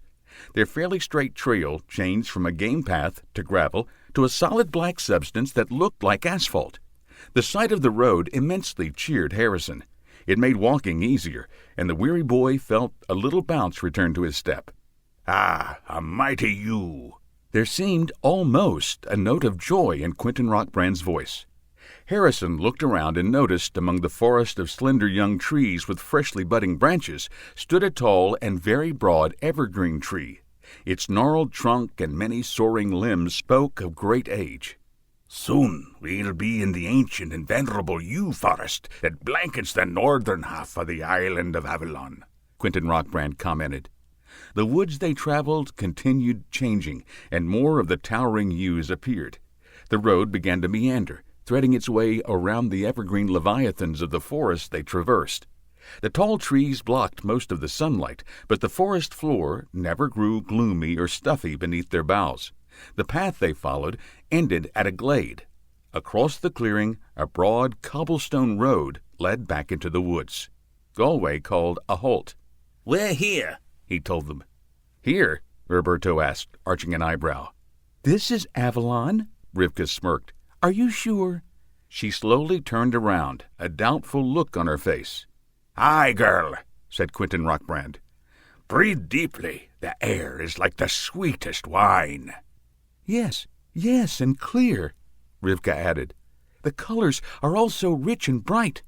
Harrison shed his backpack and sat down on a rock. Dustorf Brins set his pack down and leaned against a tree. "This is the northeastern corner of the island of Avalon. The town of Avalon is about a mile or two from here. Our welcoming party will be along soon enough." Harrison caught flashes of movement in a nearby tree. "Hey, what is that, insects?" Roberto studied the branch. "Not insects." "Hummingbirds?" suggested Rivka. "Nah, 2 people looking." "As much as I enjoy your ignorant guesses, let me save you some time," said Galway. "Those are pixies, wild ones. They are very shy. Keep quiet and don't make any sudden moves. Maybe I can call one over." Galway whistled, a songbird-like trill. A tiny winged figure swooped toward him and hovered about a foot in front of his eyes. The pixie wore clothes made of tiny leaves and seemed perfectly human-looking, save for the wings, scallop-shell ears, and being 3 inches tall. She replied to his whistle with a musical piping that almost sounded like words. Galway laughed and looked at his companions. "No, they're not from around here." The pixie zipped away. The band made themselves comfortable beside the road. They did not wait long. The sound of many voices approached, a large, unstealthy group. A wildly diverse throng of people moved into view around a bend. Humans, dwarves, and fairies in a variety of sizes, dressed in everything from animal skins to armor, T-shirts to morning coats, traveled toward them. Harrison thought they looked like a crowd scene from a movie about time travel. A tall, blond man wearing a padded leather gambeson, fit for wearing under a coat of armor, led the throng. He called out to the travelers. "Hail, Prince Dustorf Brins and my friend Quentin Rockbrand. Well met." Quentin Rockbrand leaped to his feet. The dour dwarf beamed with joy. "Sir Galahad, Well met indeed. It has been too many years. The stocky dwarf and tall human clasped hands and embraced with a loud and joyful backslapping. Galway stood eyes wide and mouth agape in amazement. Remarkable! I thought that dwarf had only two emotions, angry and angrier. Galahad and Quentin Rockbrand made introductions all around. The crowd was mostly made up of curious Avalonians eager to meet Galway's warband, plus a few individuals who hoped to enlist the now famous fairy in one scheme or another. Some dogs also worked their way through the crowd, greeting the travelers with the appropriate amount of tail wagging. They spotted Galway and barked for joy. He made a brief show of distaste before he succumbed to the unabashed, joyous assault that all dogs reserve for Seelie fairies. Galway finally tore himself away after several minutes of glee with an almost believable exhibit of anger, belatedly shouting curses at the canines. The Avalonian pups circled and sniffed Duffy before admitting him into their band of canine brothers. Harrison forgot about his fatigue in favor of an impromptu round of chasing and wrestling with Duffy and his newfound friends. The round of "pleased to meet you's" tapered off after a half hour, and things quieted down. Sir Galahad announced it was time to head into town. He turned and led the way, followed by Dustorf Brins and Quentin Rockbrand. The throng moved off down the road toward the town of Avalon. A trio of pixies approached Harrison, Rivka, and Roberto. One landed on each of the kids' shoulders. "We are your pixie guides," Roberto's pixie said. "We will help you find your way around Avalon and teach you some of the basics. I'm Crystal Song. Everyone calls me Chris. I am Roberto's guide." "Hi," said Roberto. "Hey, you speak English." "Well, since I don't think you speak pixie, English it will have to be." "You know, you look a lot like Sophie Turner." Roberto let out a long, low wolf whistle. The pixie did not react. "That means you're pretty hot for someone 3 inches tall with wings." Chris smacked him smartly on the nose with her wand. "Keep your thoughts out of the gutter, Muscles. I'm not some hoochie-coochie girl." Harrison laughed at Roberto. He glanced at Rivka and laughed harder. The girl looked confused and angry. "Hey, Rivka, you look like you're trying to decide whether to be mad at Roberto for flirting with Chris or Chris for hitting Roberto." Her face grew beet red. "Mind your own business, Harry." She turned away. "I've had it with both of them, and you too." The pixie sitting on Rivka's shoulder stayed quiet through the whole thing. She chose not to weigh in on the Roberto-Chris kerfluffle, but instead introduced herself. "Hello, dear. My name is Golden Starlight. All my friends just call me Star." She looked plain until she smiled. Her smile radiated warmth and love. Harrison found himself smiling along. Star reminded him of his Aunt Sarah. She dispelled all thoughts of plainness with the joy, love, and humor that always danced in her merry brown eyes. "Hi, I'm Kevin." Harrison's pixie introduced himself, breaking his thoughts. "Hi, Kevin. So, what's your name short for?"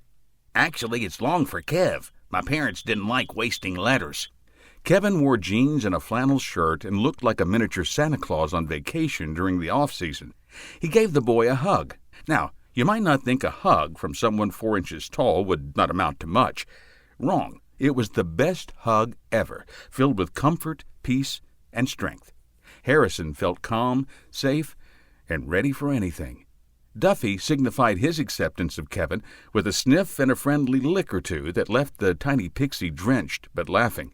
The happy pooch left Harrison in his pixie guide's care and trotted off to explore the island with his new pack of friends. Kevin made himself comfortable on the boy's shoulder. "Kevin, why are people here dressed in so many different types of clothes?" Good question. Along with people who have lived on Avalon for generations, there are people living here who recently arrived from many different places and times. "How did they end up here?" Harrison asked. Are you familiar with portals? "You mean like doorways?" Kind of.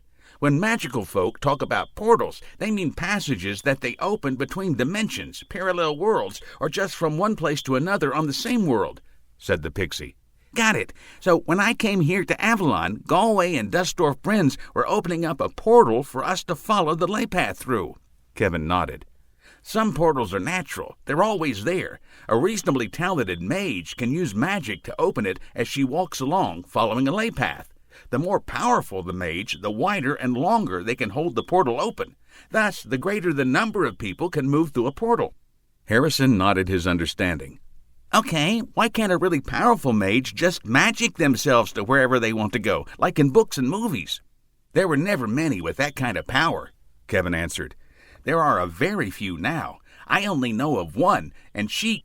The pixie stopped himself. Harrison prompted. And she? I said too much. You'll learn about her when the time comes. But... Kevin ignored the interruption and plowed ahead. Once in a while, if conditions are just right, a non-magic user can leak through a portal. The leakiest of the lot on Earth is in Somerset, England, near the village of Glastonbury. It connects to the Isle of Avalon, and residents on both sides of the portal have leaked between the two places for centuries. I guess that explains all the different ways the people we met were dressed, said Harrison. Kevin then began his standard introduction speech, a sort of Avalon 101. Some big things you'll notice right away. Electricity cannot be generated, oil and gas don't burn, and guns won't fire. So things are pretty much medieval. Magic makes up for a lot of that, though. The pixie guides chatted with the humans. Galahad chatted with the others. Lord Galway, as you know, the Eternal have been in touch with us. Your mission is known and vital to all. The Eternal are engaged elsewhere, but we will give you all possible support. Please don't call me Lord. I'm nobody's Lord. Thank you for the honor, I suppose. I'm certainly grateful for the assistance. Just call me Galway. Well, whatever we call you, we will accord both you and Prince Dustorf Brynns the station and honors due high-ranking members of King Arthur's court, and Quentin Rockbrand will be treated as a major in the King's Own. A major, you say? Haven't you looked at him? He's not even tall enough to be a minor. Galahad stammered, uncertain of how to respond to this insult to his friend. Quentin Rockbrand saved him the trouble. Lord Featherbrain sounds eager to spend another night sleeping in a tree. The surly dwarf growled and reached for his axe. Galahad quickly caught on and whispered to the prince. Are they always like this? Only when they're awake, said Dustorf Brynns. After an hour of leisurely walking along a tree-lined, sun-dappled road, their path took one final turn and brought them to a stream crossed by an ancient stone bridge.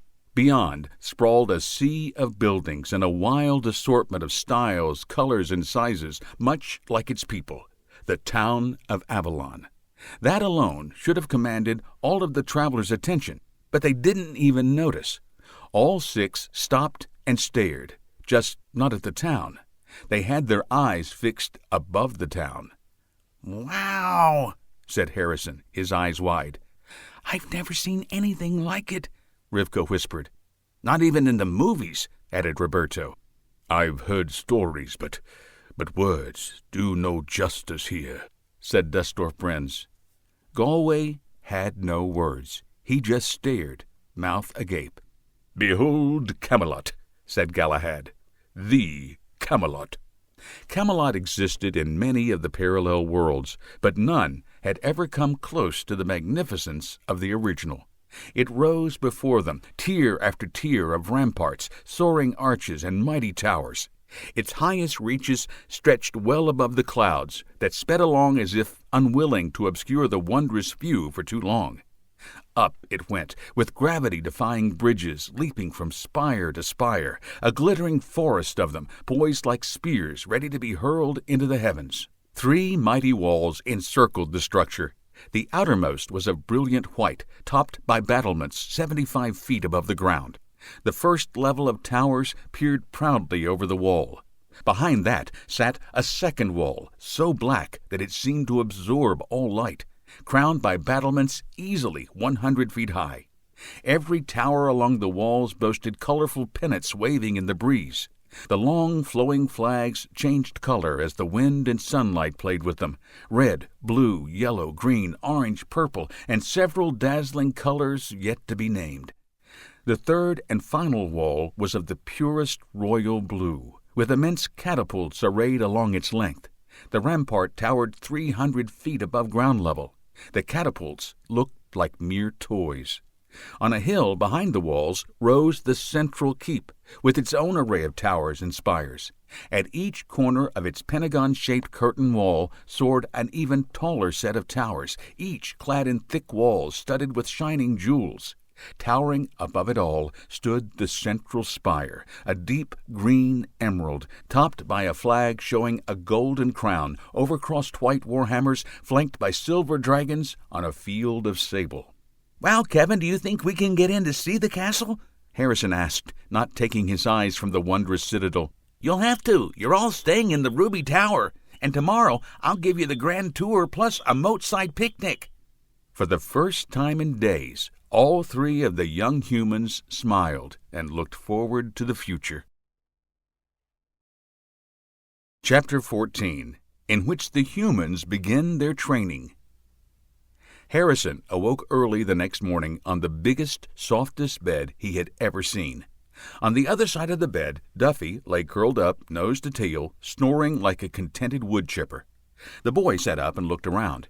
He saw the moat through a slender arched window in the room's tapestry-hung wall.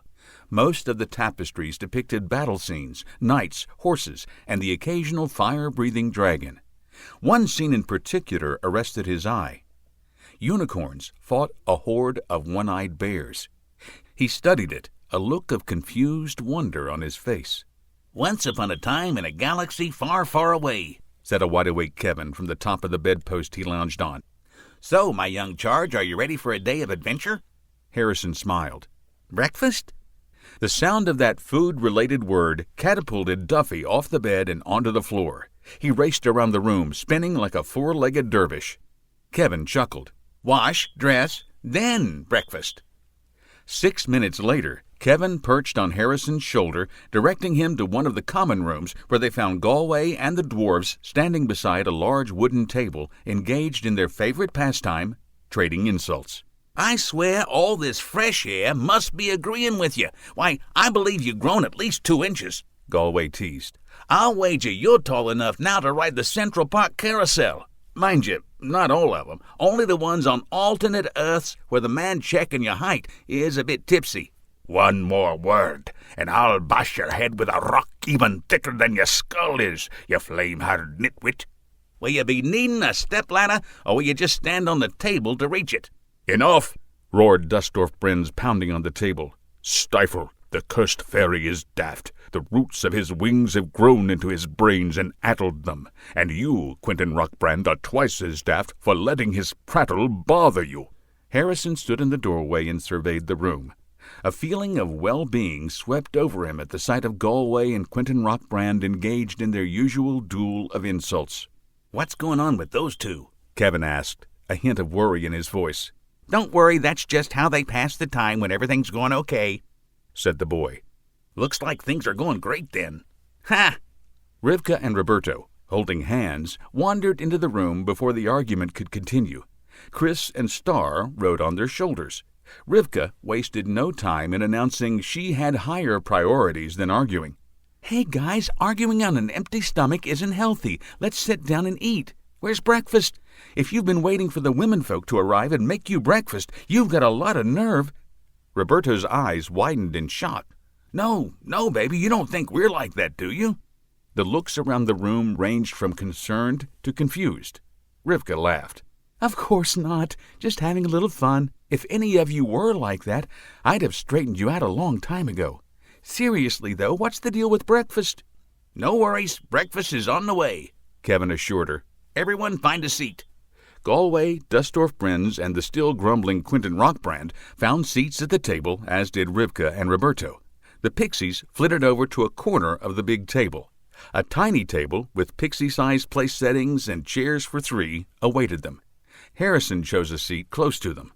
Breakfast materialized on the table, startling the humans. A platter of fruit for the fairy, mushrooms and sausages for the dwarves, pancakes and scrambled eggs for the humans, and a bone plus a bowl of water, a snack for the single meal a day Duffy. Each pixie-sized plate received a single, more than big enough, blueberry. "Thank you, breakfast fairy," Chris called out. The humans looked around but did not spot the breakfast fairy. Their eyes fell on Galway, who shrugged and shook his head no. Kevin brushed a fleck of blueberry out of his beard and answered their unspoken question. "Oh, the breakfast fairy is invisible." Harrison made a silent note of the conspiratorial smiles on the faces of the pixies. "Maid," called Quentin Rockbrand, and flagons of mead appeared for the two dwarfs. Nectar for me, said Galway, and a goblet of nectar appeared. Milk, please, said Harrison. Tall glasses of milk appeared before each of the humans. I usually have coffee with my breakfast, light with 2 sugars, please, said Roberto. A disguised voice that sounded a lot like Kevin's came out of the empty air above the table. This is the breakfast fairy, and I say finish your milk first. Harrison realized that Kevin moved his hands and mumbled softly right before each bit of breakfast fairy magic. He suspiciously gazed at the pixie, who tried, a little too hard, to look innocent. Rivka took a few bites and made it clear that breakfast was not her only priority. She began a conversation about what lay ahead. I'm going to begin my magical training today. I still can't believe I'm the recreation of Morgana Le Fay. Well, you always say that you believe in reincarnation, don't you? It's the same idea, said Harrison. And magic. I think all of us believe in magic at this point. Yeah, Harry, I know, but hell's bells, Morgana, that's like winning the lottery twice. Say, what about you, Merlin? OMG, Merlin. Yeah, I don't know what to think. It's hard to believe. At this point, after all that's happened, I can't refuse to believe it. Still, I'm scared, confused, and worried about the whole thing. Rivka smiled sympathetically. Roberto reached over and lightly punched his friend's arm. Don't worry, Harry. You're like my little bro. I've got your back. Always have, always will. Breakfast continued until Star said, Finish up, Rivka, dear. We've got to meet with your instructor soon. Who's my instructor? You already asked. You know I won't tell you, my sweet. Not even a tiny little hint? Sorry, dear, can't do it. I'll bet you don't know. I know, dear girl, I know. Then tell me, please. Won't. Tick-a-luck. Huh? What's that mean? Asked the confused Rivka. Oops, my mistake, dear. What year is it back in your home? 2022. Thank you. I meant to say, don't ask, 'cause Mama don't tell. After breakfast, the group separated. Galway and the dwarves headed for a meeting with court officials. Rivka gave Roberto a quick kiss, high-fived Harrison, and followed Star out of the castle. Wish me luck, she called over her shoulder. The boys shouted their best wishes after her. I've got a few things to take care of, Kevin whispered in Harrison's ear. Why don't I meet you beside the drawbridge at noon? We'll have our lunch, and I'll give you the tour of the castle. The pixie disappeared. Harrison turned to Chris and Roberto. Okay if I tag along with you guys? No problem. I'm going to meet some famous knight and start my warrior training, said Roberto. Chris nodded her agreement and led the two boys to the training yard. They met a big man, both tall and muscular. He topped Roberto by 2 inches and 40 pounds. Allow me to introduce Arthur Pendragon, High Lord of Camelot, the once and future King of England, said Chris. Harrison's jaw dropped and his eyes widened. Holy crap! King Arthur! Wow! I mean, wow! He awkwardly bowed. King Arthur smiled and shook hands with the boy and tousled his hair. The king turned to greet Roberto. The smile and good cheer drained from his face. He froze for a moment, teeth clenched in anger, before he got a grip on himself. He pasted on a smile that did not reach his eyes and extended his hand. The king enveloped Roberto's hand in a bone-cracking grip. Despite the intense pain, the young man forced the friendly grin to stay on his face. He silently returned the favor. The king gasped and gritted his teeth. Each tried to get the other to submit. The battle of wills and hands dragged on. Harrison and Chris watched the bizarre contest unfold before their eyes. They pushed their way between the two. What gives? Why are you two trying to hurt each other? Shouted a confused Harrison. They stepped apart, but coldly eyed each other. King Arthur flashed another insincere smile. 'Twas merely an old warrior's game. Yeah, game, said Roberto. Ha and ha. Chris looked from one to the other and snorted. Humans, just when I think I've figured them out. Look, I got some things to attend to. I'll return later. Harrison, don't forget to meet Kevin for lunch. She left. After a minute of awkward silence, King Arthur gruffly announced, Time is wasting away. Let's get to your weapons training. Arthur took up a warhammer and gestured to a stand laden with various weapons. Choose one. Let's spar a bit so I know where to start your training," he gruffly said. Roberto immediately chose a long sword, not realizing it had been Sir Lancelot's weapon of choice, and not noticing the dark look his selection drew from the king.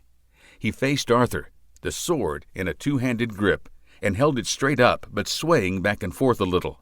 The stance felt right to him.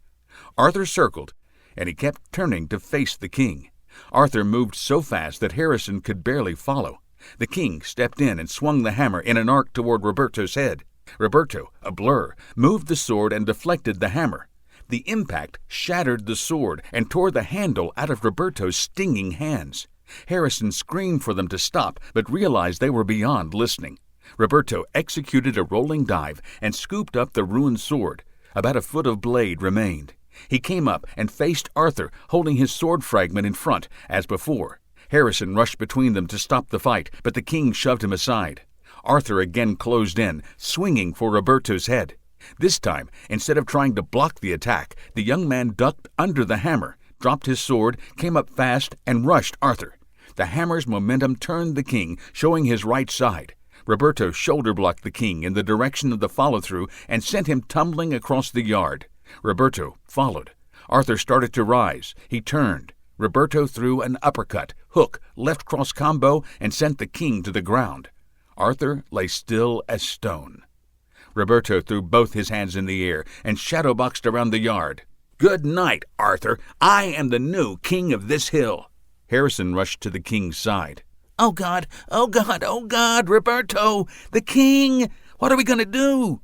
Arthur groaned and stirred. Harrison knelt by his side. "Oh, God! King Arthur, we're so sorry! Oh, God! Oh, God! Oh, God!" Roberto reached out a hand and helped the king to his feet. "I apologize. It's all my fault," Arthur said. "I'm sorry. You could have been killed. I thought I could handle this, but then when I saw you reminded me so much of Lancelot, I lost control. Once upon a time I loved Lancelot like a brother, but he betrayed my trust, and it destroyed the Round Table. I've hated him for so many years. But you are not Lancelot. Forgive my actions, please." "Guinevere," Harrison thought. "I forgot. Lancelot fooled around with Arthur's wife, Guinevere. That's what destroyed the Round Table." Harrison's mouth hung open in speechless surprise. The two, king and knight, clasped arms in the warrior's grip and slapped each other on the back. King Arthur broadly smiled and said, "You may call me Artie. You have got to show me that combination of punches very effective." He turned to Harrison and patted him on the head. "You're a good lad. You may call me King Arthur, or perhaps Your Majesty. I've always liked being called Your Majesty, but I'll leave the choice up to you. You've earned it." Harrison excused himself. He had had enough of weapons and warriors for a while. Star flitted to a landing on Rivka's shoulder. "Well, young lady," the pixie declared, "I believe the time has come for you to meet your magic instructor." Yes, yes, yes! I'm ready, I'm ready, I'm ready! Rivka broke into her happy dance. Star laughed. "Okay, SpongeBob, let's go." She led the young woman through the town and out across a meadow. The two chatted amiably all the while, about the lovely spring weather, about Avalon, even about Roberto and the rest of the party. Every time Rivka steered the conversation to the identity of her mysterious instructor, Star merely smiled and answered, "You'll see, dear."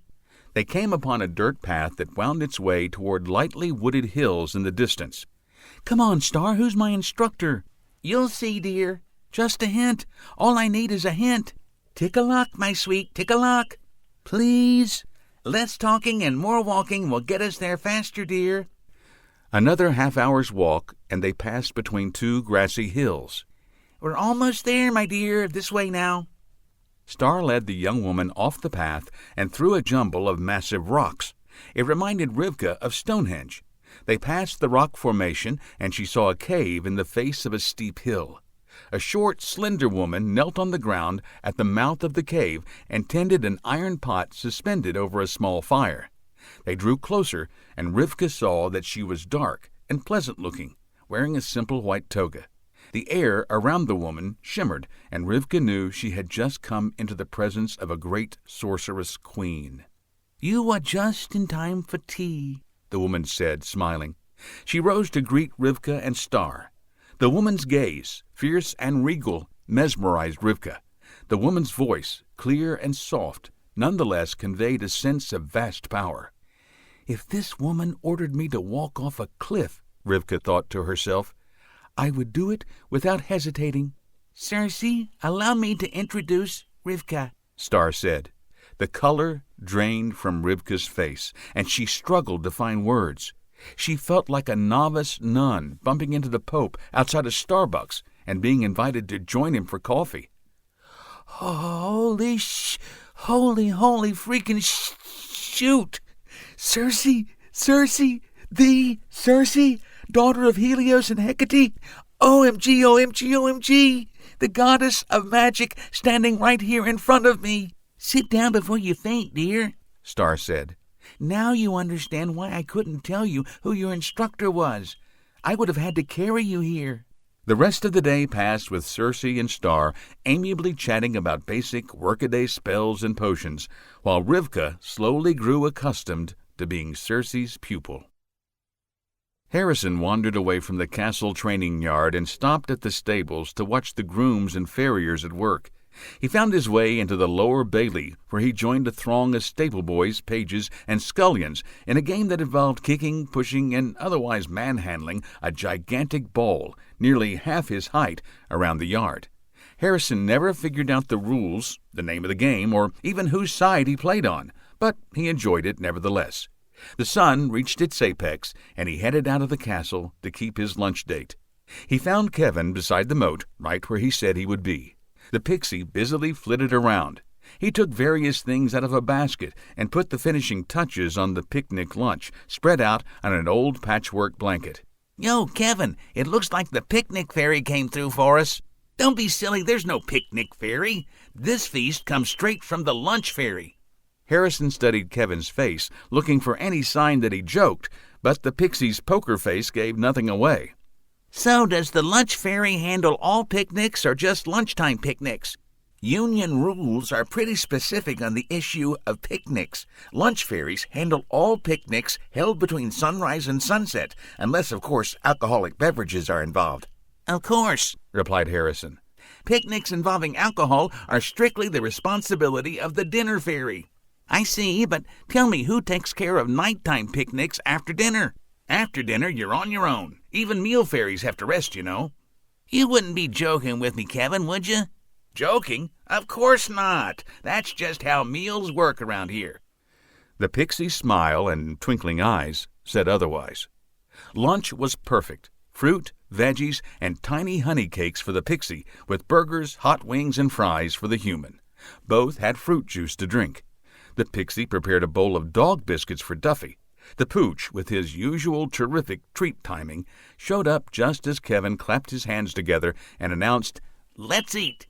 They slowly ate, chatted, and tossed bits of the leftover hamburger bun to the ducks patrolling the moat. Duffy fell asleep stretched across Harrison's lap. The non-canines shared cotton candy for dessert. Silence enveloped the group. Why me? Why must I be the recreation of Merlin? Harrison could hold his questions back no longer. I didn't even think he was real. Is he real? I mean, was he real? You've learned a little about portals, about traveling through them from place to place? Harrison nodded. And you've seen how the geography, weather, and even time of day can be a little different? Uh-huh. Well, when you travel from one parallel to another, you are really traveling to a different possibility, an alternative to the one you traveled from. The same to a great degree, but also different. Harrison, being sharper than most, as well as a major science fiction geek, nodded his understanding. In many of these worlds, Merlin was extremely real. In others, a legend, and in only a few, completely non-existent. The words rattled around in Harrison's head. Okay, that explains Merlin. Does that mean that the picture in my room, the one of unicorns and bears fighting in a war, is real? Real as real can be. Awfully far away, though. They're not in a parallel world, but in a completely different dimension. Now to the rest of my question. Why me? I'm afraid that I can offer you no satisfactory explanation. How the Eternal did it, and why they chose you, Rivka, and Roberto is way beyond me.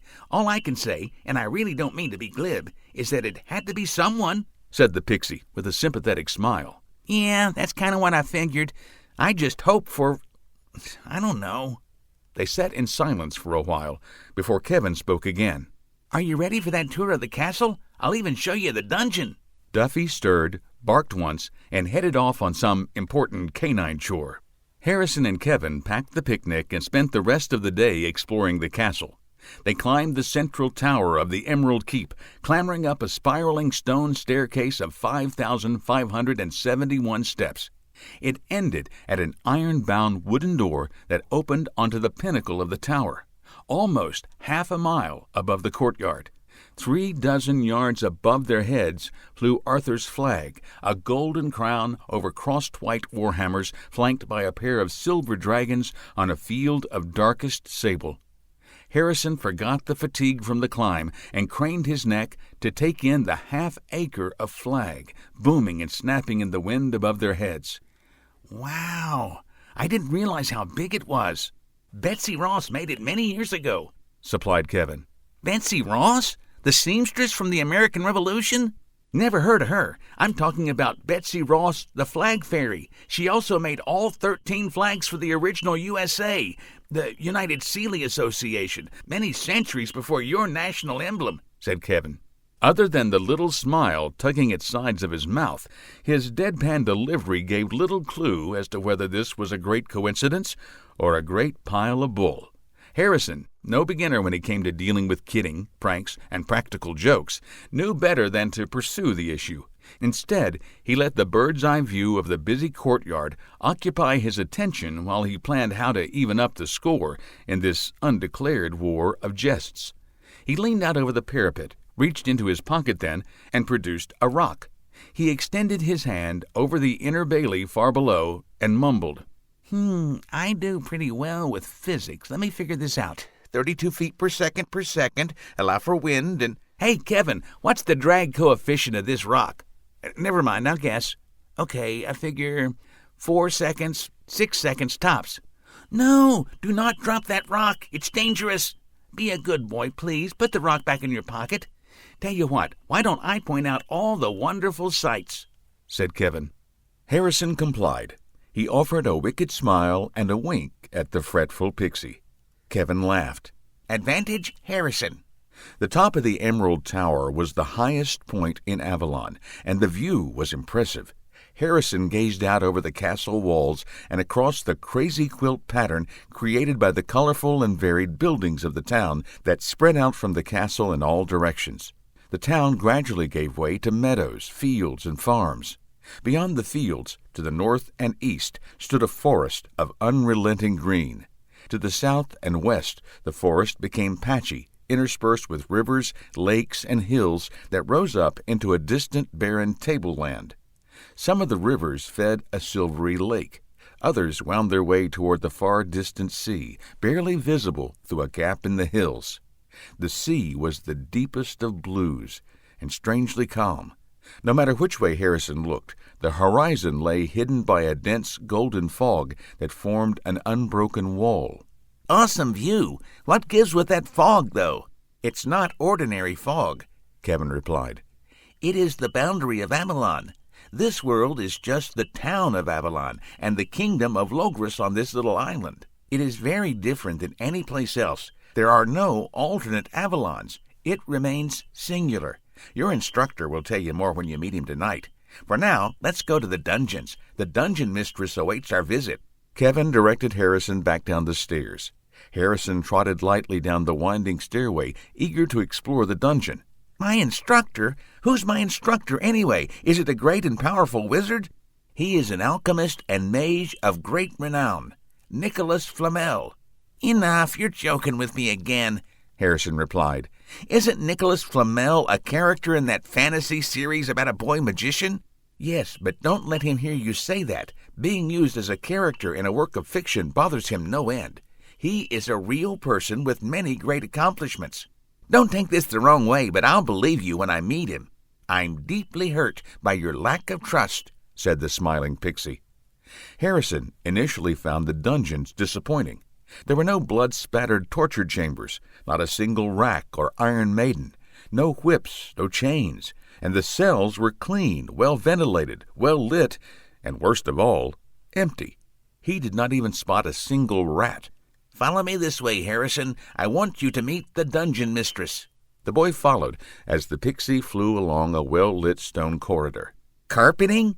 This hallway is carpeted. What kind of lame dungeon is this? Ugh! Why are the floors carpeted? Why are the walls painted sunshine yellow? And why the heck are there pictures of kitty cats and puppy dogs hanging on the walls?" Kevin ignored the questions and led the boy into a cozy-looking office with a little wooden table holding a brown vase of freshly picked daisies, a rocking chair, and several overstuffed comfy chairs. "Hello, Ida. I'd like you to meet my friend Harrison. I'm giving him a tour of your dungeon," said Kevin. Harrison stepped into the office and looked around the small room. Dungeon Mistress Ida sat quietly, knitting in a corner where the light was good. The bespectacled older woman with a thinning head of salt and pepper hair. She looked every inch a grandma, right down to her sensible shoes. Ida put her knitting down and stood up. "Why, hello, Kevin. What a delightful surprise. Thank you for bringing along some company." She reached out, took Harrison's hand in hers, and gently patted it. "Welcome to my dungeon, Harrison. I do hope you are enjoying it." Oh, dear, I suppose a young man like you expects dark, dank, and dreary cells? Why, yes, ma'am, I suppose a little bit anyway. And maybe a wretched prisoner or two chained to a slime-covered wall, and, of course, a torture chamber with at least a drop or two of blood scattered about." Harrison sheepishly grinned. "It's just, all the books, all the movies. I mean, here in Avalon we have no crime, unless you call my sister Angelica's homemade raspberry pudding a crime. But I don't think the king would throw her in the dungeon for abusing dessert." Harrison laughed. "I guess not. But why is there a dungeon if you have no one to imprison here? Fine question, young one, but you simply cannot have a proper castle without a dungeon. It just would not do, would it?" "I guess not. I am sorry that you are disappointed. Would milk and cookies ease some of that?" "Yes, please. That would be great." Ida studied the boy for a moment. "And if I know my customers, I would say chocolate. No, make that strawberry milk with just a dash of chocolate." "Yes, ma'am. Thank you." In place of a torture chamber and fetid dungeon, Harrison and Kevin were served milk, snickerdoodles, and the most delicious homemade raspberry pudding. Harrison only half listened as Ida and Kevin chatted about this, that, and the other thing. The boy did not listen at all when they went on to talk a little about castle gossip. He busily crammed his pockets with extra cookies and played with their kitten, Rasputin. Darkness blanketed the castle grounds when they said their goodbyes, and Kevin led Harrison back to his room. "You've had an eventful day, my young friend. Dinner is in about an hour." He pointed to a book sitting on the desk. "See what you can do with this." "What is it?" "Your homework," said the pixie. "Homework? Homework? I've fought goblins, river tigers, and giants. I'm the new Merlin, for God's sake. Homework?" Harrison snorted in disbelief. "Merlin, right. That reminds me, you'll be getting a ton of magic homework from Nicholas Flamel, so you'd better get that math and English out of the way. I'll see you at dinner." He joined Rivka and Roberto in the same room where they had breakfast. They ate, all talking about their eventful day. Galway and the dwarves did not squabble. Instead, the three huddled around the fireplace, whispered words like Border Raid, Dark Pixie, and Jirgarax. Harrison heard enough to be grateful he was not part of the conversation. Rivka and Roberto finished and left him to take a walk in the garden. Harrison did not think much walking would be involved. Speculation about what might be brought his thoughts into new and little-known territory. The boy dismissed those thoughts and returned to his room.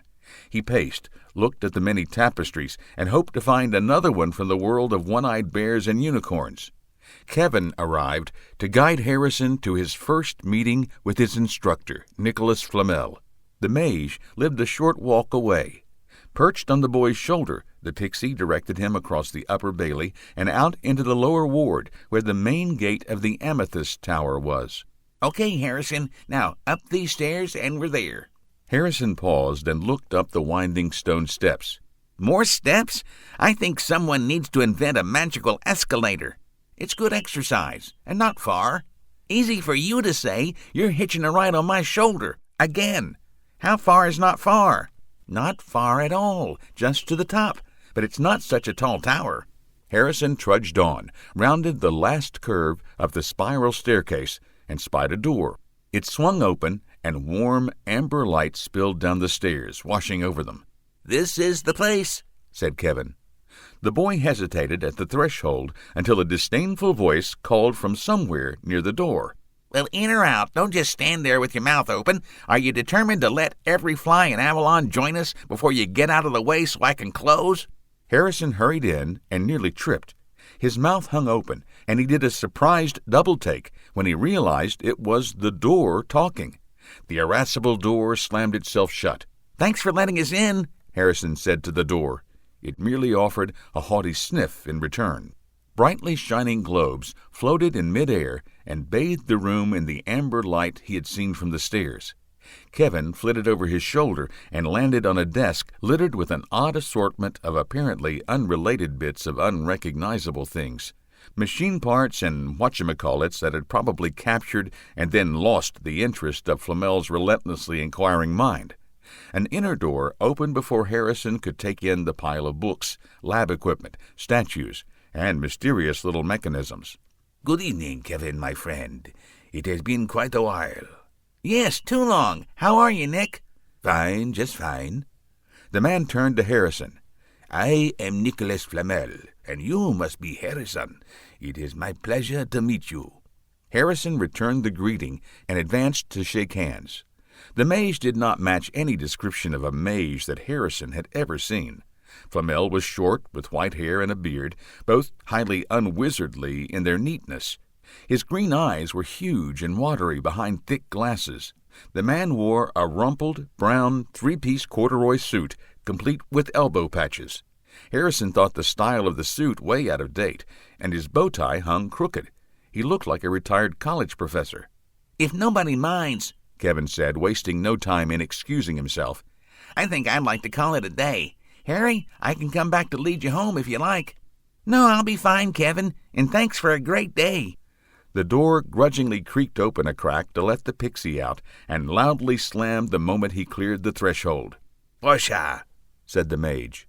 "Sorry, sir, my sincere apologies won't happen again," said the door, in a tone that sounded more petulant than apologetic.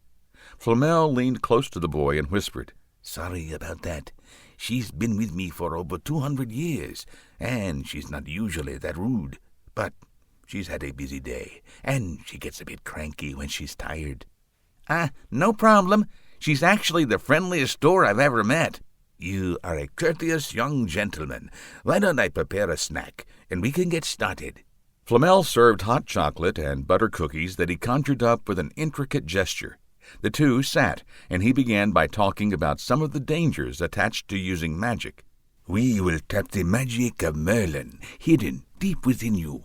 But beware, we will draw it forth slowly, because you must learn control. Without control, magic becomes dangerous. Wild, uncontrolled magic can kill, and more often than not, the first victim is the inexperienced user. But do not worry. We will go slowly, and I will protect you. Another important thing I want to impress upon you this evening is always use your head. Do not let your growing magical power replace your brain. There is always more than one way to solve a problem.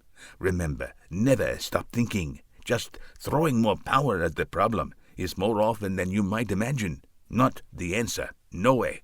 "Fearsome beast approaching," the door exclaimed. A loud thump echoed through the room, followed by claws scrabbling at the door. "Oh, Portia, we have no fearsome beasts here. We haven't been in the Brocelion forest for over a century. Relax." "It's probably just Duffy," said Harrison. "Please let the dog in." If I must, dog, wipe those muddy paws of yours, and don't sit on the furniture. Kids and dogs. Ugh! My mother warned me not to work for a soft-hearted white mage. Evil wizards are so much easier to door for. Why, when I was just a little gay. Portia's complaint trailed off into inaudible muttering, and Duffy entered, ignoring the door entirely. He had a bone to pick with his boy, and his unexpected appearance, coupled with his stiff-legged gait, got the message across. Sorry, Harrison smirked. I should have told you where I planned on going. But we're safe here. Nothing bad can happen. Duffy gave a disapproving snort and padded over to Flamel. He gave the man a thorough sniffing, loudly yawned, and bowed his head to accept a pat. After an inspection of the room, the dog settled down at Harrison's feet, where a butter cookie dispelled the last of his annoyance. I have a question, sir, said Harrison. How would you like me to address you? Dr. Flamel, maybe? Or Master? Well, I have a doctorate, of course. It's in the discredited field of alchemy, though considering the Sorcerer's Stone and my long life, perhaps they were a bit hasty in coming to that decision. Water under the bridge, I suppose. Why not just call me Nicholas? I could never do that. How about Professor? Professor, I like that. Professor it is, then. One more question, please, Professor. Ask as many as you like. They're the best way to learn. Okay, I know a little bit about parallel worlds, and I know Avalon doesn't have any doubles. How does that gold-colored fog all around the place figure in? Good question. The golden fog is a magical barrier that protects Avalon. It casts a kind of impenetrable shadow around all of the ley paths approaching Avalon. The penumbra? asked Harrison. Why, yes, the very edge of the shadow is called the penumbra. It stops many of the lesser enemies. The full shadow, the umbra, can thwart even the few enemies powerful enough not to need a ley path. Not follow a ley path. I thought ley paths are the only way to travel between parallel worlds, said Harrison. Generally, yes, but a truly powerful magic user, of which there are less than few, can just create their own path. Now, on the rare occasion an enemy makes it through the shadow, the golden fog stops them. On our side, all we see is a darkening of the fog, accompanied by bursts of lightning and thunder. No foe has ever broken through. Cool. See, Duffy, I told you we're safe here.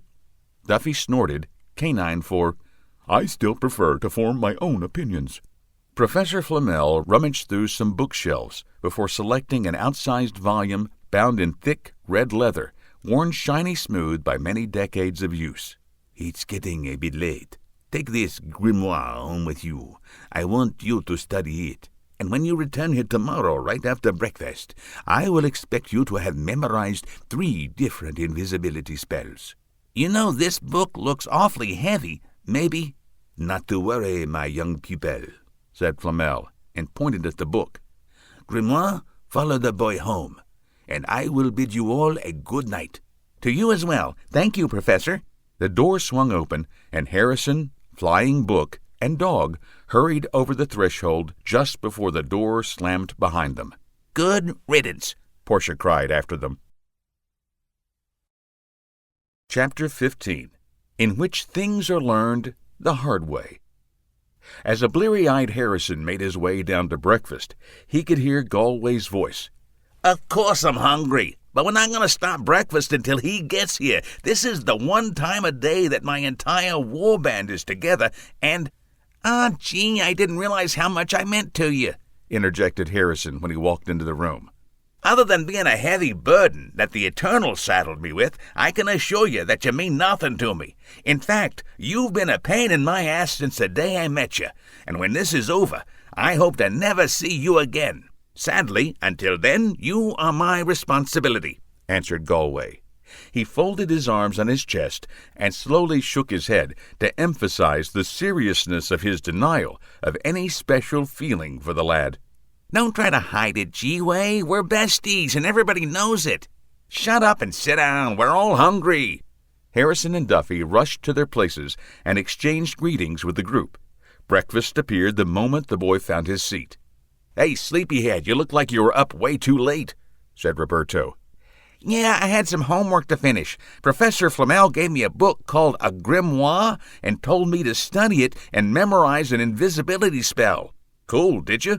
"There were none. The book is filled with descriptions of magical creatures and how to summon them, directions for creating potions, amulets, and magical devices, but not one invisibility spell."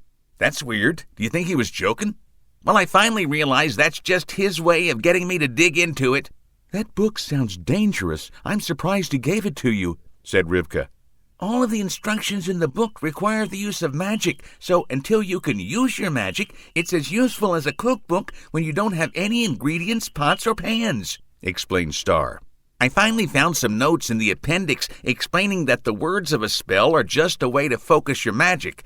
You can cast a spell without any words or gestures at all. You don't even need a wand. It just requires more of an effort," said Harrison. "Did you come up with the words you would use?" asked Dustorf Prinz. "Since the words don't matter, I think what I'll do is simply to say what I want to happen, like, 'Make me invisible,' or 'Make Galway vanish.' Exactly what I would expect from a human," said Galway. "No style, no craftsmanship, no pride. You could at least try to rhyme." "Good idea, Mr. Magic," said Quentin Rockbrand. "Why don't you just show us how you might artfully cast a spell?" "He's mighty short and a pain in my rear, so make Quentin Rockbrand disappear," Galway chanted. He broadly smiled, clearly pleased with his own genius. The dwarven warrior wizard replied, "Nice, fairy, real nice. He is mine. His ceaseless blather hurts my ear. Please make that fairy disappear." Rivka stood up, arms akimbo. "Why do you two always snipe at each other? If I could cast a disappearing spell, here's what it would be." She dramatically waved her hands in the air in a fluid series of rolling motions and stretched the final syllable of each line out to maximum effect. "Your bickering I really hate. It's time to make you dissipate." The light grew dim, and a strong draft sucked all of the warmth from the room. A few heartbeats later, things returned to normal. Rivka's normally vibrant glow vanished. She staggered, suddenly pale and wraith-like. She unsteadily reached for the back of her chair and missed. Roberto caught her before she collapsed. "What happened, babe? You're okay, I got you. Hey, Galway, help." "I'm all right. What happened to me?" Everyone gathered around, concern and fear on their faces. Galway pressed his fingertips against the young woman's temples. "All is well. We forget that the girl has a bit of power already. It seems that our young sorceress here just miscast a spell. It drained a lot of her energy. Could have been a lot worse, for all of us. I think her training starts just in time. Let's set back down and eat. No rule.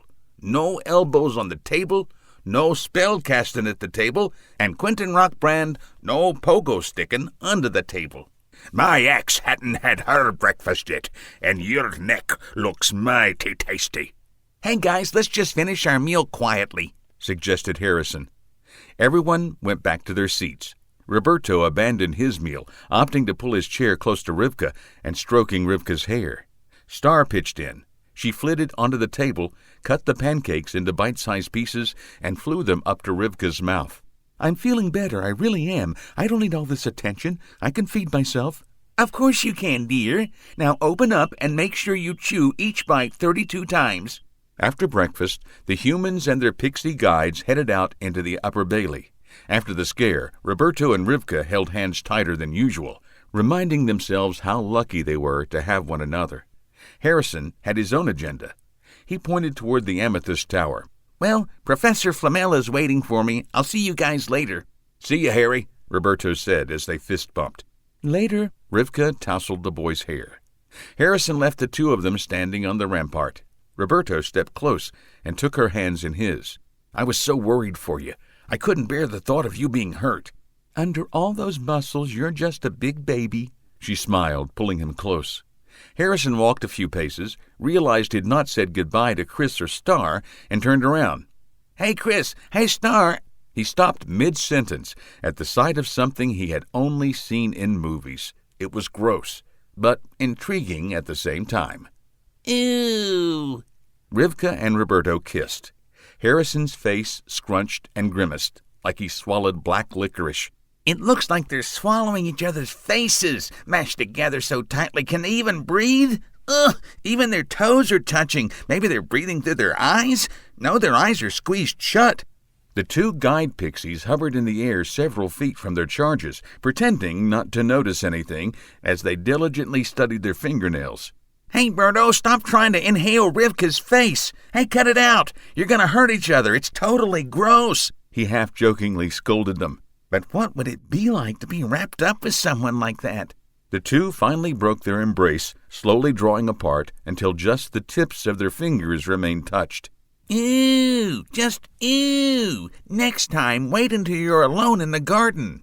Rivka stooped, scooped up a rock, and winged it with all her might.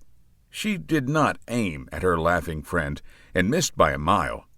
Harrison ducked, pivoted, and ran toward Flamel's tower. Want me to walk you to your meeting with Circe, babe? Roberto asked.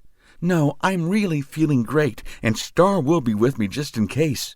Besides, aren't you supposed to meet King Arthur and hit each other with battle axes until you both can't stand up anymore? Yeah, Artie's going to give me some lessons on axe fighting today. Awesome, said Rivka, with poorly concealed apprehension. Try to end the day with all of your limbs intact. Ha! Love you, Riv.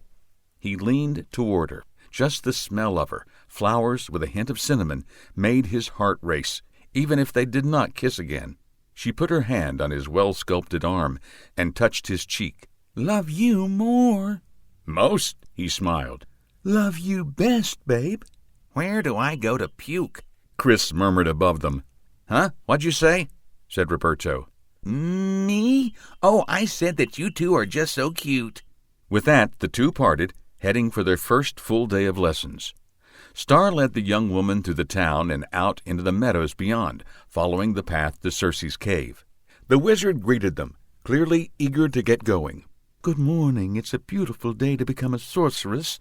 Are you ready? Let's do it. We'll start with all the boring but necessary basics. Circe launched into a lecture on magical terminology, followed by a description of how the parallel worlds connect to one another and how they relate to the different known dimensions. She continued and described a number of the more common magical creatures, several of which Rivka had already encountered. Rivka, from what I remember of Morgana, I'm certain your power will be rooted in earth magic. Can you recall what I said it is? Yes, earth magic is magical power that is drawn from the virtually inexhaustible pool of magic that exists throughout the universe. It enables you to recharge your power without just using your own body's resources. Wait, did you say you knew Morgana Le Fay? Just remember that you are you, and you are nothing like her. And yes, I knew her well. At one point, we were even friends. At one point? What happened to her? She became involved with dark forces and... Never mind. Circe, please tell me. It doesn't matter, Rivka. You are not her. But I am her. I am exactly her. Please, I have to know. You may have the same genes, but you are an individual. You are the sum of your decisions, your experiences, your friendships, and the values you've acquired. I suppose you're right, Rivka admitted, which means you have no reason not to tell me what happened. All right, Circe sighed. She tried to kill King Arthur, and I killed her before she could try again. The two women quietly sat, the words lingering in the air like a dark cloud. Circe waited patiently for Rivka to absorb the news. You're right, Circe. I am not Morgana. I could never be that evil. The goddess smiled and hugged the girl. Okay, let's continue. I taught you to control the little bit of power that you've always had. The next step will be to help you tap the power of Morgana that the Eternal locked within you. Circe spent a lot of time talking about how she would release Rivka's power. She explained everything to expect, while repeatedly stressing the need for caution and responsibility. Circe paused, looked deeply into Rivka's eyes, and said, Now listen very carefully. This part is extremely serious. Before you answer, I want you to think deeply upon what I say. Okay, replied Rivka, a hint of worry in her voice. Normally, Magicians slowly grow into their abilities. Their skill, control, and power all grow together. In your case, the overwhelming magical power of a full-blown, world-class sorceress will be yours all at once. The moment your innate block, the lock on your magic that the Eternal created, is removed, your control and abilities will need time to develop to catch up with your sudden jump in power. Circe intently gazed at Rivka. The young woman stared back, somber and alert. This first burst of magic that the user has no way to control, is called wild magic, Circe continued. Imagine finding yourself mid-air, alone at the controls of one of your world's airplanes before you had any idea of how to fly it. You don't know how to turn, climb, or land. Magic without training and experience is just as deadly dangerous. Often the beginning user becomes one of its victims. Until you learn to control it, you and everyone around you will be in danger. So I came all this way to save the world, but will probably kill myself and my friends before I have my chance? No, Rivka, of course not. I just wanted to impress the seriousness and risks of what we have to do. I will use my own power to suppress the wild magic until I can teach you how to control its flow. Why don't we have lunch, and you can take some time to decide whether you want to go ahead with this? I have a choice? Of course. I know the Eternal have their plans, but I don't answer to them, neither do you or any of your friends. The danger is yours, and so is the decision. Regardless, I won't let you leave here without teaching you how to better control the little trickle of power you currently have. Now, let's eat. The goddess of magic proceeded to harpoon a couple of franks on the end of a stick and roast them over the fire at the mouth of her cave. Rivka sat beside her, and they enjoyed a lunch of hot dogs and lemonade. Rivka paused halfway through her second dog. Circe, may I ask a question? Of course, you may ask me anything. Just don't expect me to always answer, Circe replied with a smile. Where are the other gods? Like Zeus, Athena, Apollo? They're gone. All gone. People stopped believing, and their powers slipped. They grew tired, and eventually, one by one, they gave up and faded away. Why do you... Rivka hesitated, not wanting to offend the goddess. Why do I linger? Why did I not choose to fade away? Yes, I had 5 children, 3 sons and 2 daughters, all with mortal men. I watched over my children and their children, and so on. I have uncountable millions of descendants across the many parallel worlds of humanity. And you watch over them, protect them. I try, but for many centuries all I have been able to do is watch them. My power to do anything more is limited by the boundary of Avalon. At least I am here to help you. Am I of your blood? Circe rose, stepped around the fire to Rivka, and took the young woman's hand. She pulled her to a standing position. You, all 3 of you, are, she said, with a deep sigh that mixed pride with relief in revealing their relationship. She kissed Rivka on both cheeks and hugged her close. Galway arrived, casually strolling into view, hands thrust in pockets and whistling a merry tune. Why, what a surprise! He feigned astonishment. I am just out for a little walk, stretching my legs, Right. What's up, Galway? Asked Rivka. Well, now that you mention it, there is something I wanted to talk to you about. Hello, Galway. Why don't you have a seat? Said Circe. I've got some chores to attend to. I'll be inside if you need me. Alone with Rivka, Galway wasted no time. Rivka, the next part of your training is going to be very dangerous. Very, very. I know. Circe already told me. And she also told you that the choice is yours? You don't have to do it? Yeah. I wanted you to hear it directly and clearly from me. You do not have to do this. The decision is yours.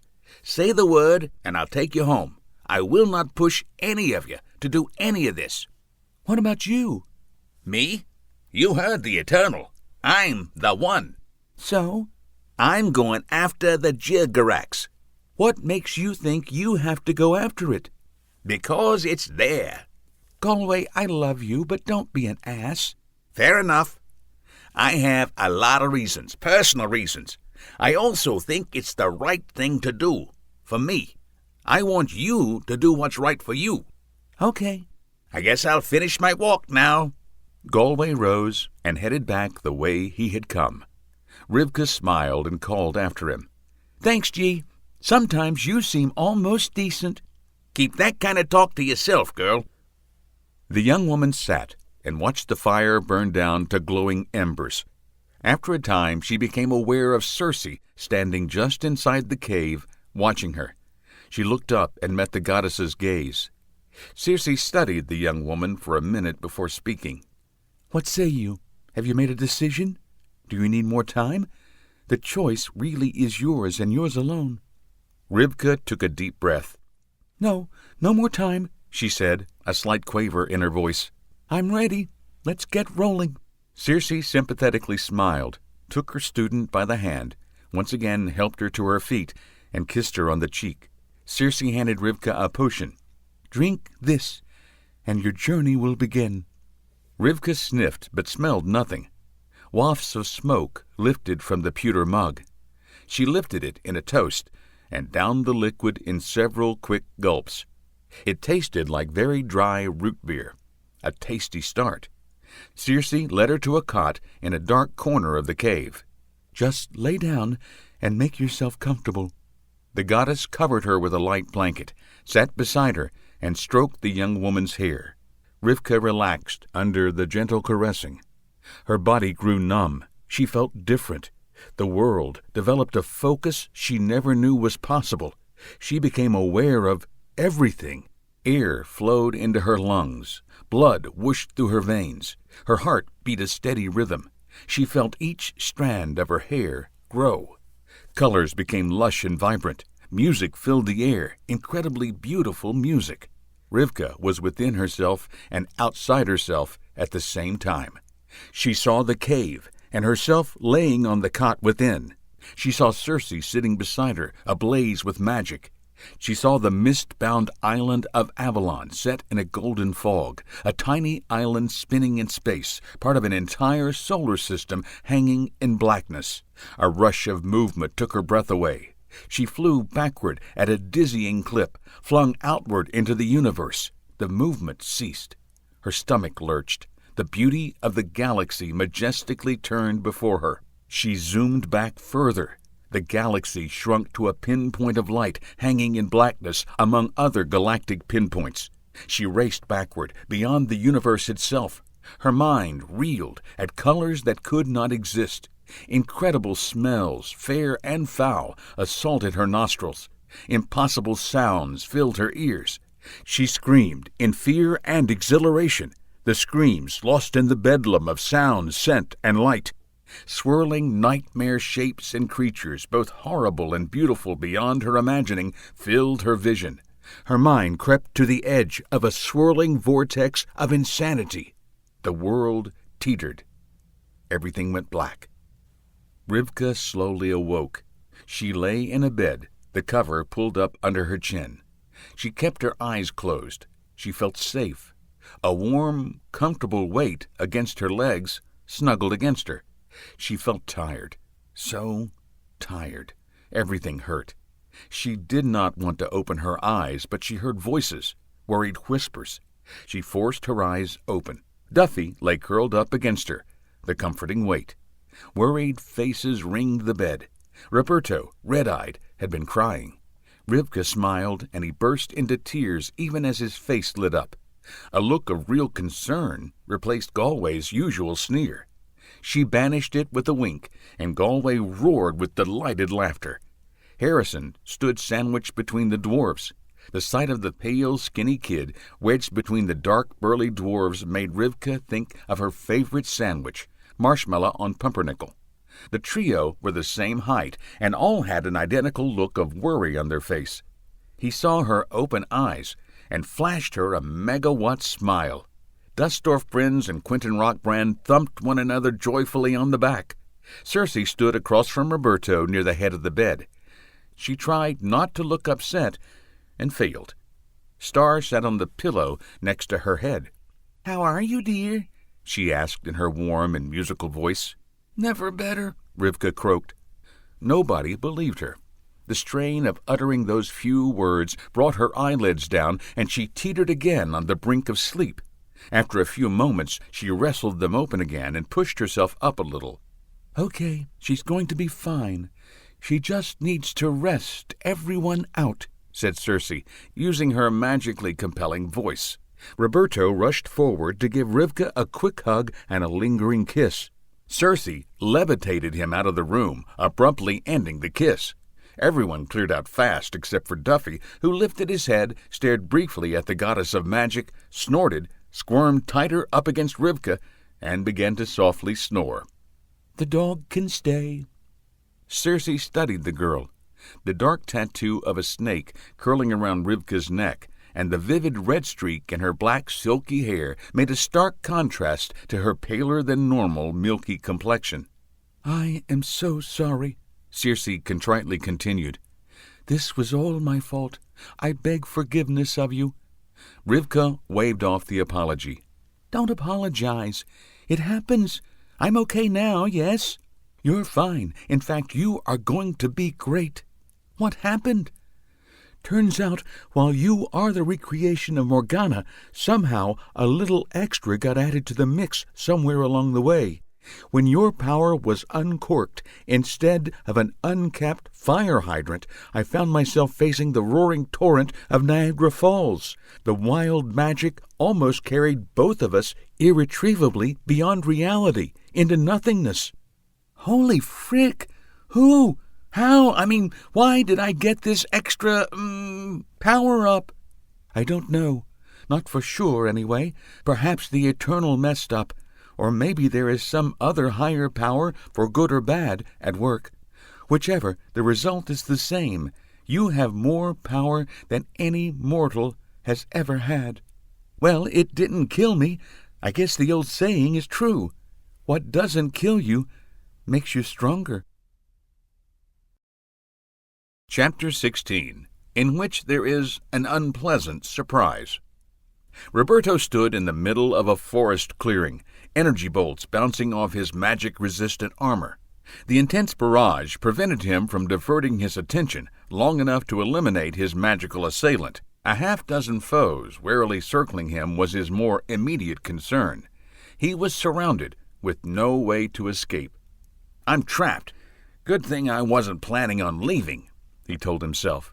His brand-new dwarf-crafted armor was featherweight and fit him like a second skin, a combination which allowed him to launch himself toward the nearest enemy, whirling his long sword high in a one-handed arc as he moved.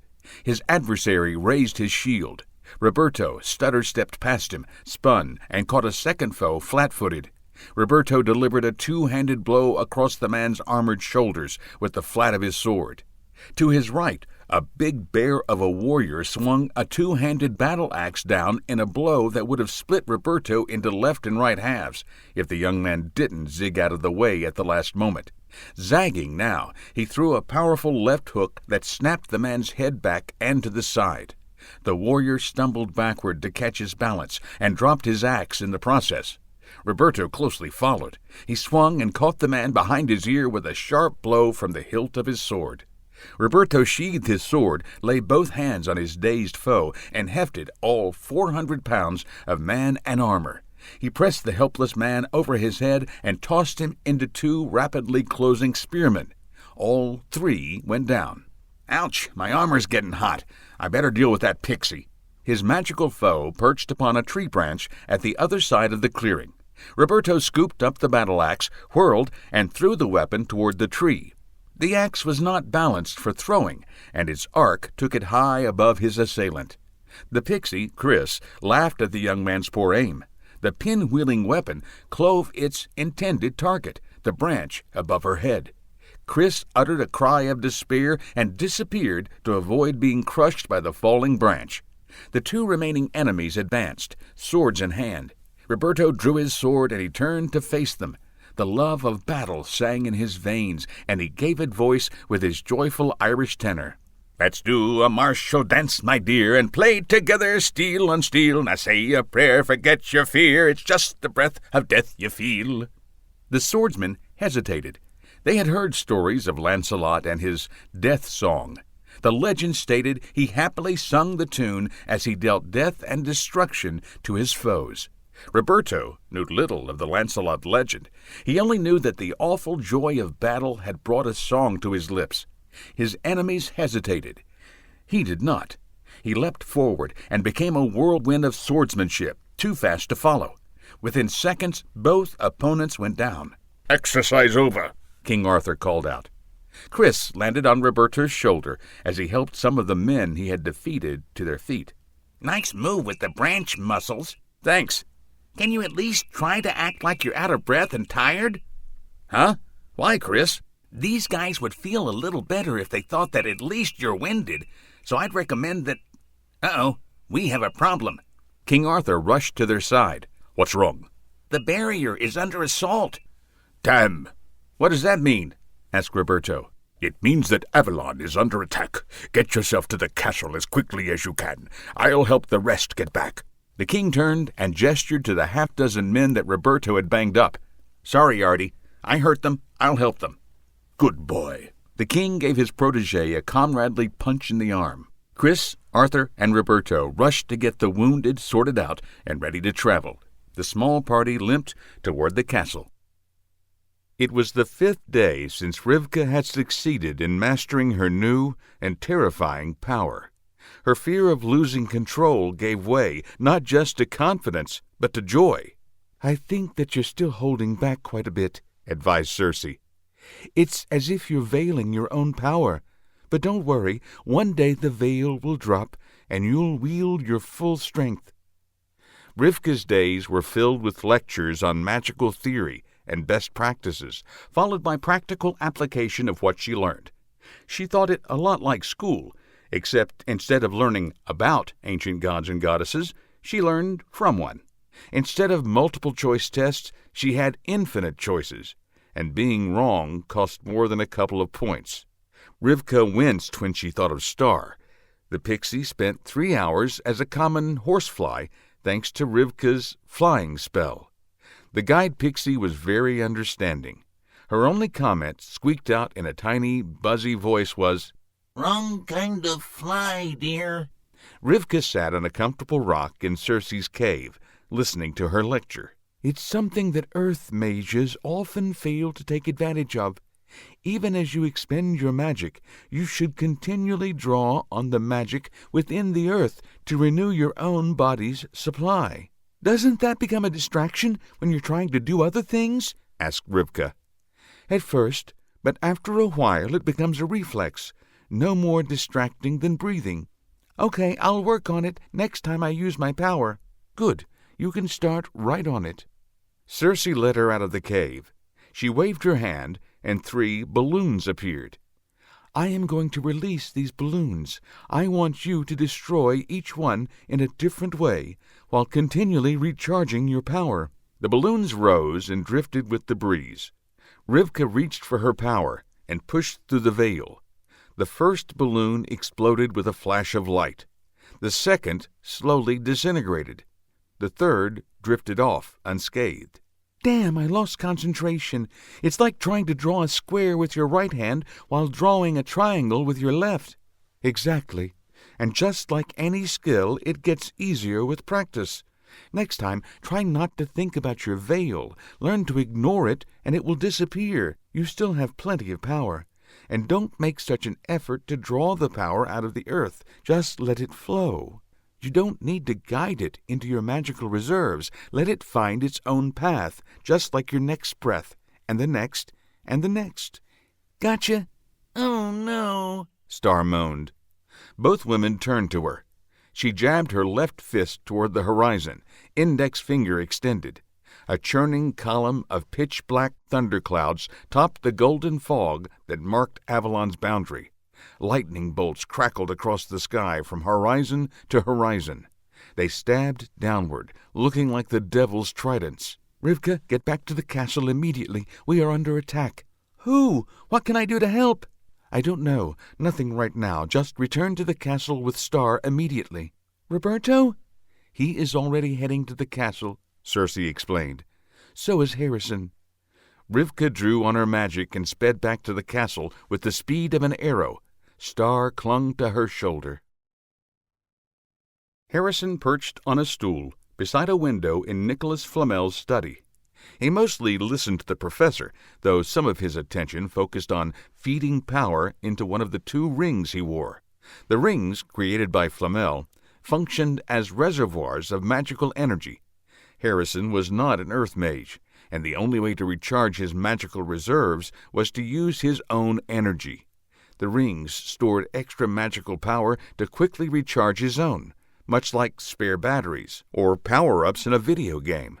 Now that you've learned how to control the flow of your magic and the basics of shielding yourself, it's time to talk about spells.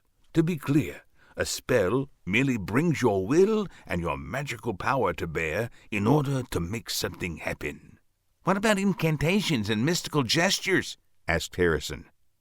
Both are ways to help focus and minimize expenditure of energy. Moving your hands or chanting, each helps a little. You'll find what works best for you. You don't have to be fancy. Just saying a few words describing what you want to do will suffice. Galway says the mark of a true craftsman is in making the spell rhyme. I am fond of my new friend Galway, but he likes the sound of his own voice too much. If you have the time to spare, it doesn't hurt, but it certainly doesn't help. The unfortunate problem is that when you need power the most, you rarely have time for an elaborate spoken spell. In fact, you often have no time for any words at all. So point your finger and shoot, said Harrison. Correct. Or, in the worst cases, just shoot. You didn't say anything about using a wand? Professor made a dismissive gesture. Theatrics. I believe a wand is just a fancy pointing stick. If it helps you focus, fine. I suppose for that, and for perhaps intimidating the uninformed, it has some small value. But, more importantly, try to choose a spell that is as narrowly focused as possible. I know I'm being repetitive, but you want to do what you must do while conserving strength. After all, who knows what may rear up in your path next? Flamel paused to let his words sink in.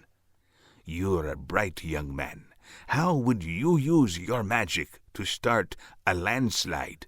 I would concentrate and point to the slope and chant a spell. Landslide, landslide, landslide, until the whole slope slid on down. I repeat, you are a bright young man. How would you use your magic to start a landslide? Right. I would pick out some big boulders high on the slope, or a cliff of ice, or maybe a likely-looking outcropping, and concentrate on that? Bingo! Now, Harrison, what do I always say? Never stop thinking. Just throwing more magic at the problem is often not the answer. It's also not how one can sharpen their skills and grow as a mage. Good. Now. Flamel paused, his face ashen. Uh-oh. Harrison turned and looked out the window to see what had triggered Flamel's warning. A vast mushroom cloud spread across the horizon. Gold at the base, the color darkened to a deep bronze at its billowing thunderhead. Lightning flashed within the cloud. Great blinding tongues of electrical energy lashed out from beneath it. Is there something wrong with the barrier? Harrison asked, a hint of concern in his voice. Yes, we are under attack. Go to the upper bailey as quickly as you can. But what about my friends? Kevin flew through the open window.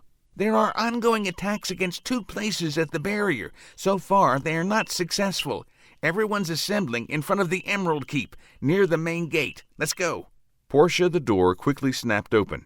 They raced out of the study, down the stairs, and out into the lower bailey. The outer courtyard was noisy and crowded. Townsfolk streamed in, laden with their belongings, children, and livestock. A handful of guardsmen struggled to help people, direct traffic, and bring some semblance of order to the throng. Harrison, with Kevin aboard his shoulder, snaked his way through the mob. They met Duffy coming the other way. After a brief greeting, the dog guided them through a quiet, little-noticed side gate leading to the Emerald Keep. The space within the upper bailey was just as busy, though a good deal more calm and orderly. The largely martial traffic consisted of soldiers returning from the town or the barracks. They rushed to join their units forming outside the castle. The three quickly found their way to a small crowd standing near the main gate. "Hey, Harry! Hey, Kevin!" Roberto called out to them. "Yo, Bert, any news about what's going on?" "I only know that we're under attack. I'm going to ask if the king will let me go to the battle with him and his knights." "No, child," said a tiny old woman. She sported an iron vambrace on her left arm and a battered, oversized breastplate on top of a flowered blue and yellow housecoat. A rusty warhammer hung in a sheath, slapping her side as she walked. "You three are to come with me." Rivka and Roberto both opened their mouth to speak. Harrison spoke first. "Hello, Ida. I love your armor." "You don't think it looks silly? I couldn't find all of it. Haven't worn it in decades." "You look great. Guys, I'd like you to meet Ida, the dungeon mistress. Ida, these are my friends, Rivka and Roberto." The three exchanged hellos, and Ida repeated, "Sorry, children, you three are to come with me." "But Artie needs me. I'm his best warrior." Roberto spotted King Arthur marching at the head of a column of heavily armored knights. "Hey, Artie, please tell Ida that I can go with you." "Sorry, my young friend. I believe this attack targets the warband specifically, especially you three. I want you safely out of the way." "I'm your best warrior." "You're my best squad of warriors, but I won't risk it. Stay here and guard your friends." "Then why risk Galway, Dustsdorf Brins, and Quentin Rockbrand?" said Rivka. "Because, to quote Galway, those three humans are irreplaceable, and the dog won't leave the boy while there's danger." Arthur saluted and hurried on his way. "All right, Ida, I guess you win. Where are you taking us?" asked Rivka. "The dungeon, of course." "I don't like the sound of that." "Don't worry." Harrison smiled at Rivka.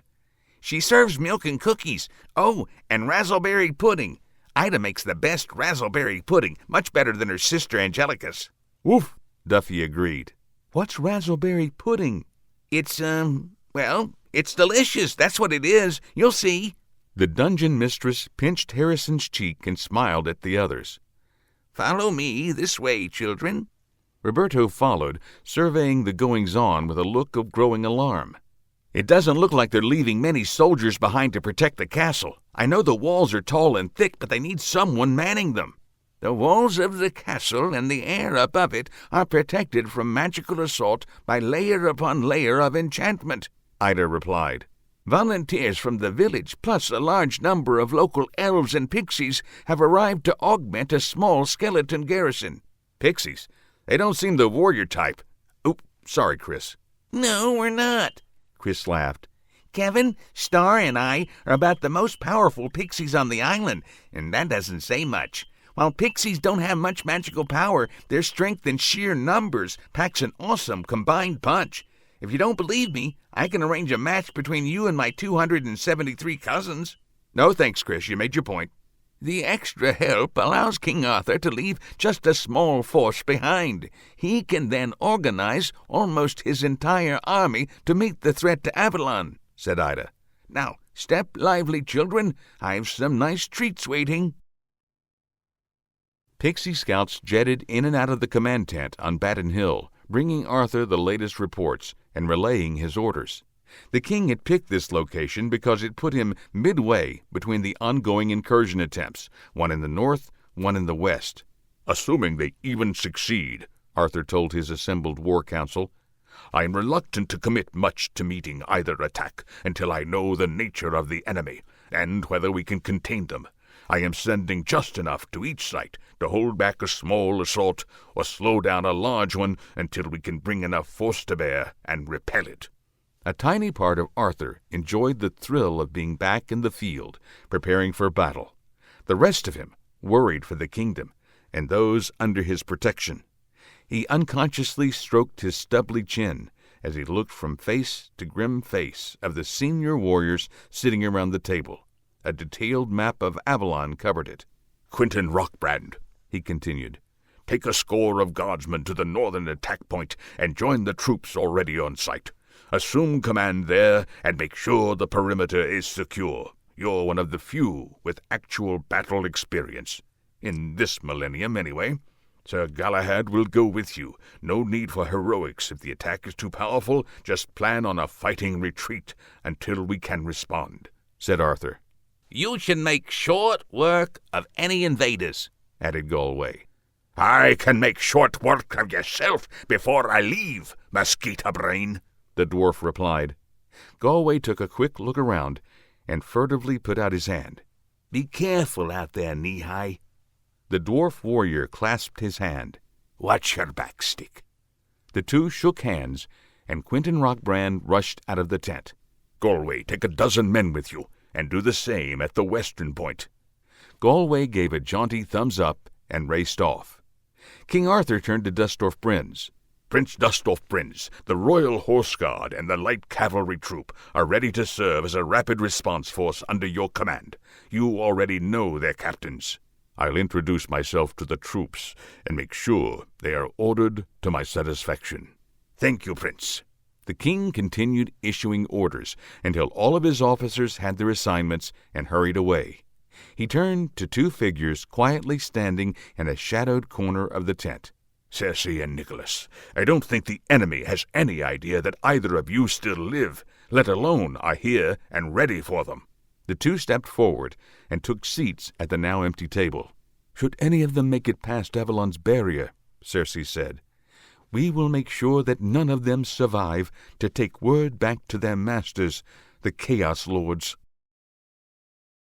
Galway led his men along a patrol path that ran from the camp out to the edge of Avalon, a distance of a league. A paved highway followed the perimeter of the island and allowed him to pick up the pace. He was too preoccupied with the battle to enjoy the fresh ocean breeze that ruffled his hair. Waves of lightning continuously flashed across the darkening sky, and the incessant rumble of thunder rose to a deafening barrage. They drew close to the incursion point, rounded a final curve, and Galway got his first glimpse of the attack. Over the water, low on the horizon, a section of the barrier that protected Avalon looked like a seething pool of magma.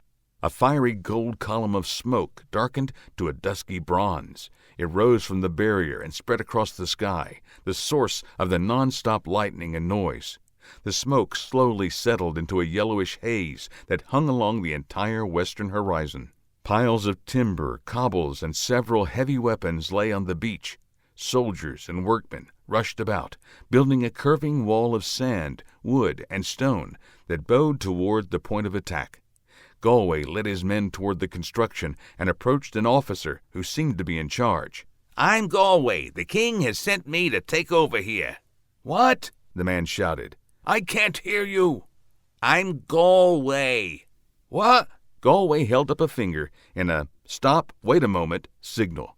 He waved his hand and said, "Lightning flash, thunder boom, lessening now the mad volume." The roar of thunder immediately faded to a distant background rumble.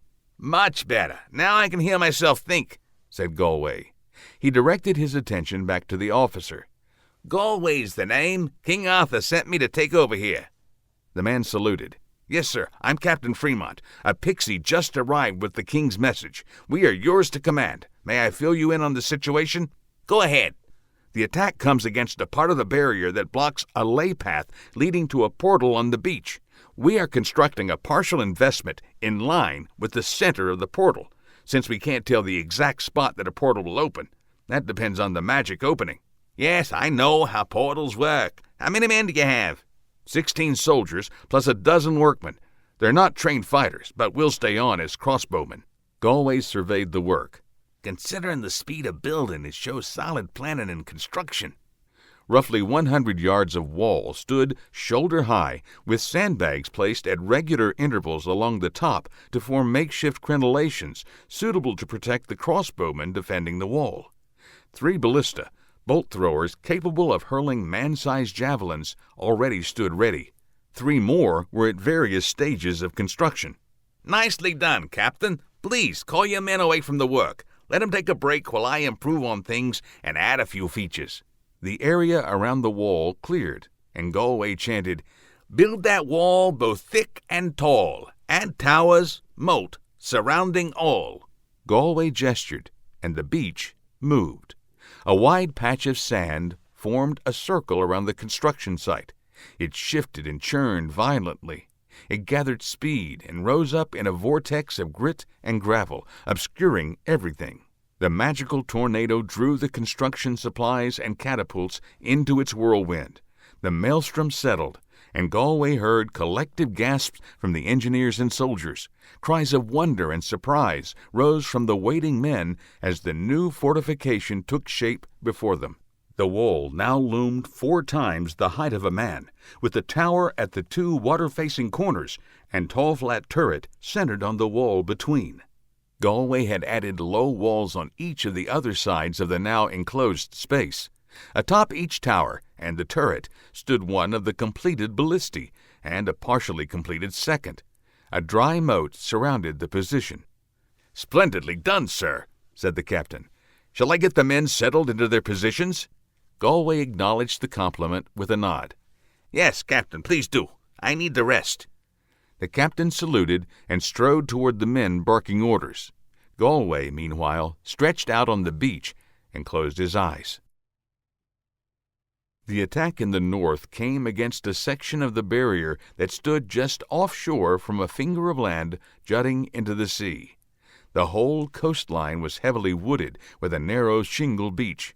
Quentin Rockbrand and Galahad marched along the water's edge, leading the column of heavily armed men. They drew closer to the incursion attempt, and the rumble of the assault rose to a constant roar, drowning out the clatter of their steel-shod feet on the pebbles. They reached the point where the beach curved eastward at the base of the peninsula, and a pixie guide appeared. Her voice, enhanced by pixie magic, rose above the noise. "You have been expected. Please follow me. Captain Crandall will be glad to see you."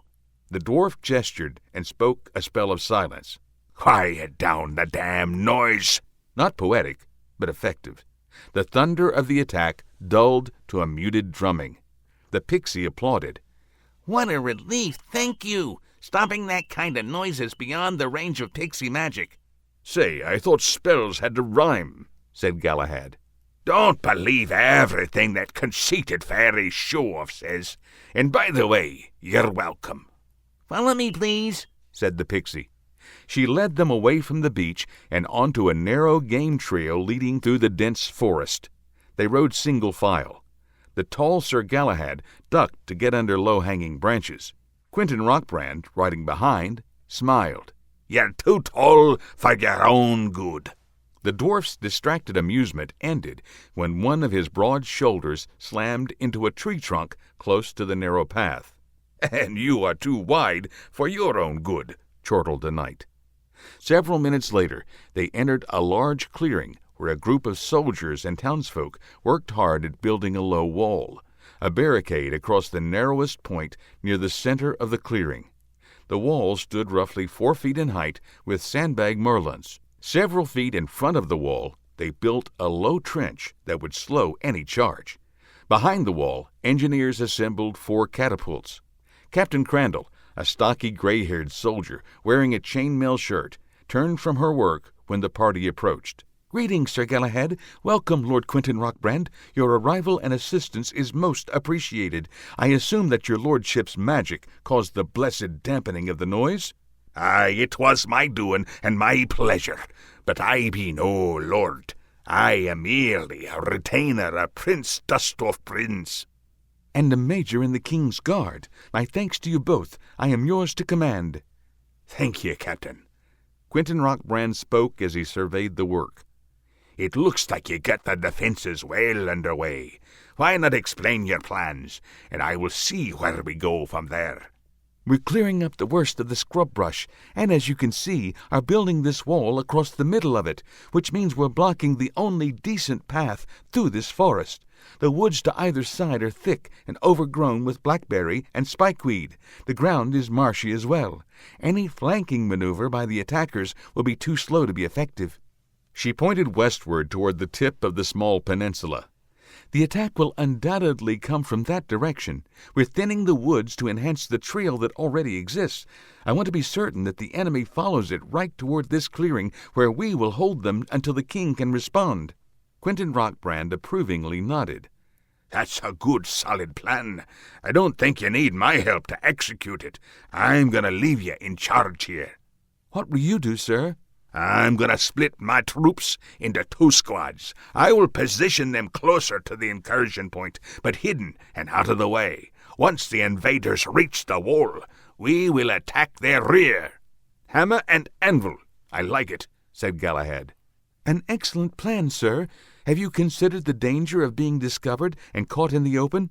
Well, if either squad is discovered, the other will be available to counterattack, and we still might prevail. Regardless, we will have slowed them down, and you will still be holding yon wall." Quentin Rockbrand led his men west along the recently cleared path. "This looks like a good spot," Galahad said after a few hundred yards. "The land drops away a bit on either side. That makes for easy concealment." "You've a good strategic eye, my friend," said the dwarf. "Take half the men and position them well off the road to the left. I will place the rest off to the right. Don't worry too much about camouflage. I will cast some spells to take care of that." Galway grew restless. He had nothing to do as his team finished their preparations. Frustration consumed him, and he took to the sky to take stock of the battlements. Below him, he saw most of the men relaxing in the shadow of the wall, playing at dice or sharpening weapons. Engineers continued to work on assembling the last 2 ballistae. The crews of the 4 completed heavy weapons tested them by firing metal-tipped darts, almost the size of Galway himself, to calibrate range and accuracy. All the while, the haze thickened and increasingly obscured the barrier. Something changed, and it took Galway a moment to realize that the noise of the assault had ceased. He shot a glance toward the water. A blinding flash dazzled him. Avalon's protective barrier gave way. Pixie lookouts sounded the alarm, and the garrison rushed to their positions. The catapult crews hurriedly put the finishing touches on their weapons. Galway returned to the wall, landing on the north tower. Captain Fremont stood nearby and dictated a report for a pixie messenger to deliver to King Arthur. Galway chanted, "Dim their eyes and bend the light. Hide this wall from hostile sight. That should keep the enemy from spotting us, at least until we start shooting at them," said the fairy.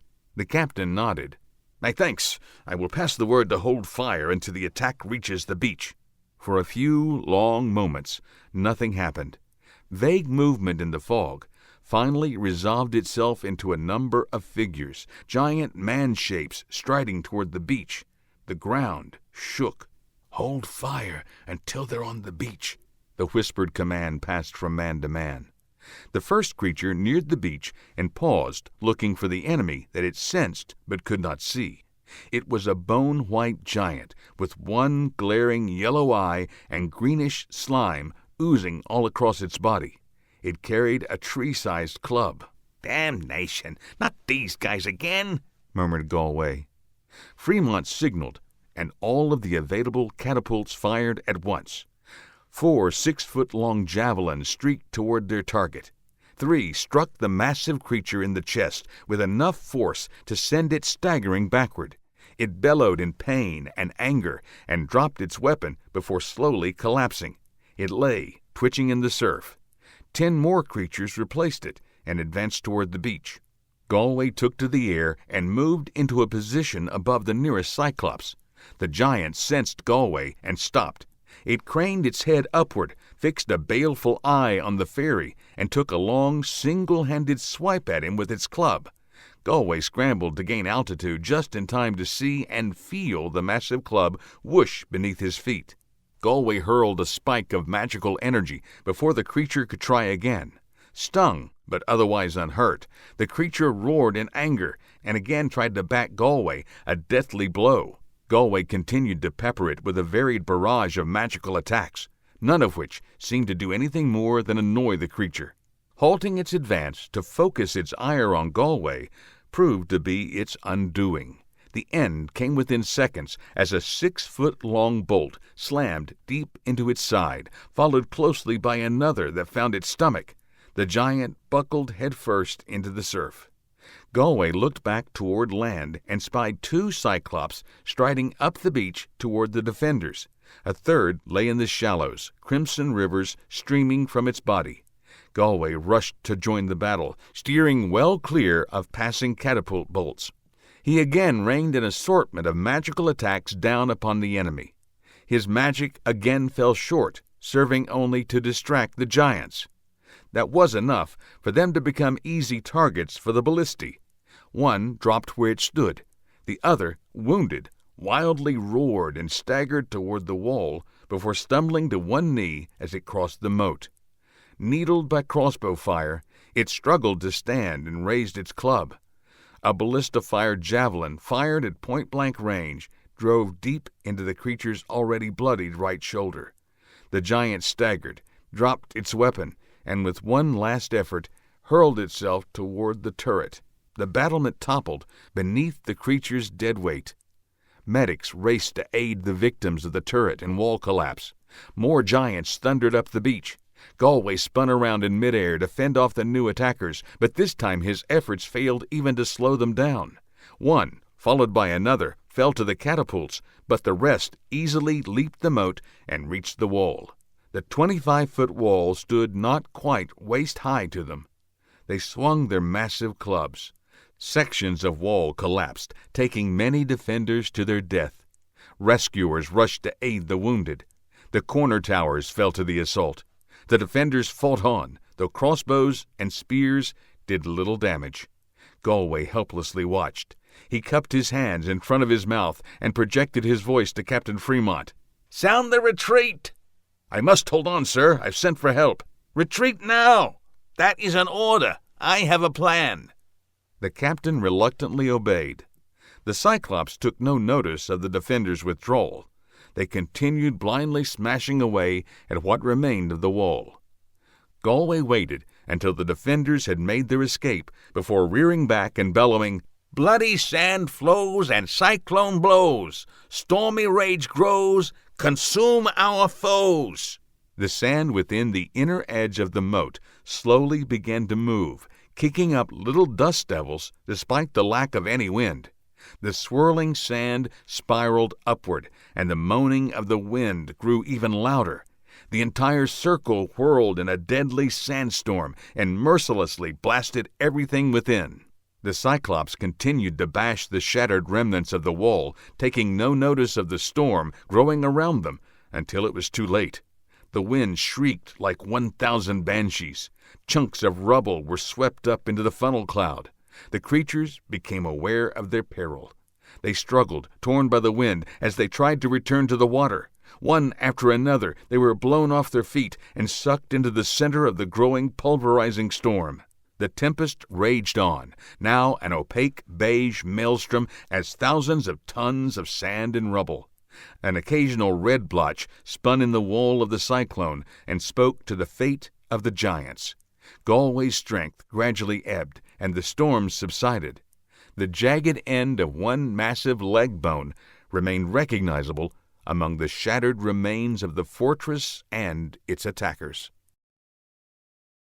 The dull roar of the assault on the barrier stopped, and Quentin Rockbrand felt the sudden silence as a physical relief.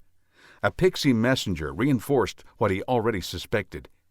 "The barrier is down. The portal has been activated." "Tell Crandall all is ready here. We let the enemy pass, then attack their rear, trapping them against the wall." The pixie vanished, and the dwarf warrior called out a final command. "Ready your weapons, and then maintain complete silence. Watch Galahad for signals." A smell like burning rubber reached him. "Damn goblins," he hissed. The sound of marching feet and bodies pushing through the underbrush that remained along the forest path grew louder. Quentin Rockbrand and his men watched from concealment. The broadly built goblins easily topped 6 feet. They wore little in the way of clothes. Tufts of coarse orange hair covered much of their puke-green bodies. Flat-snouted and tusked, their boar-like faces all showed the same emotion: hate. They brandished crude wooden spears and mauls as they tramped along. Most of them were amulets of crimson conclave design to absorb and blunt a magical attack. They streamed by, hundreds upon hundreds of them, surpassing 1,000 by the time the last of them passed. Quentin Rockbrand quietly detailed a pixie to stay behind and watch for enemy reinforcements. He turned and whispered to another, Quickly, let the king know our situation. We're gonna need lots of help. He sent a third pixie to scout ahead, against the unlikely possibility that the goblins would post a rear guard. He gestured for his men to follow, and hurried down the path following the goblin army. The growing din of battle told them that the wall was under attack. It did not take long to reach the battle. The goblin army surged against the wall, a yowling sea of green. A storm of spears, rocks, and sticks aimed at the soldiers darkened the air. Outnumbered 75-1, the defenders did their best to respond. Bowmen, kneeling behind the low wall, fired as quickly as they could knock an arrow and draw. They had no need to aim at the tightly packed invaders. Spearmen struggled to keep the assault from spilling over the wall. The distinctive sound of the catapult sending death to the enemy sounded regularly. The goblins pressed the assault, with no regard for the growing toll being taken on their ranks. Fan out, bows at the ready, Quentin Rockbrand ordered. On my command. Now! His soldiers fired into the mass of goblins from the rear. Each volley sent goblins tumbling to the ground by the score. Several volleys found their mark before members of the ravening horde even showed signs of reacting. Quentin Rockbrand ran out of arrows and hurled magical bolts of energy at the packed mass of goblins. I'm almost out of arrows, called Galahad. Don't you worry. Looks like it'll be wet work soon, replied Quentin Rockbrand. The enemy reaction to the attackers behind them finally sped up. Groznod Zarch! By ones and twos, and then by dozens, the goblins turned back to face Quentin Rockbrand's troop. I don't know if Groznod Zarch means welcome to the party, but here comes a bunch of those green uglies looking like they're ready to dance, said Galahad. Well, it's a good thing I brought my dancing axe along. Okay, lads, defensive formation. Quentin Rockbrand unlimbered his battle axe and checked the fastenings on his shield. His men set their shields, drew their weapons, and quickly formed loose ranks. The onslaught swarmed around them, forcing the soldiers by sheer physical pressure into a rough circle. The wild press of goblins worked against the creatures. Tightly packed, they had no room to fight. Many of them fell to their fellows' poorly aimed strikes. There seemed to be an endless supply of attackers. 10 of the enemy fell for each of Quentin Rockbrand's soldiers. Not enough. The dwarf and Galahad soon stood alone, back to back. Quentin Rockbrand used his shield to deflect a maul aimed at his head. He opened up his attacker's exposed gut with a swipe of the axe. Galahad slammed his shield upward and smashed the face of a charging goblin. He pivoted, drove his sword past the falling enemy, and skewered the midriff of another. He continued the spin and cut down a goblin rushing toward Quentin Rockbrand's exposed back. He once again stood back to back with his friend. I was feeling naked with you twirling around the battlefield like that, snarked the dwarf. His swing chopped down 2 rushing goblins. The battle wore on, and the 2 friends fought, delivering death to the monsters with mechanical precision. The goblins remained unfazed and continued to scramble over the bloody bodies of their cohorts to press their attack. No matter how strong, mortal muscles are not machines. They tire. Quentin Rockbrand's breath was a wheezing bellows. His shield arm drooped. Galahad's breath came in ragged rasps, and his sword strikes lost their crispness. Surrounded, they had no choice but to fight on. Across the clearing, the goblin horde broke through the wall in a half-dozen places. The surviving humans fought in isolated pockets. Some of the goblins bypassed the wall and streamed east. A second wave of goblins appeared and rushed into the clearing. Prince Dustorf Brins, flanked by his lieutenants, rode at the head of 200 mounted warriors. His furrowed brow revealed his worry. It's been at least a half hour since the call for help came in. Too long. I want to hurry, but I also want the horses to be fresh enough for battle as soon as we arrive.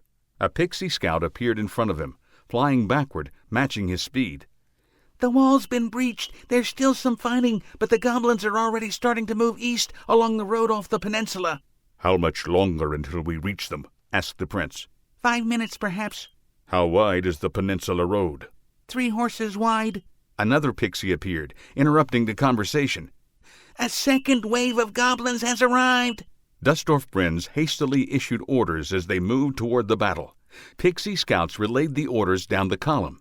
Without slowing their pace, the column smoothly flowed into a 3-wide formation. They turned onto the peninsula road minutes later. A scattering of goblins already moved east off the peninsula ahead of them. The well-trained war horses trampled the creatures not quick enough to scramble into the dense undergrowth. The rest of the goblins succumbed to the riders on the flanks. The troops reached the clearing. The prince gave the order, and the war horn sounded. Short, long, followed by a long, quavering note. The riders fanned out and charged full force into the enemy. Poorly organized under the best conditions, the goblin ranks quickly gave way to panic.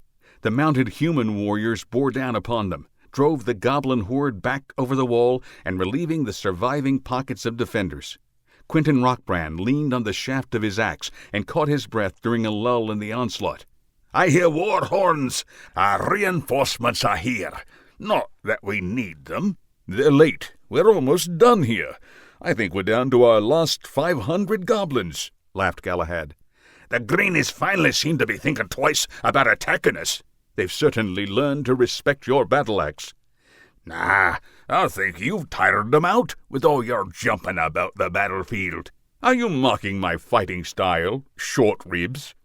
Listen, Stretch, I wouldn't call your herky-jerky lurching around a fighting style. Not to change the subject, but how do you feel about running away? Running? Dwarves don't run from a fight. I only ask because another couple of 1,000 dance partners just arrived. Quentin Rockbrand looked to the west, and his eyes widened in alarm. Well, as I said, dwarves never run from a fight, but it would be rude of us to not greet the friends who rode all this way to help us. The dwarf turned and sprinted toward the wall. What are you waiting for? An invitation? He called over his shoulder. Galahad easily caught the dwarf with his long-legged stride. The two friends ran side by side, only slowing to cut down goblins not nimble enough to get out of their way. 500 yards behind them, they heard the pounding feet and guttural roar of the goblins' invasion's second wave. The friends reached the remains of the wall as Dustorf Brins finished ordering his troops to meet the new goblin onslaught. He called out to Quentin Rockbrand. There are a dozen able-bodied survivors behind the wall. Get them organized as quickly as you can. Quentin Rockbrand offered a salute, but the busy prince had already turned away. Dustorf Brins gave the signal, the war horn sounded, and his troops advanced. The wedge formation of 10 score mounted warriors picked up speed as it arrowed toward the newly arrived goblin horde. The first loose ranks of the enemy melted under the force of the charge. The cavalry charge eventually slowed due to the sheer number of goblin bodies. The monsters pressed in, and the battle devolved into a swirling melee. Dozens of goblins fell for every soldier downed. Not enough. The goblins had the numbers and a complete disregard for their own losses. Quentin Rockbrand watched from behind the wall and grew increasingly agitated. He turned to the men and shouted, Shall we cower here, waiting for death to come to us, or shall we take death to our enemies? For Avalon! For Arthur! Galahad responded. Cries of Avalon! Arthur! Filled the air. The men raced from the wall to join the battle. 2 figures appeared in the air above the battle unnoticed. Circe and Nicholas Flamel joined hands, and the sorceress recited, By our power, by our might, focus force to end this fight. The goddess of magic waved her free hand over her head. A bubble of ethereal light rapidly expanded out and down, engulfing the battlefield below. A moment later, with neither flash nor bang, the gauzy light simply disappeared. Every goblin, living or dead, vanished with it. Chapter 17, in which there comes an ending and a beginning. I don't understand, Roberto said, why you call it a dungeon. It has no torture chamber, no chains, no whips. It's way too clean. And maybe, worst of all, the walls are painted nursery school yellow. He scoffed. You don't even have any prisoners. Why, it wouldn't be a proper castle without a dungeon, would it? Ida, the dungeon mistress, replied. Now why don't you sit down and have another cookie? She scooped her kitten, Rasputin, from one of the kitchen chairs and placed him on her shoulder. Sit right here, young man. Roberto joined Harrison, Rivka, and their 3 pixies. All happily munched their cookies of choice. Now, Harrison gets a nice glass of strawberry milk with just a dash of chocolate, if I remember correctly. Harrison, busy feeding magic into one of his rings, looked up. Yes, ma'am. And Kevin, Chris, and Star get marigold juice with honey. Thanks, Ida, chorused the pixie trio. Duffy, a bowl of spring water and a nice bone. Oof. Roberto, I'm guessing that you are a chocolate milk but not too sweet kind of guy. That'd be great, thanks. And Rivka, you're a tough read, but I'm going to say half vanilla, half chocolate, and a tiny whiff of banana. That sounds delightful, thank you. 3 platters of cookies, snickerdoodles, coconut peanut butter, and chocolate chip, followed by bowls of razzleberry pudding, led to high praise and full stomachs. Everything was just delicious. I couldn't eat another bite, said Rivka, waving off another full plate of chocolate chips that Ida passed around. I wouldn't mind another cookie or 2, said Harrison. Aren't your pockets already full? Well, yeah, but I just discovered a little more space in a corner of my stomach. Oof. And Duffy says he wants to share a cookie with me. Ida laughed and pushed the plate toward the eager boy. Roberto paced Ida's homey little kitchen like a caged tiger. I should be with King Arthur. He needs me. He needs you to be safe. He needs all of us right here where he doesn't have to worry about you. Rivka held out a hand to Roberto. Come sit by me. Roberto stopped pacing and stood, head cocked to the side, listening. Do you hear that? What, young man? I only hear Harrison chewing, Rivka said. Duffy growled and trotted into the dungeon. Roberto followed, drawing his sword. With a loud bang, half of the far wall disappeared. Man-sized beings stood in the gaping hole, half seen in the dust and smoke. Duffy instantly morphed into Poco Kachina, the oversized Tibetan mastiff. The enemy, 20 gray-dark fairies, had expended a great deal of magic and muscle tunneling under the castle and into the dungeon. They needed a few moments to regroup and catch their breath. Roberto and Duffy did not give them the chance. The duo launched themselves toward the attackers. Duffy leaped and bore an enemy to the ground with bone-crunching force. Roberto waded into the throng, sword slashing left and right. The Greydarks quickly responded. Roberto's chainmail shirt grew hot as it absorbed magical blasts. Duffy went on the defensive, dodging and ducking attacks. A half-dozen fairies slipped past the melee and streaked across the dungeon toward Rivka and Harrison. The 2 young humans froze, uncertain. Ida pushed past them. The sweet grandmother moved like a ninja, despite her flowery housecoat and bunny slippers. She nimbly dodged a blast of destructive energy. A deft swipe of her axe separated the lead fairy's head from his neck. A magical blast dented her armor and slammed her against a pillar. "Ida!" Harrison screamed. The attacker swirled his hands, lining up a second shot. Rasputin, the kitten, a pinwheel of tiny fangs and claws, flew through the air and glued himself to the fairy's face. "Protect yourself! Protect her!" Kevin hissed in his ear. Harrison raised his magical defenses and rushed to the fallen dungeon mistress. What do we do? Asked Rivka. Do? Star painfully twisted her ear. You do magic, now! Ouch! Right! The young witch focused on the chaos before her. The panic receded, and the world grew clear. She felt earth magic rush into her more easily than a drawn breath. She had never been so focused. She raised her hands, and twin forks of lightning flashed from her fingertips. The electrical energy quickly danced from one gray dark to another. They died. All of them. Everyone rushed to where Harrison knelt beside the still form of Ida. Duffy whined and licked her cheek. Her eyes fluttered open, and a weak smile touched her lips. Children, Her eyes closed, and with the last sigh she passed. Roberto and Rivka dropped to their knees beside the sobbing Harrison. Roberto opened his arms wide, drawing them into a three-way hug. Galway, Circe, and Flamel materialized in the center of the dungeon a moment later, ready for battle. They relaxed when they realized that the enemy was defeated and their charges were safe. Circe spotted the unmoving form of Ida. She cried in grief and rushed to her side. Long seconds passed in silence. "Her aura," Galway said in an awe-filled voice. He stared at Rivka. Her normally bright magical aura shone like a miniature sun in the darkness of the dungeon. "I say there is no longer a veil interfering with her magic," said Flamel. The funeral service was not quite as quick and simple as Ida would have wanted under such dire circumstances. But despite how little time could be spared, the king insisted Ida and Rasputin be buried with a state funeral and full honors in the royal crypts beneath Camelot. Afterward, the team gathered for a quiet lunch. The conversation centered on Ida's last raspberry pudding. Galway said, "I know you're all hurting, but the attacks prove we have even less time than we thought. I don't like to be an ass." "Could have fooled me," Quentin Rockbrand muttered. Galway ignored him. "But I had no choice. Training resumes after dinner. If anyone needs me, I'll be with the king in his study." Mid-morning, a week later, and the group completed one last training exercise. The rising temperature and still air sapped the warband's energy. They picked their way between steep dunes, the hot sand digging at their feet.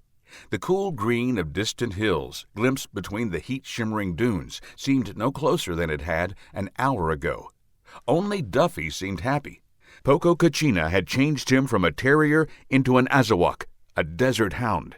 He impatiently pranced ahead of the others. He abruptly rushed back and growled a warning. Everyone stopped, tense and alert. Harrison heard something heavy sliding across sand. "What's that?" "Nothing good," said Quentin Rockbrand, loosening his battle-axe in its sheath. With a loud whoomp and a spray of sand, a monster crested the dune directly ahead of them. "Snake!" Harrison shouted the obvious. He and the other magic users launched a volley of blasts at the creature. 40 furious feet of snake. Unaffected, the locomotive-sized serpent slithered straight toward them. The band scattered. Harrison stood, momentarily frozen in the creature's path. Duffy leaped and knocked the boy out of the way. Roberto whirled close to the swerving flanks of the attacker. He took a two-handed grip of his sword and drove it into the snake's side. The weapon only penetrated a hand's width before it stuck in something tough and unyielding. The snake thunderously hissed, convulsively writhed, wrenched the sword from the young warrior's hand, and knocked him off balance. The snake looped 2 barrel-thick coils around Roberto. He drew his dagger with his free hand and repeatedly stabbed the creature. No effect. The dwarves acted in tandem, fed magic into their axes, and leaped to the attack. Their assault forced the serpent to release Roberto and retreat while the magicians continued peppering it with magical blasts. Their foe did not flee far before it turned and raised its head up until it towered 20 feet above the sand. It ignored their barrage, snapped its head in a whip-like motion, and hurled a bolt of lightning. The explosion knocked several of the band to the ground and sprayed everyone with sharp bits of fused sand. "Snakes shouldn't be able to shoot lightning bolts," said Harrison, getting to his feet. "Don't tell me, tell Big Stuff over there." Rivka gestured toward the giant snake. "I don't think he agrees." "Quick, form a defensive circle," Galway called out. All of the magic users rushed together and clasped hands. They formed a ring and fed all their power to Galway. The fairy concentrated, and a defensive dome of magical energy covered them. The snake hurled sheets of lightning at them, and the dome hissed and popped. The crisp smell of ozone filled the air. Supported by 5 magicians, the dome easily held. "Time to end this." Galway pulled his right hand free of the circle. The others adjusted to reclose it around his left. He drew his rarely used wand. "I came up with this during Section 2 of the SAT. Did I ever tell you—" "Shut up about the SAT," everyone hollered in unison. Galway flicked his wand sharply toward the snake and sent a sizzling ball of superheated plasma. The orb of spinning energy engulfed the monster.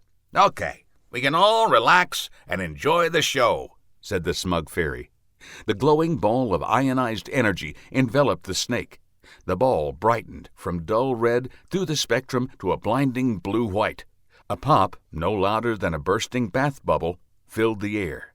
The brilliant light vanished, snake and all. The scenery dizzily whirled, and they found themselves standing shivering in the coolness of the upper bailey. Their pixie escorts immediately rejoined their humans.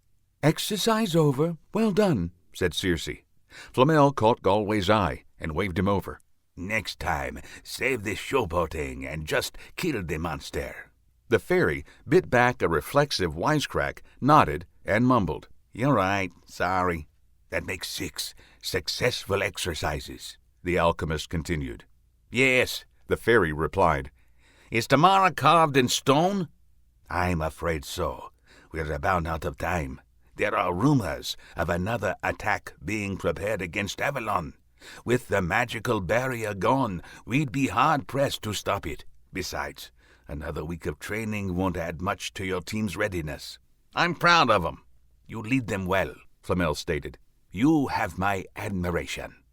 "Thank you, Nicholas. Just don't tell 'em how I feel. Wouldn't want 'em getting swelled heads." Nicholas Flamel smirked. "No, a swelled head is your department." They both laughed and clasped hands. Galway turned to face his band. "Okay, another good training session. As you know, tomorrow is D-Day. Take the rest of the day to say your goodbyes to Avalon and grab some downtime. Spend it wisely." King Arthur, standing off to the side, called for attention. "There will be a banquet in your honor tonight. Plenty of food, drink, and dance. I look forward to entertaining you.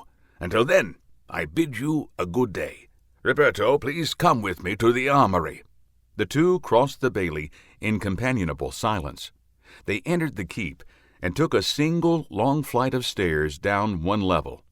A wide corridor ran toward the main armory, but the king led Roberto along a side hallway that ended at an ancient oak door. It opened into a small room, dimly lit by daylight filtering in through the windows high above. In the center of the room sat a weathered wooden chest. "It looks like a pirate's treasure chest," said Roberto. "Better," said Arthur, and knelt in front of it.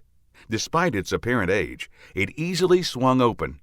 The king reached in and pulled out a leather scabbard holding a sword. The plain grip and simple guard was unimpressive. King Arthur stood and drew the sword. The blade gleamed, shining as bright and cold as midwinter's full moon. Roberto looked on in wonder as Arthur held the blade high. "Excalibur!" Arthur thrust it back in its sheath and handed it to Roberto before the young warrior could find any words to describe his wonder. "It is once again Excalibur's moment. You shall be its bearer." Roberto's eyes widened in wonder. "I've never seen a sword so beautiful.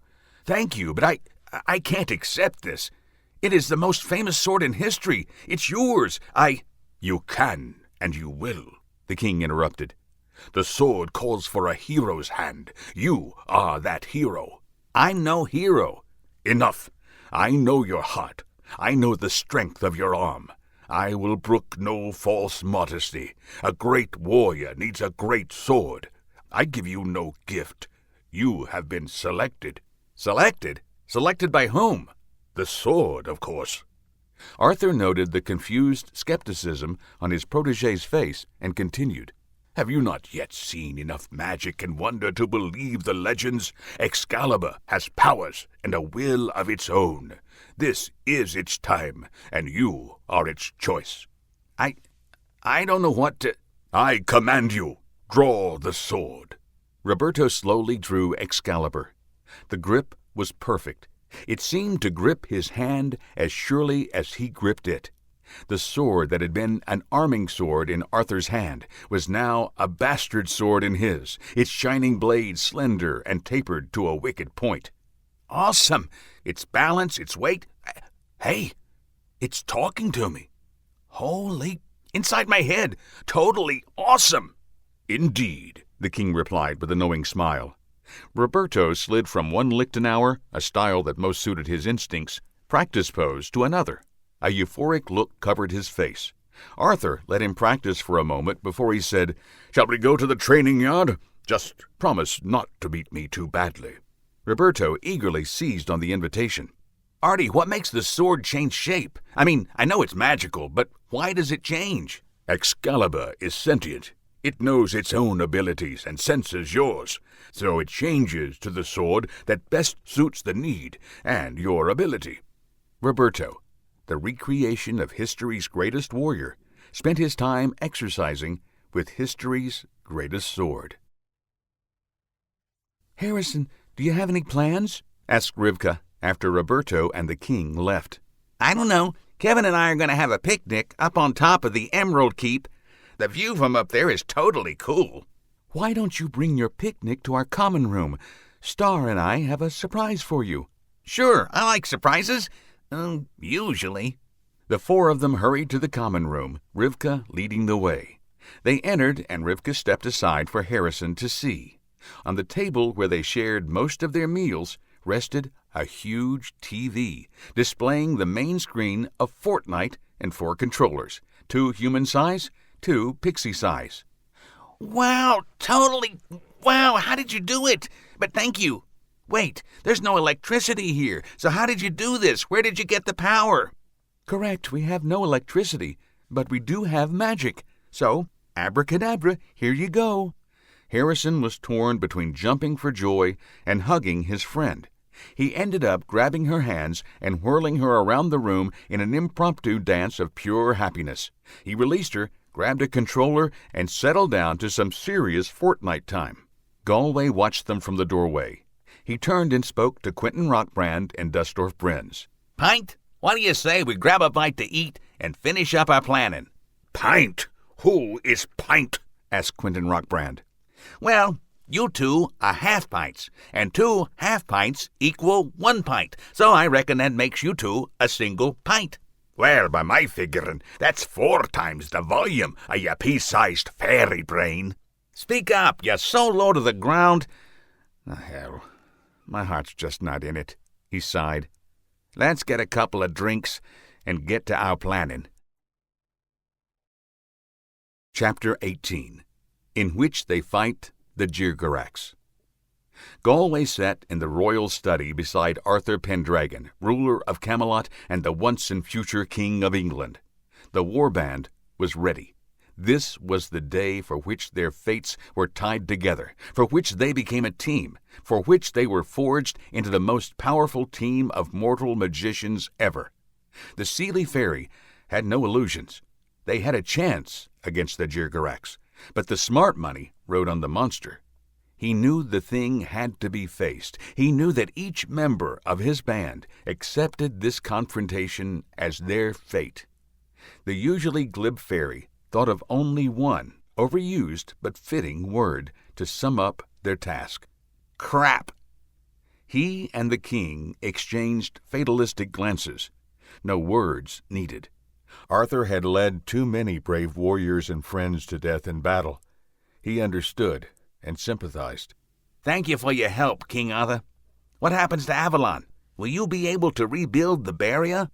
The king inclined his head, acknowledging the fairy's gratitude. "No, most of the magic will bleed away. Time will finally overtake us." "You're paying a stiff price for helping us. I am sorry." "Don't be. It will take many years before that happens. I am tired. I am ready to grow old. I believe most of us here no longer fear death." Galway studied his warband, seated around the hearth. Their mood had tipped into the somber. Harrison, small and pale, his ever-present New York Mets cap slightly askew, sat between the 2 heavily muscled dwarfs. He leaned against Prince Dustorf Brins, his arm around the boy's shoulders. Duffy slept curled at their feet as all 3 stared into the fire. The dwarves wore the grim look of veteran warriors determined to sell their lives dearly. The boy had the air of a seer who read in the flames an unpleasant fate. Given his new powers, he probably did. Rivka and Roberto sat a little apart from the others. They snuggled close and whispered. Her dark, luxurious hair, with its trademark red streak, was tied back out of the way. The firelight lent his armor a burnished gold hue. Tall, powerfully built, with chiseled features, he looked like a recruiting poster for King Arthur's Round Table, a fitting image for the recreation of Sir Lancelot. In contrast, Rivka looked like a delicate porcelain doll. The almost blinding brilliance of her magical aura told the real story. Roberto, the apex warrior, seemed least suited to the group, having no magical power. There was no way he would stay behind, though. Galway hoped the Eternal knew what they were doing when they guided Roberto to him. Galway sat and silently chided himself. Caring for frig-loving 3 human children. How did I sink so low? He rose, pushed his emotions down, and forced a semblance of the usual sardonic grin onto his face. He approached his band, determined to get their juices flowing, even if only in anger at him. He hoped that emotional boost might increase their chances of survival, however slightly. Okay, time's wasting. Let's go punch the Jirgarax's ticket. I gotta be back home in time for an important dinner meeting. Dust for brains? Dust off brains. On your feet. Oh, wait, you're already standing. I forgot how short you are. Quentin Rockbrand eyed the tall, rainbow-winged fairy as if he were a tree that needed chopping. Keep talking, Mothboy, and I'll send you to your dinner date, shorter by a head. Galway forced a laugh, but could not keep the smile on his face as he looked from face to face. He had everyone's attention. I don't allow losers on my team. You are the best, the very best. You can do this. You will do this. Besides, if you don't kill the Jirgarax, I'm gonna be stuck trying again with another bunch of clueless humans and arrogant dwarves. So, for my sake, let's just retire that monster permanently. Galway, you're so damned lovable and inspiring to all of us. I can't imagine why everyone thinks you're such an ass, said Rivka. Come on, team. Hands in. On 3. Team Galway, called Harrison.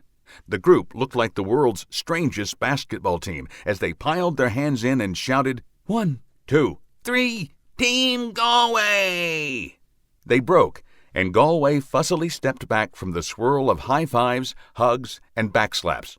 The group quieted down, and Galway took a moment with each one.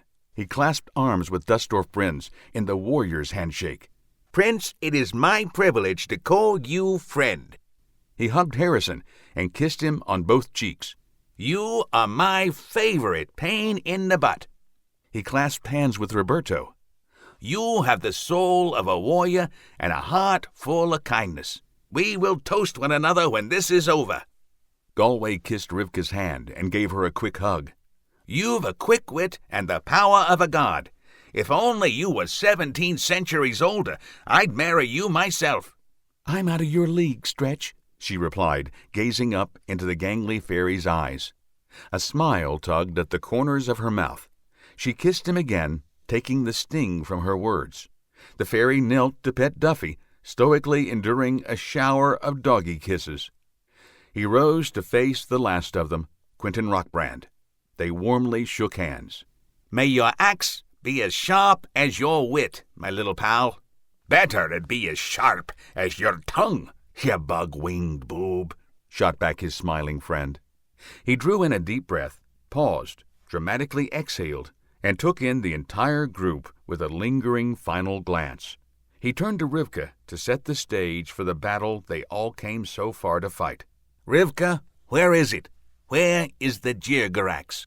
She lifted her head back further than anyone had ever seen, stared blindly into the sky, and answered with a loud, crystal-clear voice. Central Park under the reservoir, near the place where I grew up. Shall I take us there?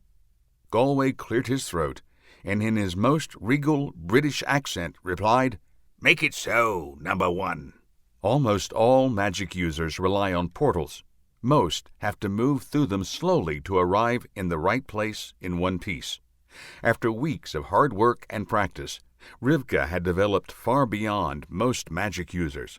With a mere gesture, she parted the barrier between the parallel worlds and opened a broad, glittering path back to Earth. Her Earth. The entire team stepped forward into the park. The team stepped into the park from nothingness and fanned out among the trees near the southwest corner of the reservoir. The city stood silent around them. Despite the beautiful spring weather, traffic noise was non-existent, and the park's pathways were empty. Harrison looked around with eyes narrowed in suspicion. I feel like the whole city is waiting for something, holding its breath. Is it anticipation, dread, or something else? I don't know. I just feel something. He looked at the other warband members. They all seemed to feel it. They moved gingerly, poised and at the ready for anything. The park remained dead quiet. Nothing stirred. Even the birds and animals had flitted into hiding, as if the storm of the century was about to strike out of the cheerful powder-blue sky. They advanced toward the water to attack their still-hidden foe, and encountered a noxious mist rising from the ground. The surface of the reservoir bubbled for a second before exploding into a soaring column of superheated steam. It quickly settled around them as a warm, fetid fog. The Jirgarax sprung its trap before they could regain their bearings. A stomach-twisting lurch sent the band into another dimension. They stood on a dark, rock-strewn plain. At the horizon, distant volcanoes bled crimson magma. Storm-tattered clouds fled across a sullen sky, and a cold, hard rain drove into their faces no matter which way they turned. The air reeked of rotten eggs. Distant lightning silhouetted the forms of magically armored trolls scurrying through the dim light to attack them. Bat-winged harpies, their human faces contorted by raging insanity, spiraled down toward them. The team wasted no time. They spread out and prepared to counterattack. Roberto, Dustorf Brins, and Quentin Rockbrand unlimbered their bows, took aim, and fired at the harpies. Galway gestured with his left hand and dispatched a massive wave of flame into the trolls. Their armor absorbed most of his attack, slowing but not stopping the monsters. Rivka raised her hands high and conjured up a magical dome of protection to surround them. It expanded outward until its edges touched the advancing trolls. The creatures incinerated in flashes of flame and light. Harpies hurled themselves against the barrier and burst into a spectacular fireworks display. The trolls continued pushing into the barrier. The shield glowed white-hot and vaporized the invaders in bug-zapper flashes. Relentless rank upon rank of replacements marched forward. The barrier shrank under their unending assault. At Galway's command, he and Harrison each grasped one of Rivka's hands, then grasped one another's hand, creating a circle feeding their magic into hers. The defensive barrier glowed and ballooned in size. Crackling flashes signaled the death of trolls trapped within its new limits. Hour piled upon hour, and the suicidal attack turned slaughter at the edges of Rivka's barrier. Thousands upon thousands of harpies and trolls perished in flashes and wisps of smoke. The onslaught dragged on, and all three mages felt the strain of maintaining the shield. The dwarves took Rivka's place in the circle, allowing her to snatch a brief rest. The barrier shrank, adjusting to the decreased power. The strain on Galway and Harrison eased for a few seconds until the attackers closed the distance to the new barrier's perimeter, and the carnage continued. On the sidelines, Roberto handed Rivka a canteen filled with a watered-down sports drink to quench her thirst and boost her energy. She drew more magic from the earth as she rested.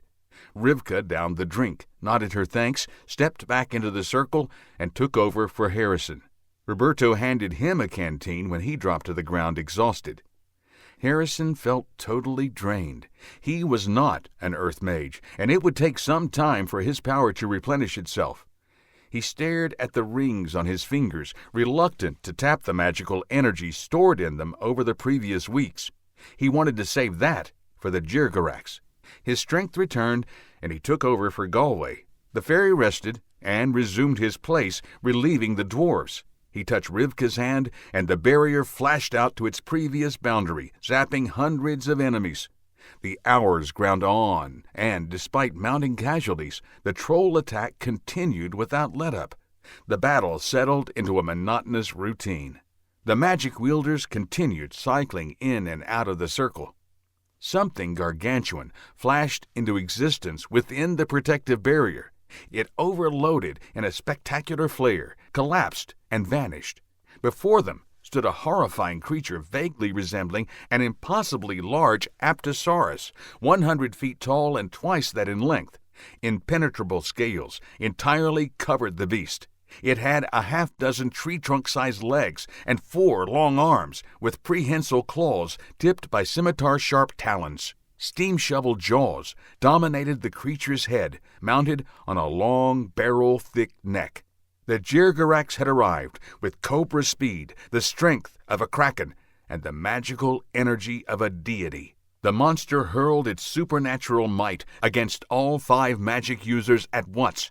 The single blast of dark energy tossed Harrison into the air and slammed him down into the hard earth. He crumpled and did not move.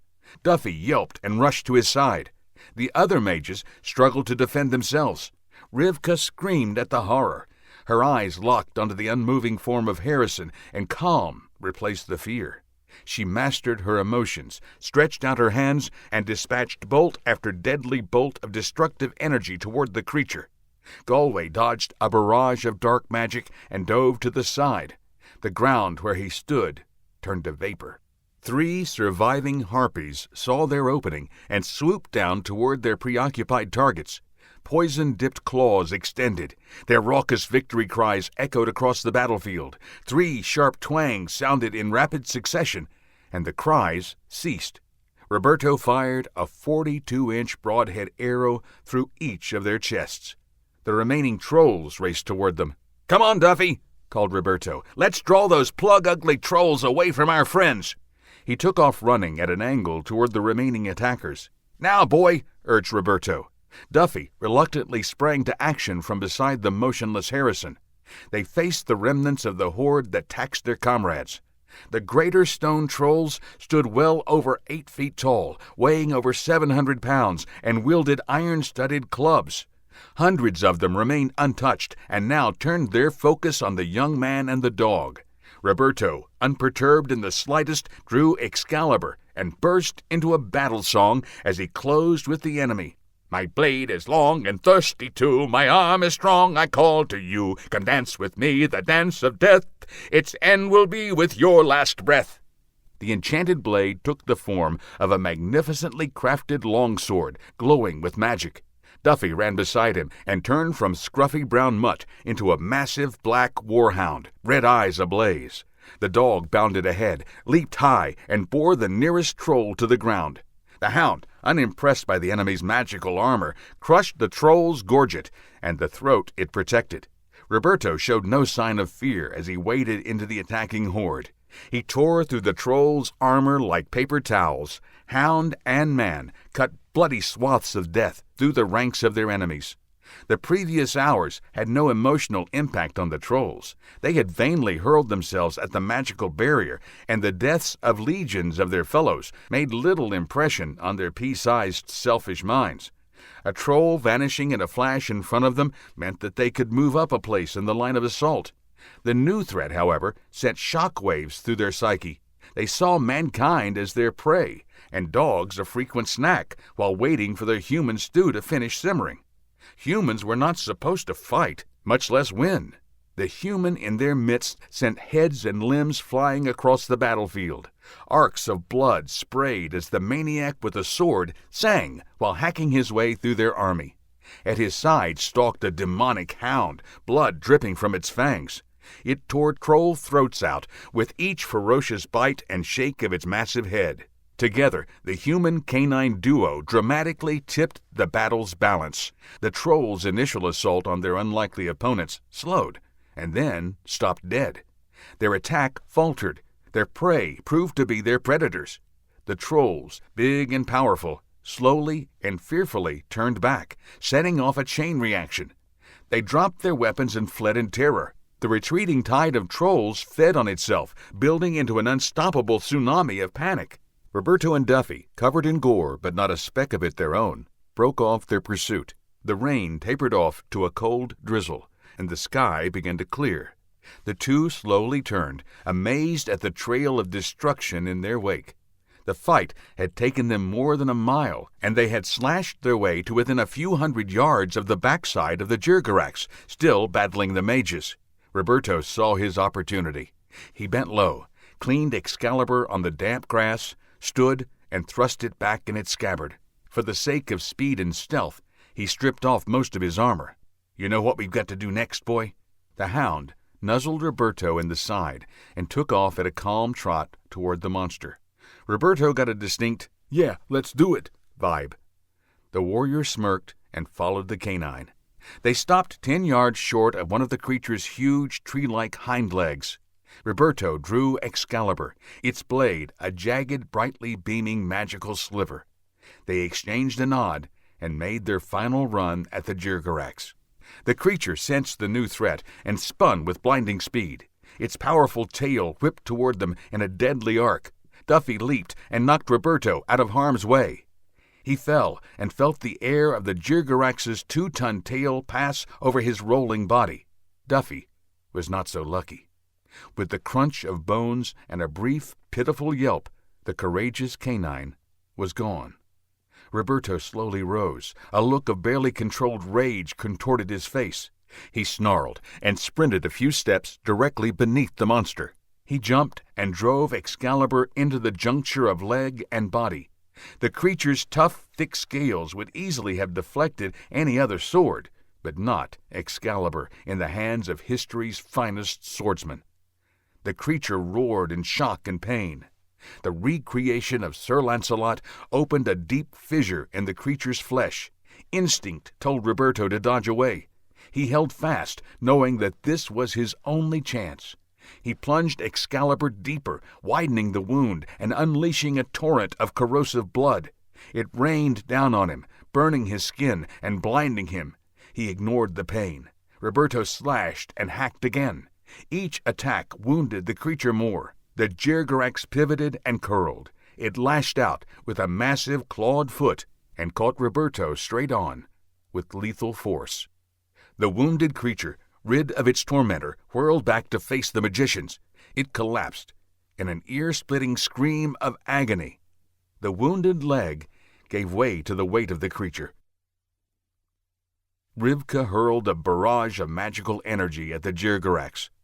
"I'm throwing everything I've got at it, and nothing. I can sense the hatred that malevolent creature is aiming right at me. I think it recognizes me from when it was controlling the dark pixie that captured me. No, I will not let it psych me out. I won't psych myself out either." Rivka fired another bolt of magic. "Maybe I can drop my defense to use more of my power to attack. No, that'll just get me very dead very fast. I know one thing for sure. If it didn't have to divide its attention between me and the others, I'd be done for." That thought shook her, and she scolded herself. No, come on, Rivka, don't think like that. Don't think at all, just fight. I am not going to court death, but if by dying I can take the Jirgarax with me, I will." The only other mage with the power to protect himself and fight back was Galway. He focused on battling the enemy and keeping himself and the other mages safe, too busy to worry about death. Dustorf Brins and Quentin Rockbrand struggled just to hold their magical defense against the Jirgarax's onslaught. The magical fight did not keep them from seeking another, warrior option. They slowly worked their way toward the creature, searching for a chance to make good quick use of their axes. The Jirgarax suddenly spun away from them. The dwarves cautiously sped forward. It started to turn back, but collapsed with an explosive, gut-wrenching cry. Rivka had no clue what drove the creature's behavior, but she saw her opportunity and wasted no time.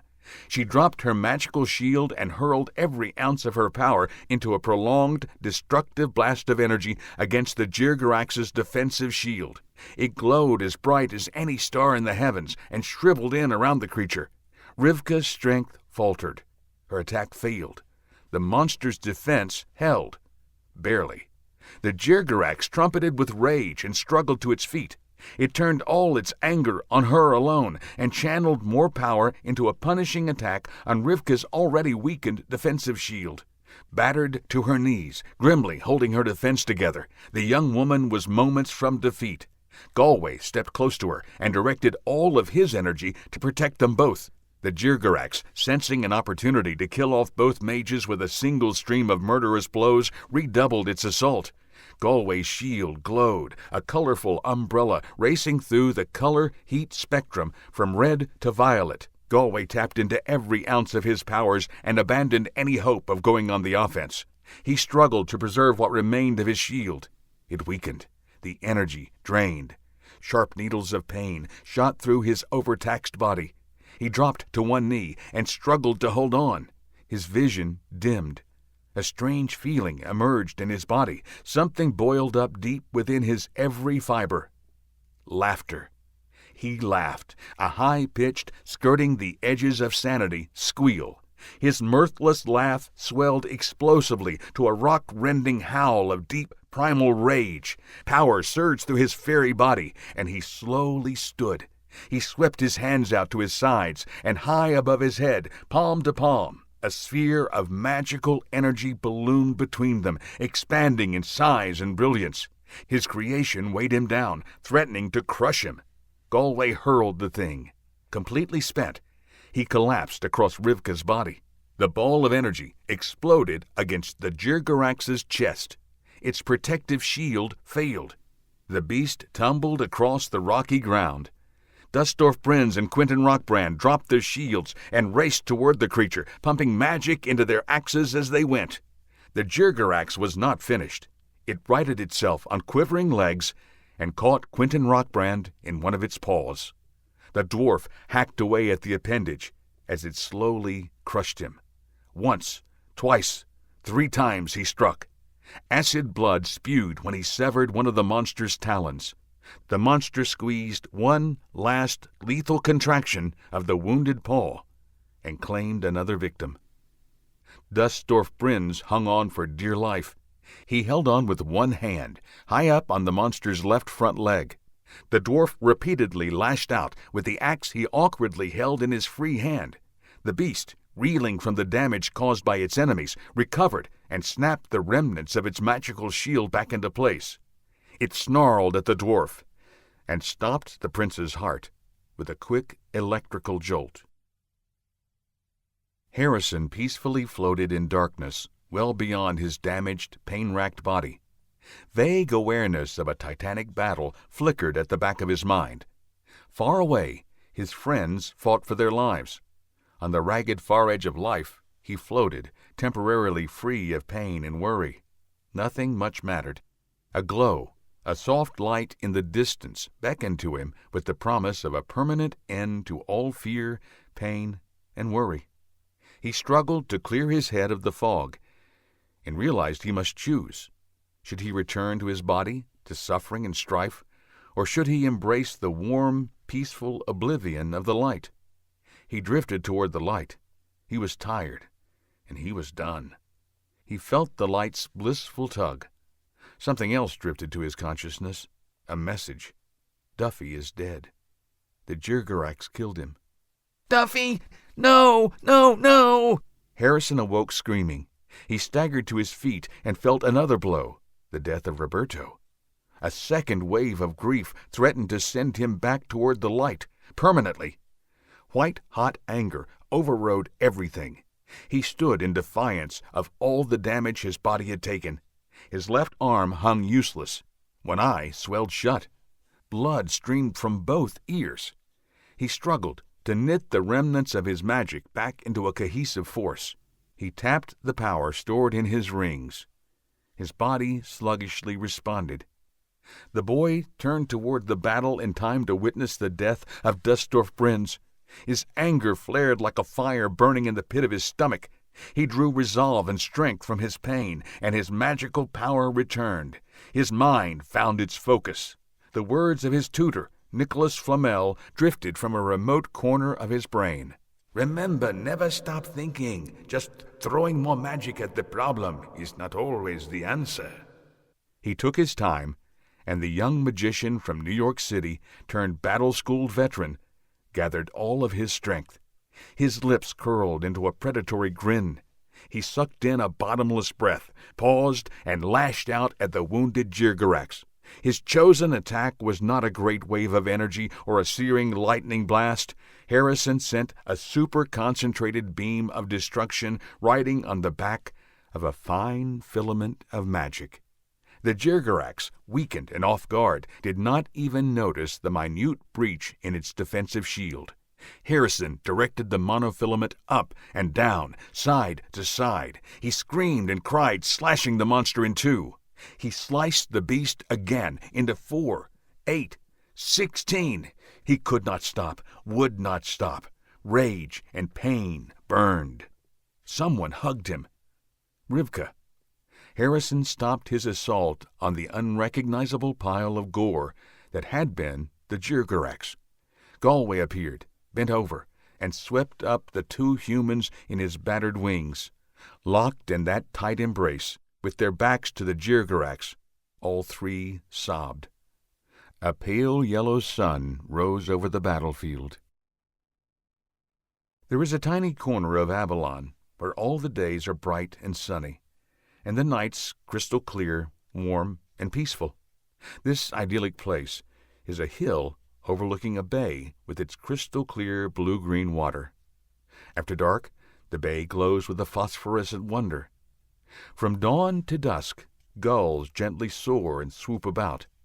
The birds' cries evoke a sad and lonely longing for many who travel there. The emotions are well suited to the life-size statues on the crest of this hill. A scruffy dog and 3 warriors. A tall, muscular young human and 2 powerfully built dwarves. Their poses give little hint of their heroism. The dog sits, looking back over his shoulder at the others. The human kneels with his left hand slightly touching the dog's back. Next to them stand the dwarves in line with the man, arm in arm, enjoying the view all of them earned at the cost of their lives.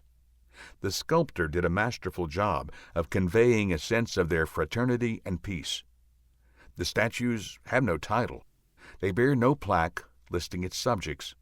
There is no need. In Camelot and throughout the magical community, these 4 will never be forgotten. Epilogue. The wizard Harrison pushed away from his desk and glanced around his study. A grimy window looked out on Central Park.